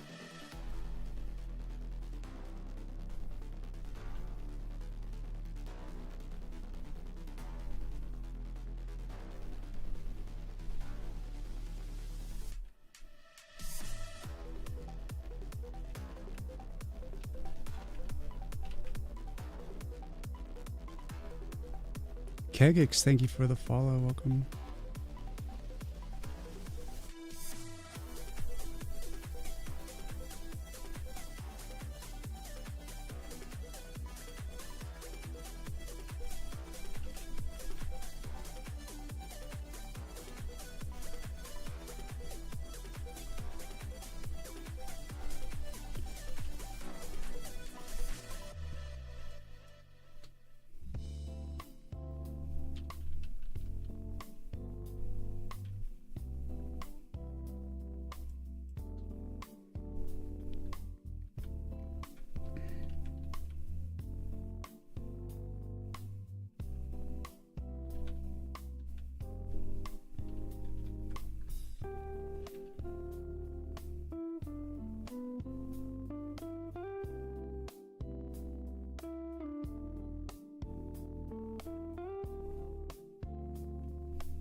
All right, and for spring, the way the map will look initially.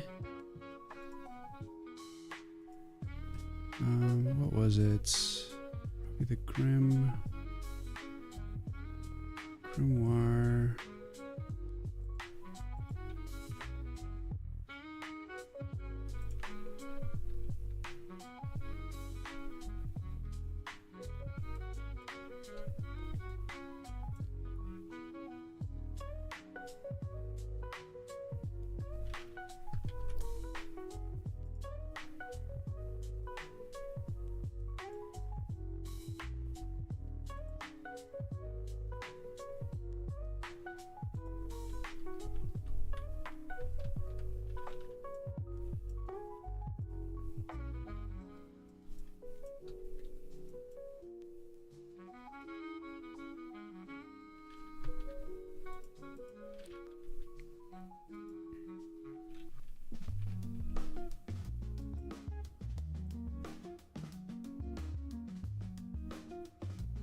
So much done in a day. Need to go to the hairdresser. See you next time. I hope I didn't miss you, Di. I hope you get what you want. Some wow. That's right, Coden. Man, I was so hyper focused, wasn't I? Jeez. I was on Planet Art. Thanks for the good vibes, Chris. Thank you very much.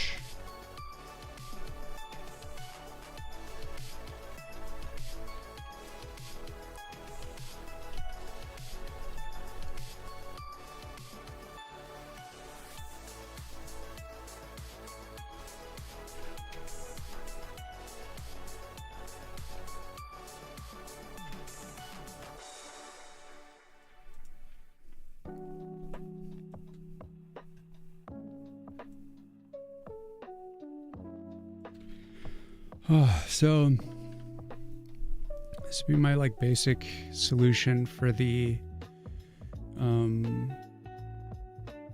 stage map. I mean in the future it would be more than just nature stages, obviously. I mean not obviously, but it'll be like a mix, but for now it'll just all be nature. So the leaf. But this will be like how you understand like the run that you're on. And still gotta work on this like little character. But I could make like a little idol for him. So he just kind of like floating or something.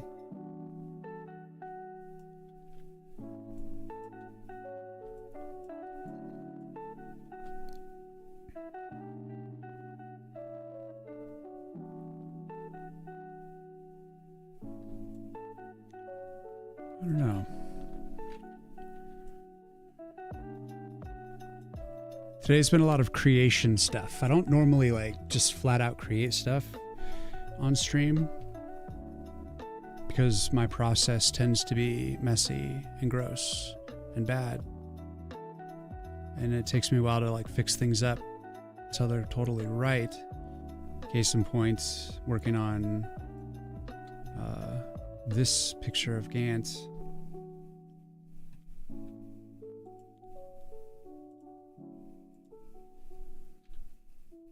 Let's see if I can take another stab at this.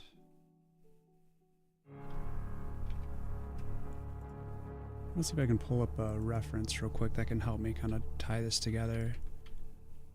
Let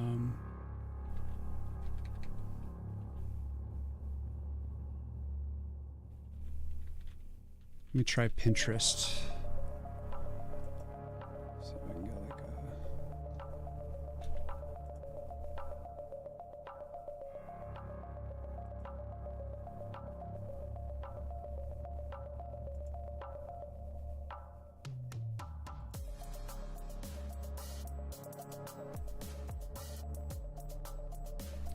You know what? Fuck Pinterest, because they inject a lot of like AI art crap in there. So let's see.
I still think he's a little too wide.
All right, so thanks for the good vibes, Alexia. Welcome. All right, let's lower this. We lower this.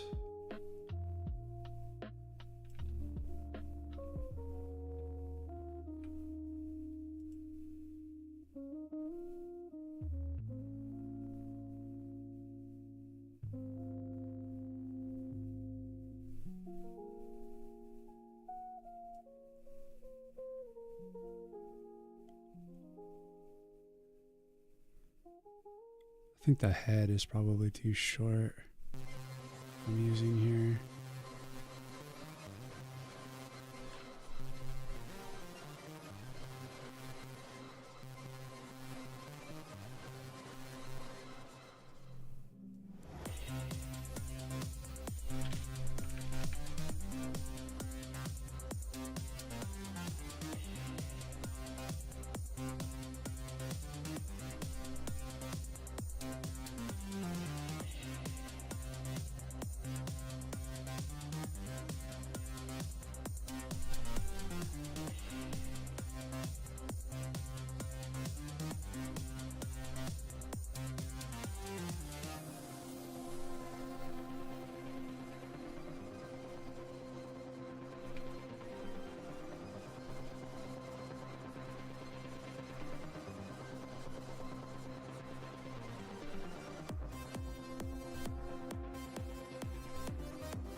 AG Tyro, thank you for the follow. Welcome.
It's looking sharp.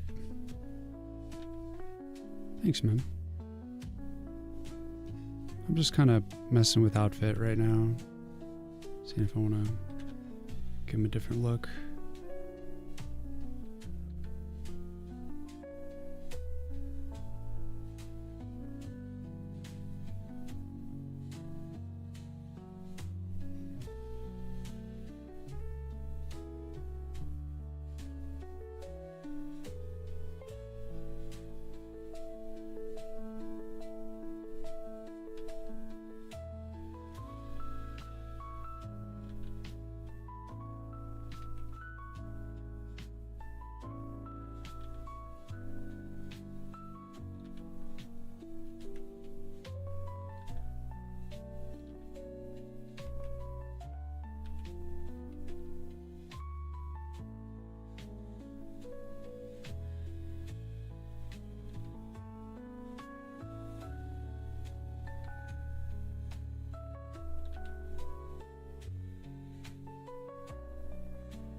Don't let Marianne see.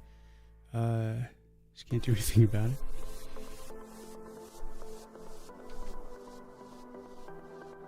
I suppose not.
Solomon, thanks for the follow.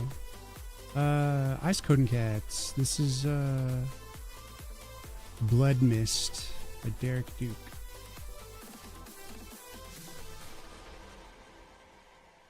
That would be a plot twist, though. What if she learns like astral projection or something and gets out of her body? I don't know, man.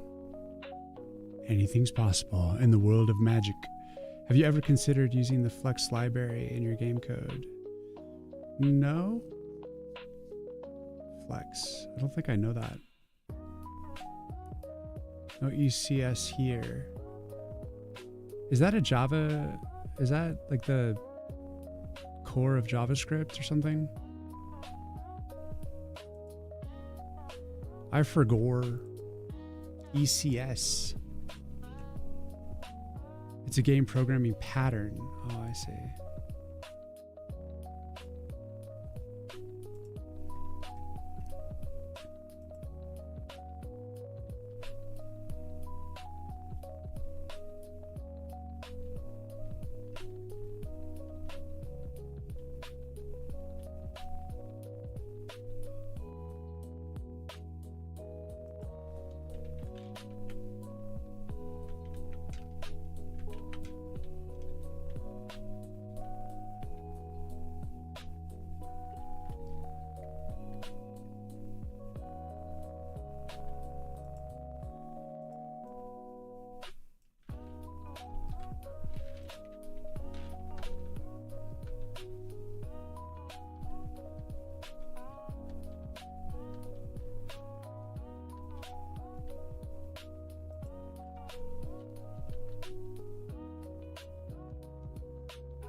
I guess I was thinking ECMAScript, perhaps?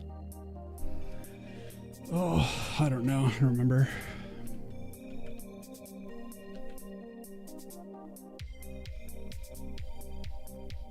Just the ECM reminded me of it for some reason. I'm getting tired, and I don't care about JavaScript anymore. I don't care.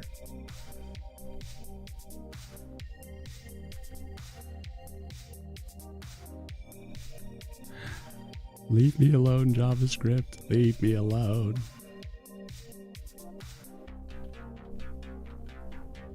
No, no, no, no, no.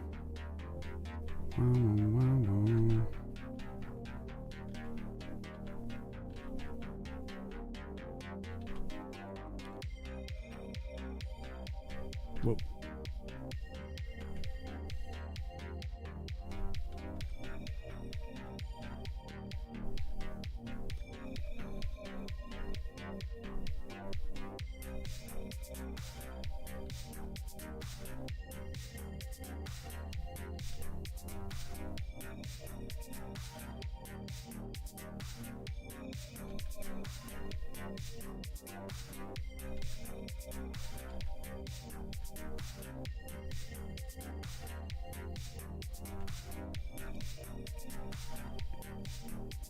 This is pretty good. Flex stands for Fast Lightweight ECS. It is written in C, but has bindings in C++ and many other languages. Entity Component System. There's pain and trauma in those words. You don't need JavaScript when there is EM scripting.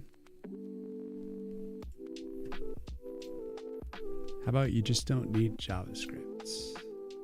It can suck an egg.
Come on.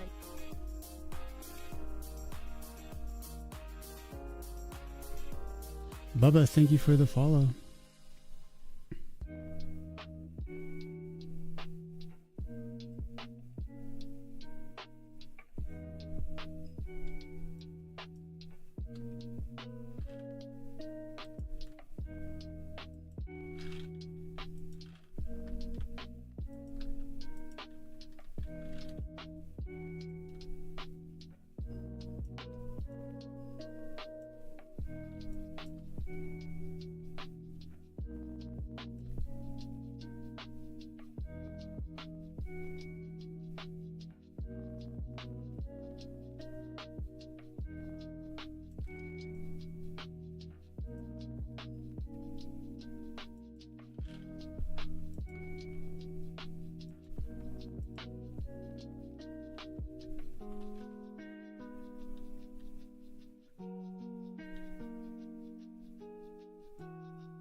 Able to shrink memory objects yet? Nope.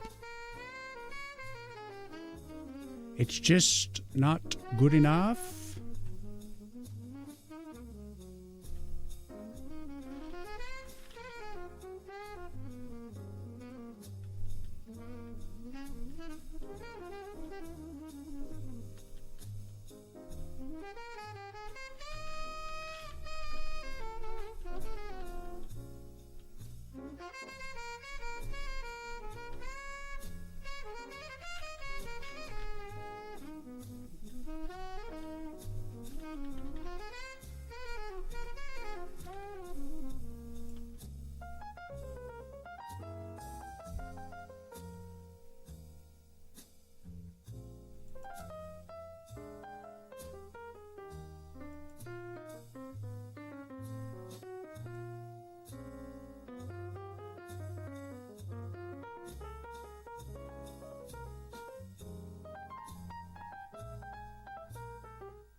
I'm trying, Warlock. Trying to clean it up.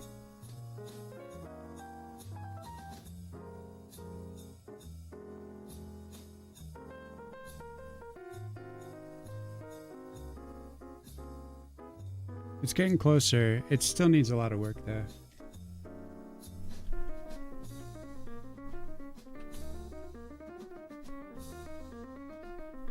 I have him like put his hands on his chest as he backs into the thing because it's going to be easier to mask him in without his arms dangling out the sides.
When he backs into the tree, you mean?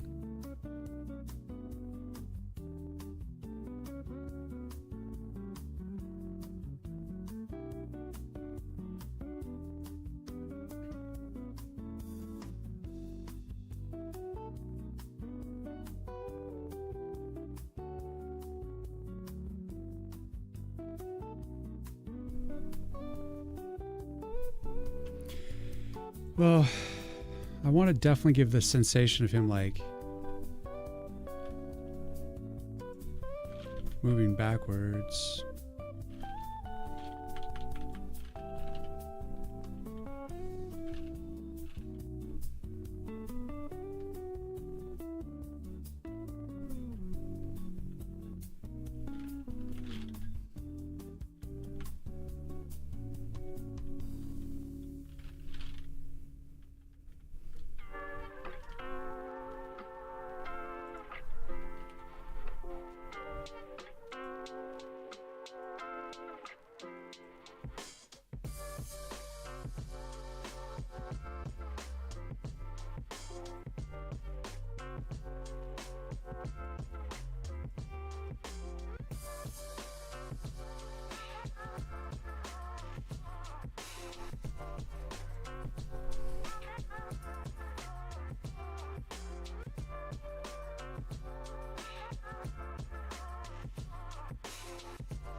Disregard everything.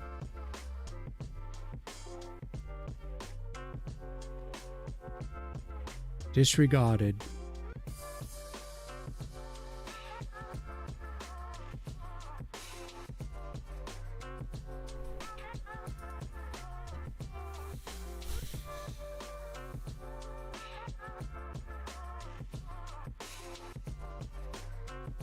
So obviously it needs to be cleaned up because all the resizing chopped it all up, and that needs to be like redrawn on those frames. But I think the motion feels okay, and I've iterated insanely hard on this today, and I think I need to like let it marinate for a night where I don't work on it. I just take some time away, and then I'll come back and do a refinement on it, perhaps tomorrow or something. And so yeah, possible new intro. We could just stick it in the game as is right now, goof off with it for a second. Let's see, for the wiggle, I did just leave this, leave like the back part wiggle so we can kind of like see that. We just have to do another.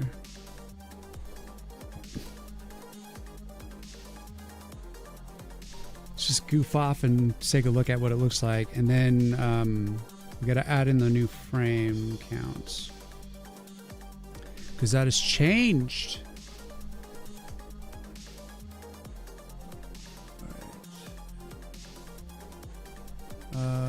Idle is now, we're going for the wiggle, so we're gonna say 85 to 104, and then on the intro goes from 31 to 84. Build, Bo Baggins.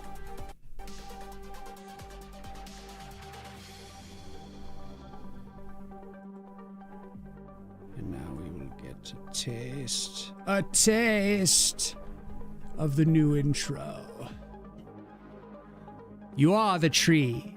If you don't understand that you are the tree now, then you are perhaps too low of an IQ, too distracted by all that OnlyFans that you're currently ingesting. You sick bastard. Hope you get some good rest. Looks awesome. Yeah, after we do the build, I am probably going to raid out and chill, because I feel creatively spent. And I don't want to like over-invest too much time into rendering right now when I need to just come back fresh in case there's any like slight overhaul to anatomy or anything. I think I did a decent fix to the anatomy and stuff. The proportions feel decent now, so I feel good about that. But again, I don't want to invest too much in like cleaning the rest of it up until I've seen it. Let it sit for a day and then see it again. Just in cases. It's like one thing I'm noticing when he, so right there's 2 frames where he just sits there.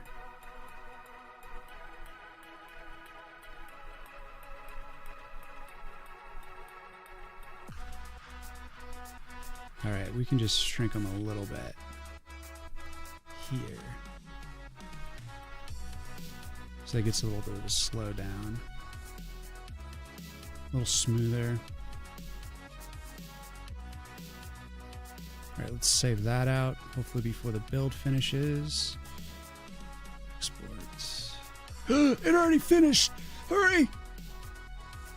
Maybe I made it. Maybe I made it. I don't want to risk it though. I want it to be the real deal. All right, save it. Open it. See what you got.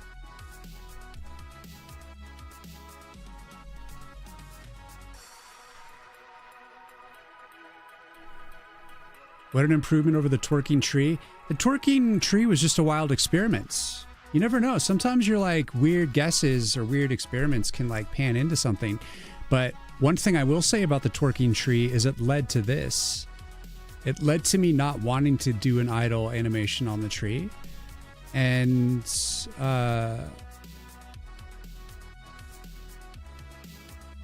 what?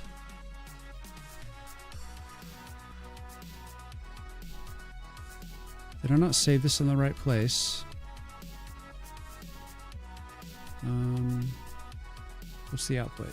Ah, right. I changed the name. So we got to save it out properly. We never would have made it. Damn it. All right, tree wide. There it is. Yes, overwrite it, export it. Give it a save. A big save.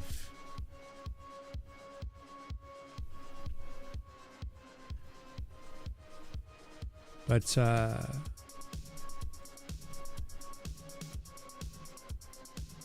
was happy to get Warlock's feedback on like, hey, put the... Oh, wait a second. He's missing his hands. He's like, you should put the spirit into the tree. And I was already thinking of doing that. And it gave me like kind of that extra confirmation. And also like, it just feels more sensible than, all right, his hands just disappear, but I'm not going to try to fill all that in. Whatever. I'll just do it there. But,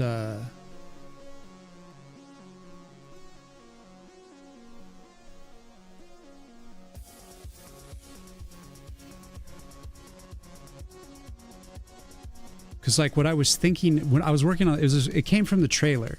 Like in the trailer, I was thinking, okay, he'll go through the portal, and then like I'll have the next scene where he like goes into the tree so that it's obvious. But then I was thinking that it would be like him just little. But then having him like scale up to the tree size, definitely I think can be more of a art piece than the little thing. Okay, here we go. Oh no, it happens too fast. Oh shit. All right. Let's add some frames, some dummy frames.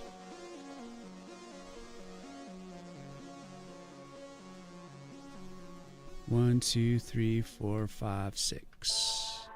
6 empty frames. And then now we have to update everything.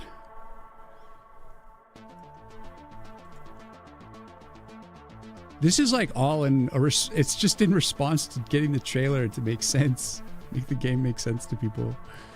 This is what it came from. It is what it's born from. How do we get... It's the continuity of it that I love. You know, it's like having... You're getting used to like being the little green Gantt spirit in the hideout. And then here it's like connecting the hideout Gantt to the tree. That's beautiful. All right, this now goes to 90. This starts at 91, repeats at 91, and goes to 110. And build it. Yes. So now we have like the little wiggle here on the roots. Just to kind of experience a constant wiggle on something. Once he's like possessed the tree. And that's not the like official animation probably. Just to kind of vibe, see if that's something I want to do. It already feels like maybe too like worm-like than like, you know? So it's not exactly appealing. It's kind of gross, but maybe like that's a good thing. I'm learning with like horror film stuff. The more visceral stuff is, even if it's disgusting or terrifyingly gory or something like that, just like over the top gross, sometimes that kind of stuff can be really good for entertainment value. Like in the moment, you're just like, ugh. But then like somehow it gives this, since it gets a rise out of you, that's entertainment. It's making you feel something in your cold stone heart. Even if it is unpleasant. OnlyFans. The return of Wiggle. Only in the roots. But I don't know if we'll keep it. It's just for like, just to see. It's the last vestige of Wiggle. Will the Wiggle remain? We don't know. But we will see when the code builds how it feels. Yay, I helped. Revenue 50-50, although thanks is enough. Warlock, I already had the idea before you came to me, okay? I was already thinking of doing it. But when you mentioned it, I was just like, maybe it'll just solve the problem bigger than the wiggle. And once I connected that dot, it was like, yes. But like minds, my friends. I wouldn't have thought of it if I wasn't working on the trailer yesterday, actually all weekend, and making a trash ass trailer that just did not work. Obviously, we need some sound effects. It broke.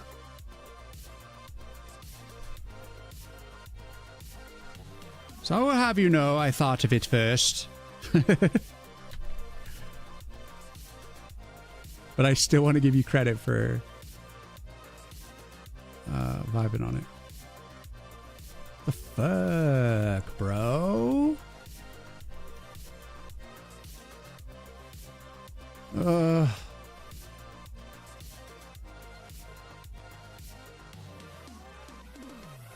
Don't worry though, a lot of my ideas are shit, so.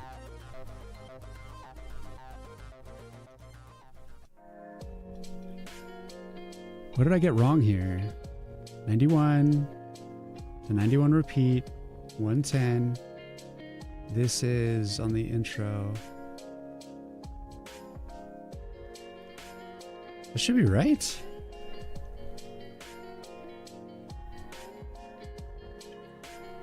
We're talking. Okay, stop your damn animation there, boy. 31 to 90. It's right. Why are you breaking? Why am I so terrible at this? But I will say thank you, Warlock. Thank you. You did, in fact, assist.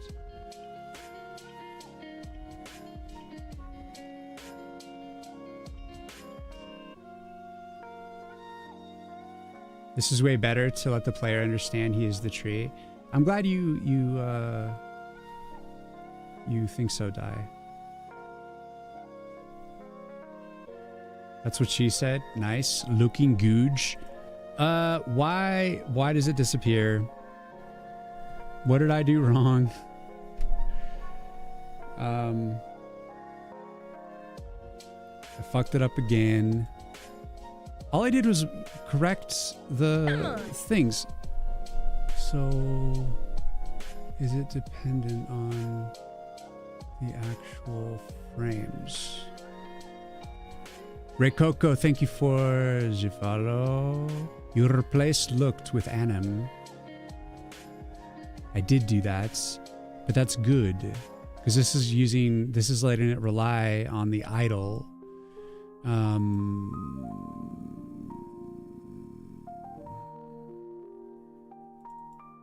Because like before, the look would like not use the sprite sheet Annie, would use the tree sprite sheet Annie method, and that's for when I had actual. I wrote in the functionality and animation so that you could like the tree would like look to the left or look to the right depending on where you're aiming, and I took it out because it just felt too. It didn't feel comfortable. It didn't feel good, like natural. It felt unnatural. Felt bad, so I got rid of it. And I took out his eyeballs too. I carved out his pupils and threw him away because he just looks better with dark holes for eyes. I don't want him sitting there staring at you the whole time. Idle when intro is complete. Intro is complete. Then we get intro complete to face. Dispatch node intro play. When it is. It has to be the end frame. Current, if the start frame equals end frame, no. Current frame is not equal start frame. That comes in here. If intro, play sounds. Casting into loops. If complete is here, if it's extra beyond end frame, then it says if it's -1, it starts over. Ugh, I'm getting a new issue here, brand new.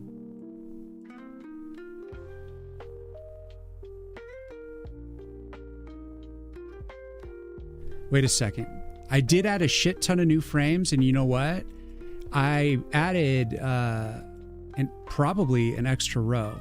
Let's look at the sprite sheet. Is there 4 rows now? That is a 4-row situation. And I believe I reported 3 rows on the upload. So we're going to go to Hero Sprites, and it needs to be changed here to a 4. I got you, son of a bitch. And of course, I'm only yelling at myself because I'm to blame. It is my fault for being so sloppy.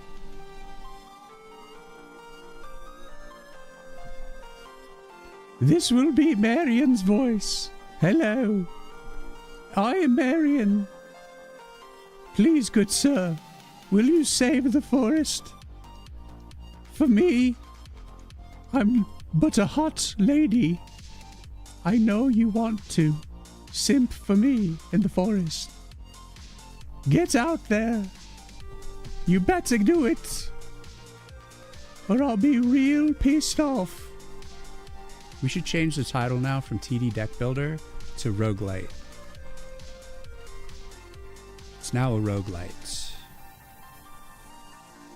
Roguelite Deck Builder. As according to APOC and my buddy. And I have gotten a lot of assists this week from smart people with good ideas. And I'm just starting to get the feedback train going. It's the only way to do it successfully. You must listen to other people. You must listen to the people. You cannot have all the answers. No one mind is smart enough for that. Sounds like my ex? Are you serious? Your ex sounds like this? How did you ever... How did you ever talk to this person? Seriously? Please, Shader, come over. Just like Coldplay says, your body on my body. Please. Please. Just that save the forest simp for me or else? Oh, got you. I would have preferred that you said it was the tone of voice.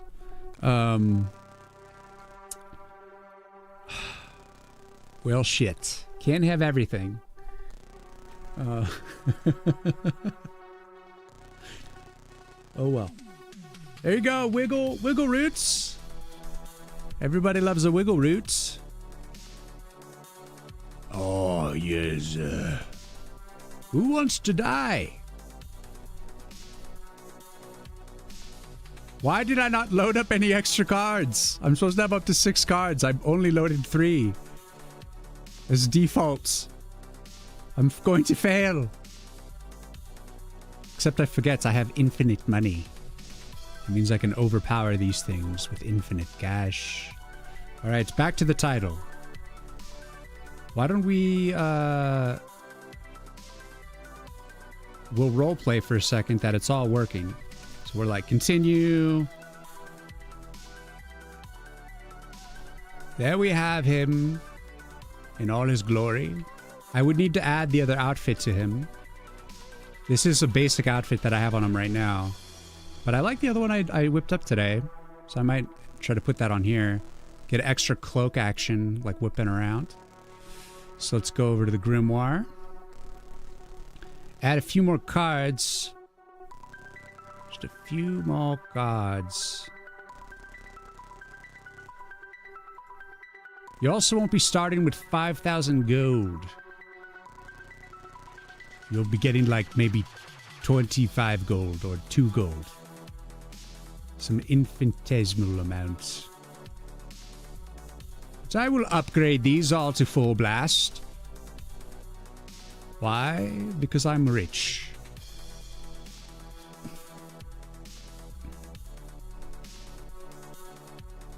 You guys probably want to hear the game too.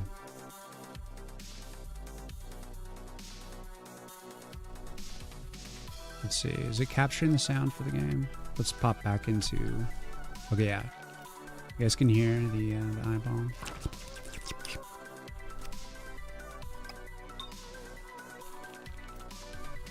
I have a little, like, sound when the eye appears. All right, so pretend this is a portal, okay? So what I was going to think, what I was thinking of doing is when you go up to the fireplace now, since I'm getting rid of the Chamber of Seasons, that whole thing's getting, that idea's out. What'll happen is you'll walk up to the fireplace and it'll say like click action button. You'll click it. You'll get the level window here where you can decide difficulty, game mode. And then you say to battle. And then once you click to battle, it'll come back to this screen, but it'll all be like automated at this point.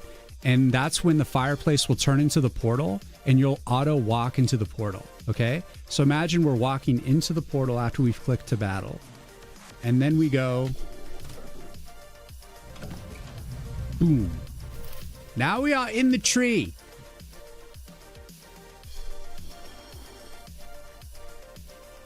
Continuity.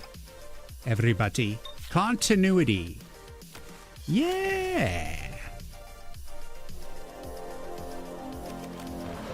Who wants to die?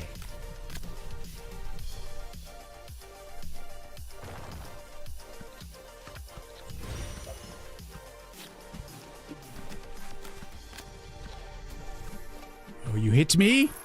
I hit you.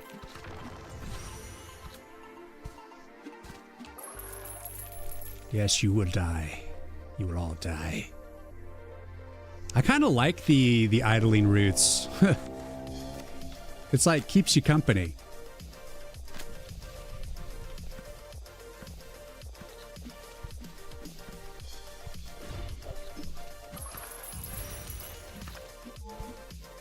Oh no, I'm out of stuff.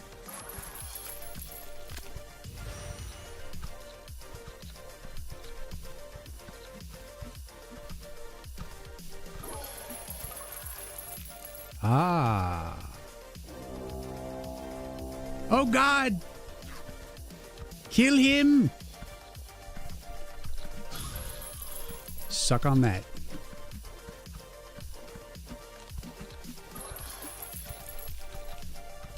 Dragon, you will fall.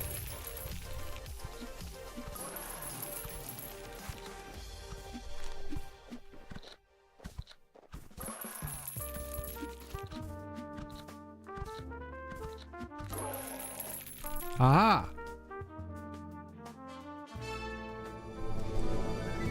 Victory is mine!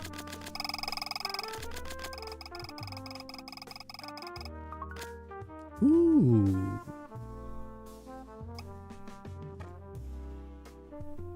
That fade out on the card was a bit slow. Do like a chest opening sound there.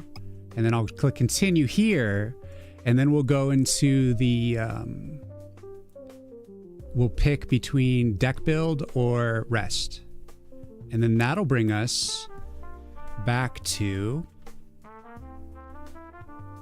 after we go to like say the deck forge or see the rest animation, then we'll come back to the level map here, the stage map as I like to call it. And it'll be like, we'll be on this level for one. Well, actually, we'll be like here because we'll be on like whether we rested or not. And they'll be like, or maybe I'll just have it like, it'll go like, and then as he walks over it, it'll like change to what you picked. And then it'll go to the next level. and then you'll go into the next level. Are you guys starting to see what this is? Is it starting to make sense that I've spent all this time on?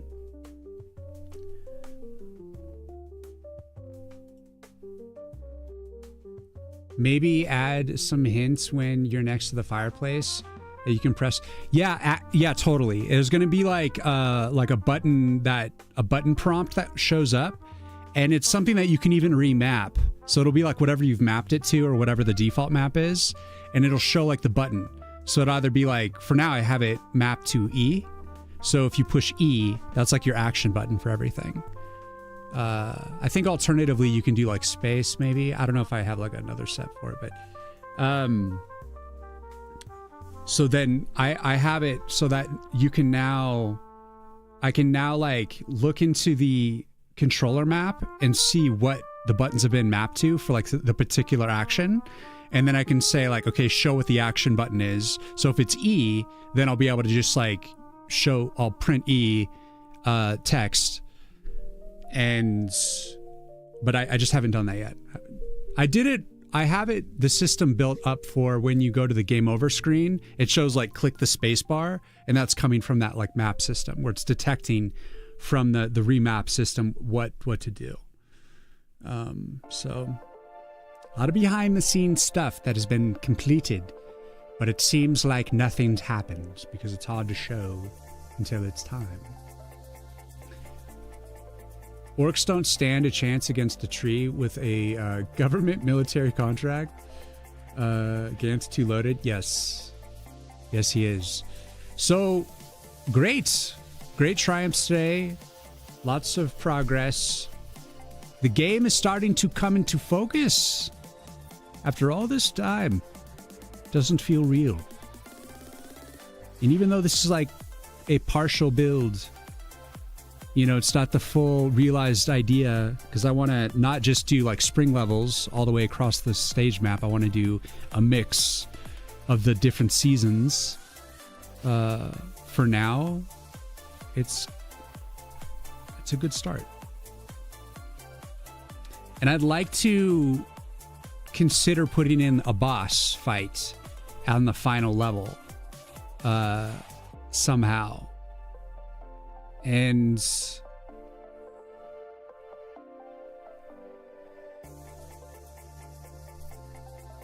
I think it'll be like very similar to how things are done in Kingdom Rush. They have it so that you build up you just beat the level. So you've built up a bunch of towers to max level, and then a boss will come in. And the bosses are like relatively easy. But bosses aren't always necessarily meant to be super difficult. Sometimes it's just for the spectacle. But trying to make a boss hard in this scenario will be interesting to see how I can figure that out. Make it more challenging.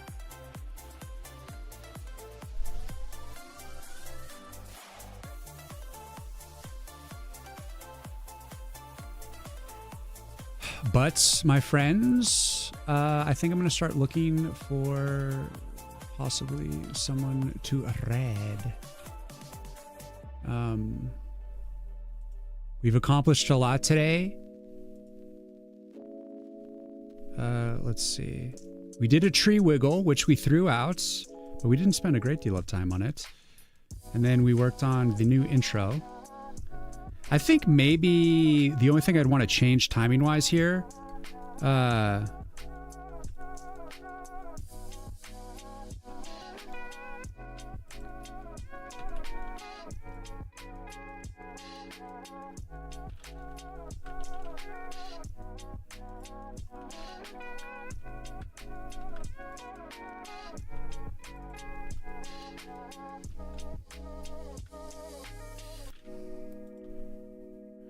so he just lingers for a second longer there. So it feels more paced. But not too long, because it's something you would see often.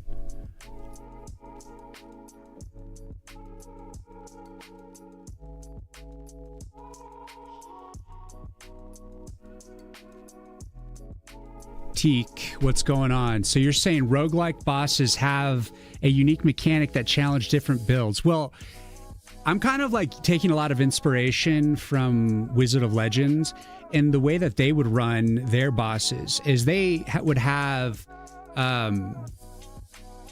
they had, I don't know what it was, like 4 or 5 different bosses, like mini bosses.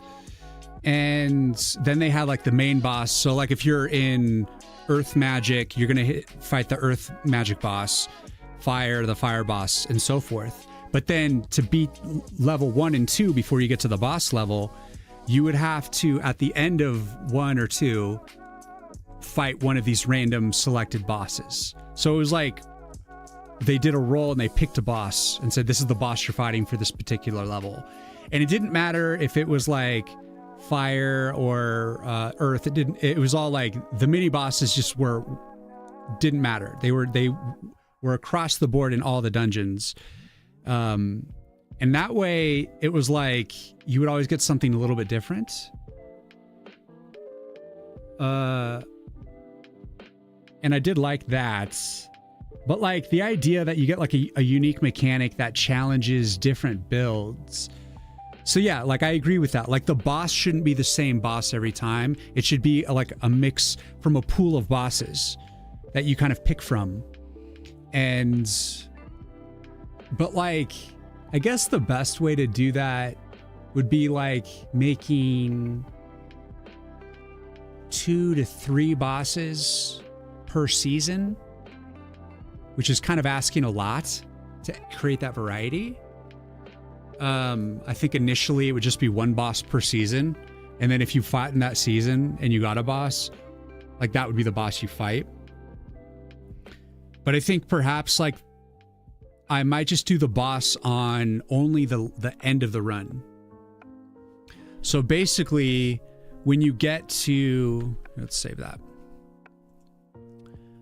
Let's close that. When you get to this stage, the final stage here, it would then say, okay, you're on a nature level. We're going to give you a nature boss. But if you had like a fire level there, that's where you would like do the level. And then at the end of the level, there would be the fire boss. But all the other levels, there would be no boss. Possibly. I could do the same kind of format in a sense with, I don't want to just do a boss at the end of every stage. I want some stages just to be like, it's about fighting the new enemies that I'm introducing, because I'm going to be dripping in the different enemies. But now that I'm doing less levels, I think I might have to introduce more enemies more often. You know what? I could even roll the enemies. Since I'm only doing 2, like I was designing it before so that you would do 10 levels for nature season, and that would be the entire run for nature. And I wanted to have 10 enemies so that every single level you'd be introduced to a brand new enemy type. And so that way it would just have a progression in that sense. But now if I'm only doing 2 enemies, or I mean 2 levels, 2 stages from each school of magic or season, when I eventually get that done, I can now kind of like cherry pick or roll for the type of enemies that you'll be fighting. So that means sometimes you'll be fighting like the dragon, the witch, and the troll. And then other times it'll be like the orc, the goblin bomber, and whatever.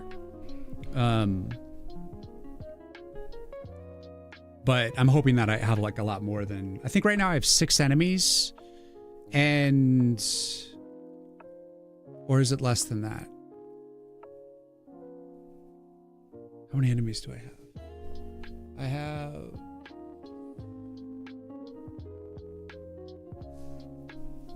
the goblin bomber, the orc, the dragon, rider, the witch. I think I only have 4.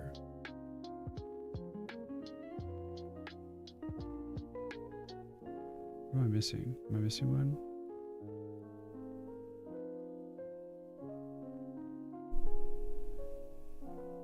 Am I crazy? Slay the Spire mini bosses are optional. It's interesting. Yeah, like, well, I think it's just right now you guys can tell that I'm still figuring this stuff out, like how it's going to be constructed, how it's going to feel right. And that's in part what's hopefully going to come back with you guys on giving feedback while you play the demo and stuff. You have to understand that it's just a starting version of the game. I'm still going to make changes to like figure out what's best. So maybe more bosses everywhere or one boss only at the end. If I did more bosses everywhere, I'd have to have like a lot of bosses to do that. So I think initially my goal will be like one boss at the end, just to start. And then maybe it'll get more complicated after that. But for now, we're just trying to get this run going. Yeah, that's it. That's it. That's life. It's life in the world of Woods of War. If you guys have not checked out the Steam page, check this out. I'm also going to post this on the YouTube. Check out the Steam page. Give it a wish list if you like it. Prime sub from Teak. Thank you so much. People just subscribed. Here's a Prime sub. Man, you're awesome. I really appreciate that. And I think I'm going to start looking for someone to raid because I'm tired. And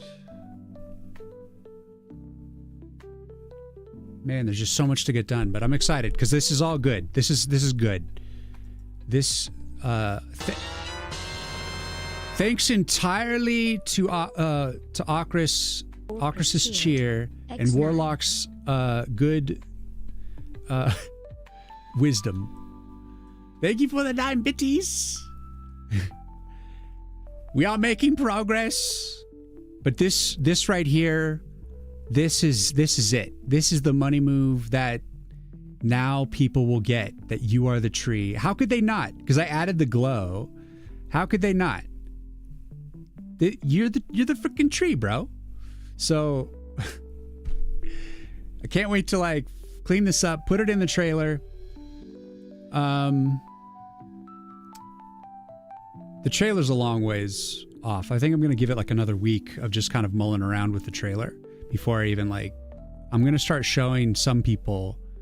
I might share it with you guys and get your feedback on it when I feel like it's not a complete disaster, when it's just a bit of a mess right now. So what I'm going to do tomorrow is I'm going to be watching a bunch of game trailers, taking notes on why I think they're good, and seeing what I can do about my pacing and just general informing people what the hell's going on in this game. And that means I can even add this screen to the trailer too. And I can just kind of like pretend, like just do a pretend animation of him going like little player piece, you know, like game board piece.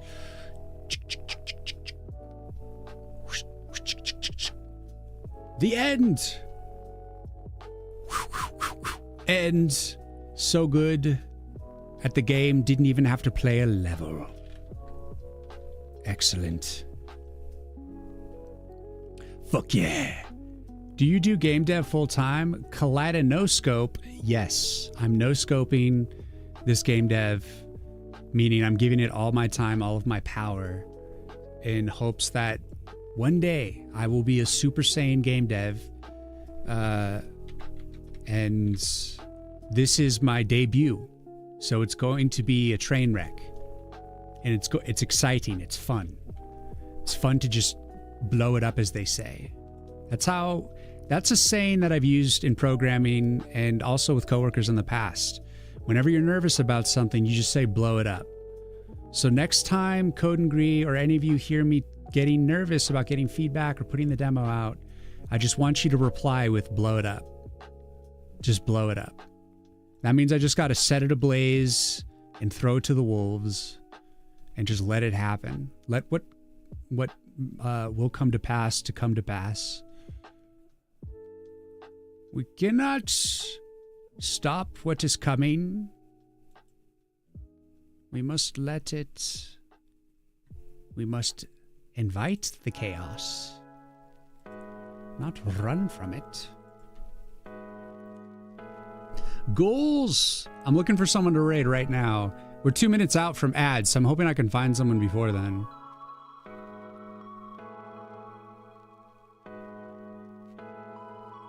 I was considering raiding Jackie. We've raided her many times. She's very cool. I might raid somebody else, though. I'm kind of looking around. Oh, Jackie's #1 in the category. Good for her. She's rocking the category right now. Sometimes I like to try to meet other people, especially looking for other game devs that do pixel art, because they are a rare breed. They are rare.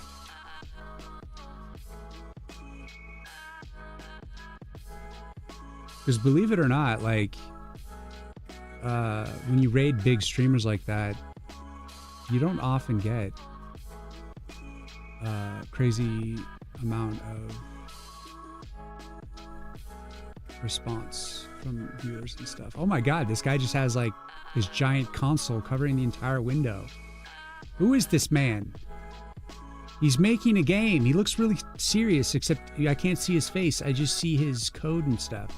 And he only has 49 followers. He wants to get more into game dev.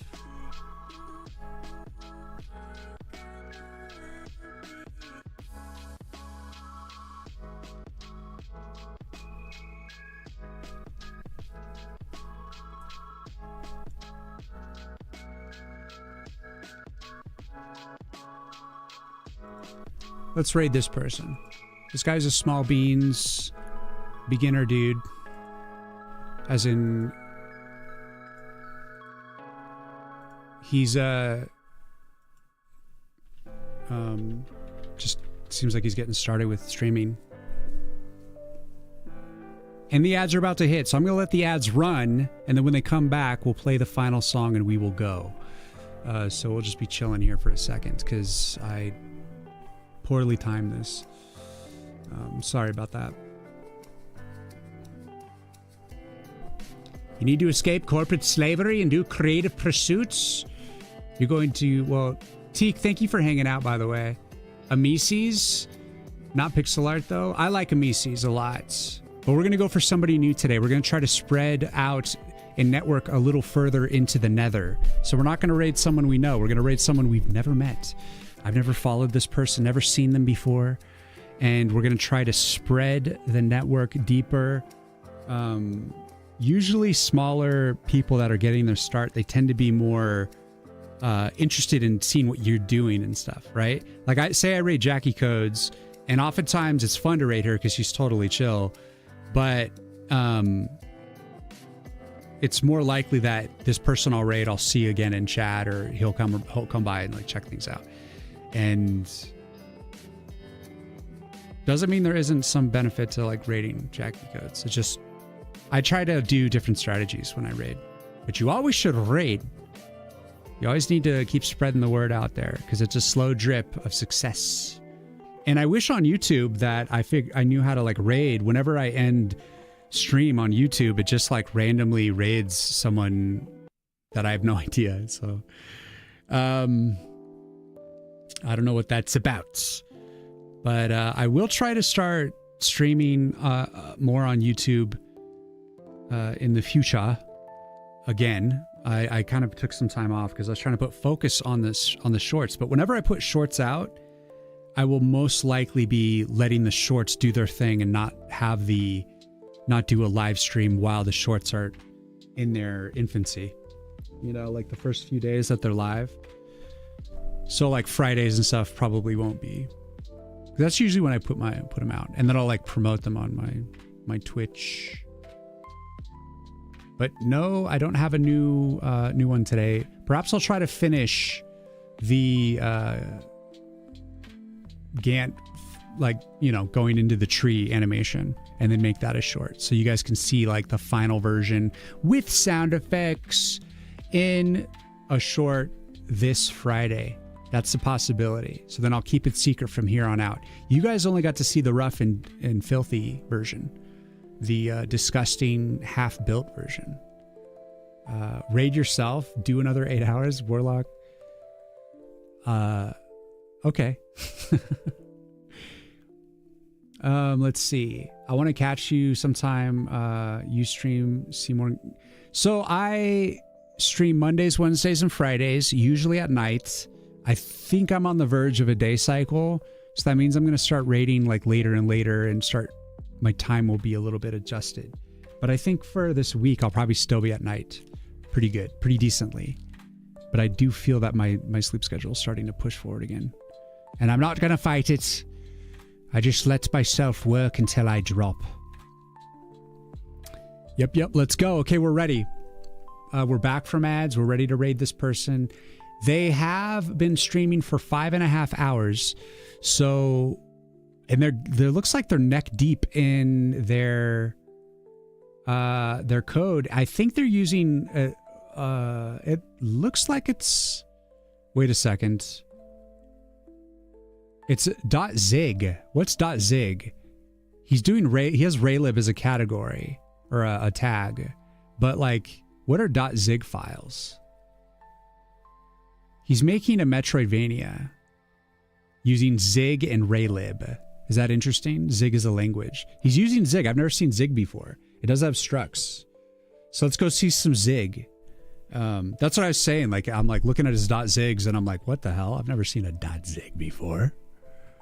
Let's learn something new. I like raiding people doing weird things. Like that last raid where we went and saw that girl doing assembly, you know? And then that dude was really toxic and got his ass banned, which is hilarious. And I banned him from my channel at the same time, and he was like super pissed because he was being a total dick. That was funny. And I also felt bad for that streamer too, because she seemed really overwhelmed by toxic people. And I did not think that was cool at all. So I'm glad he got his ass double banned in like a matter of 20 seconds. Suck on those eggs, buddy.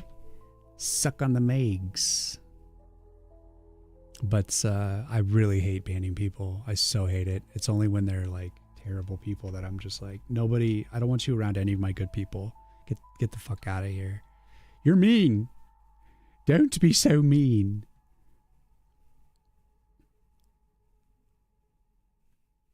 Oh, Christophit is one of the creators. Interesting.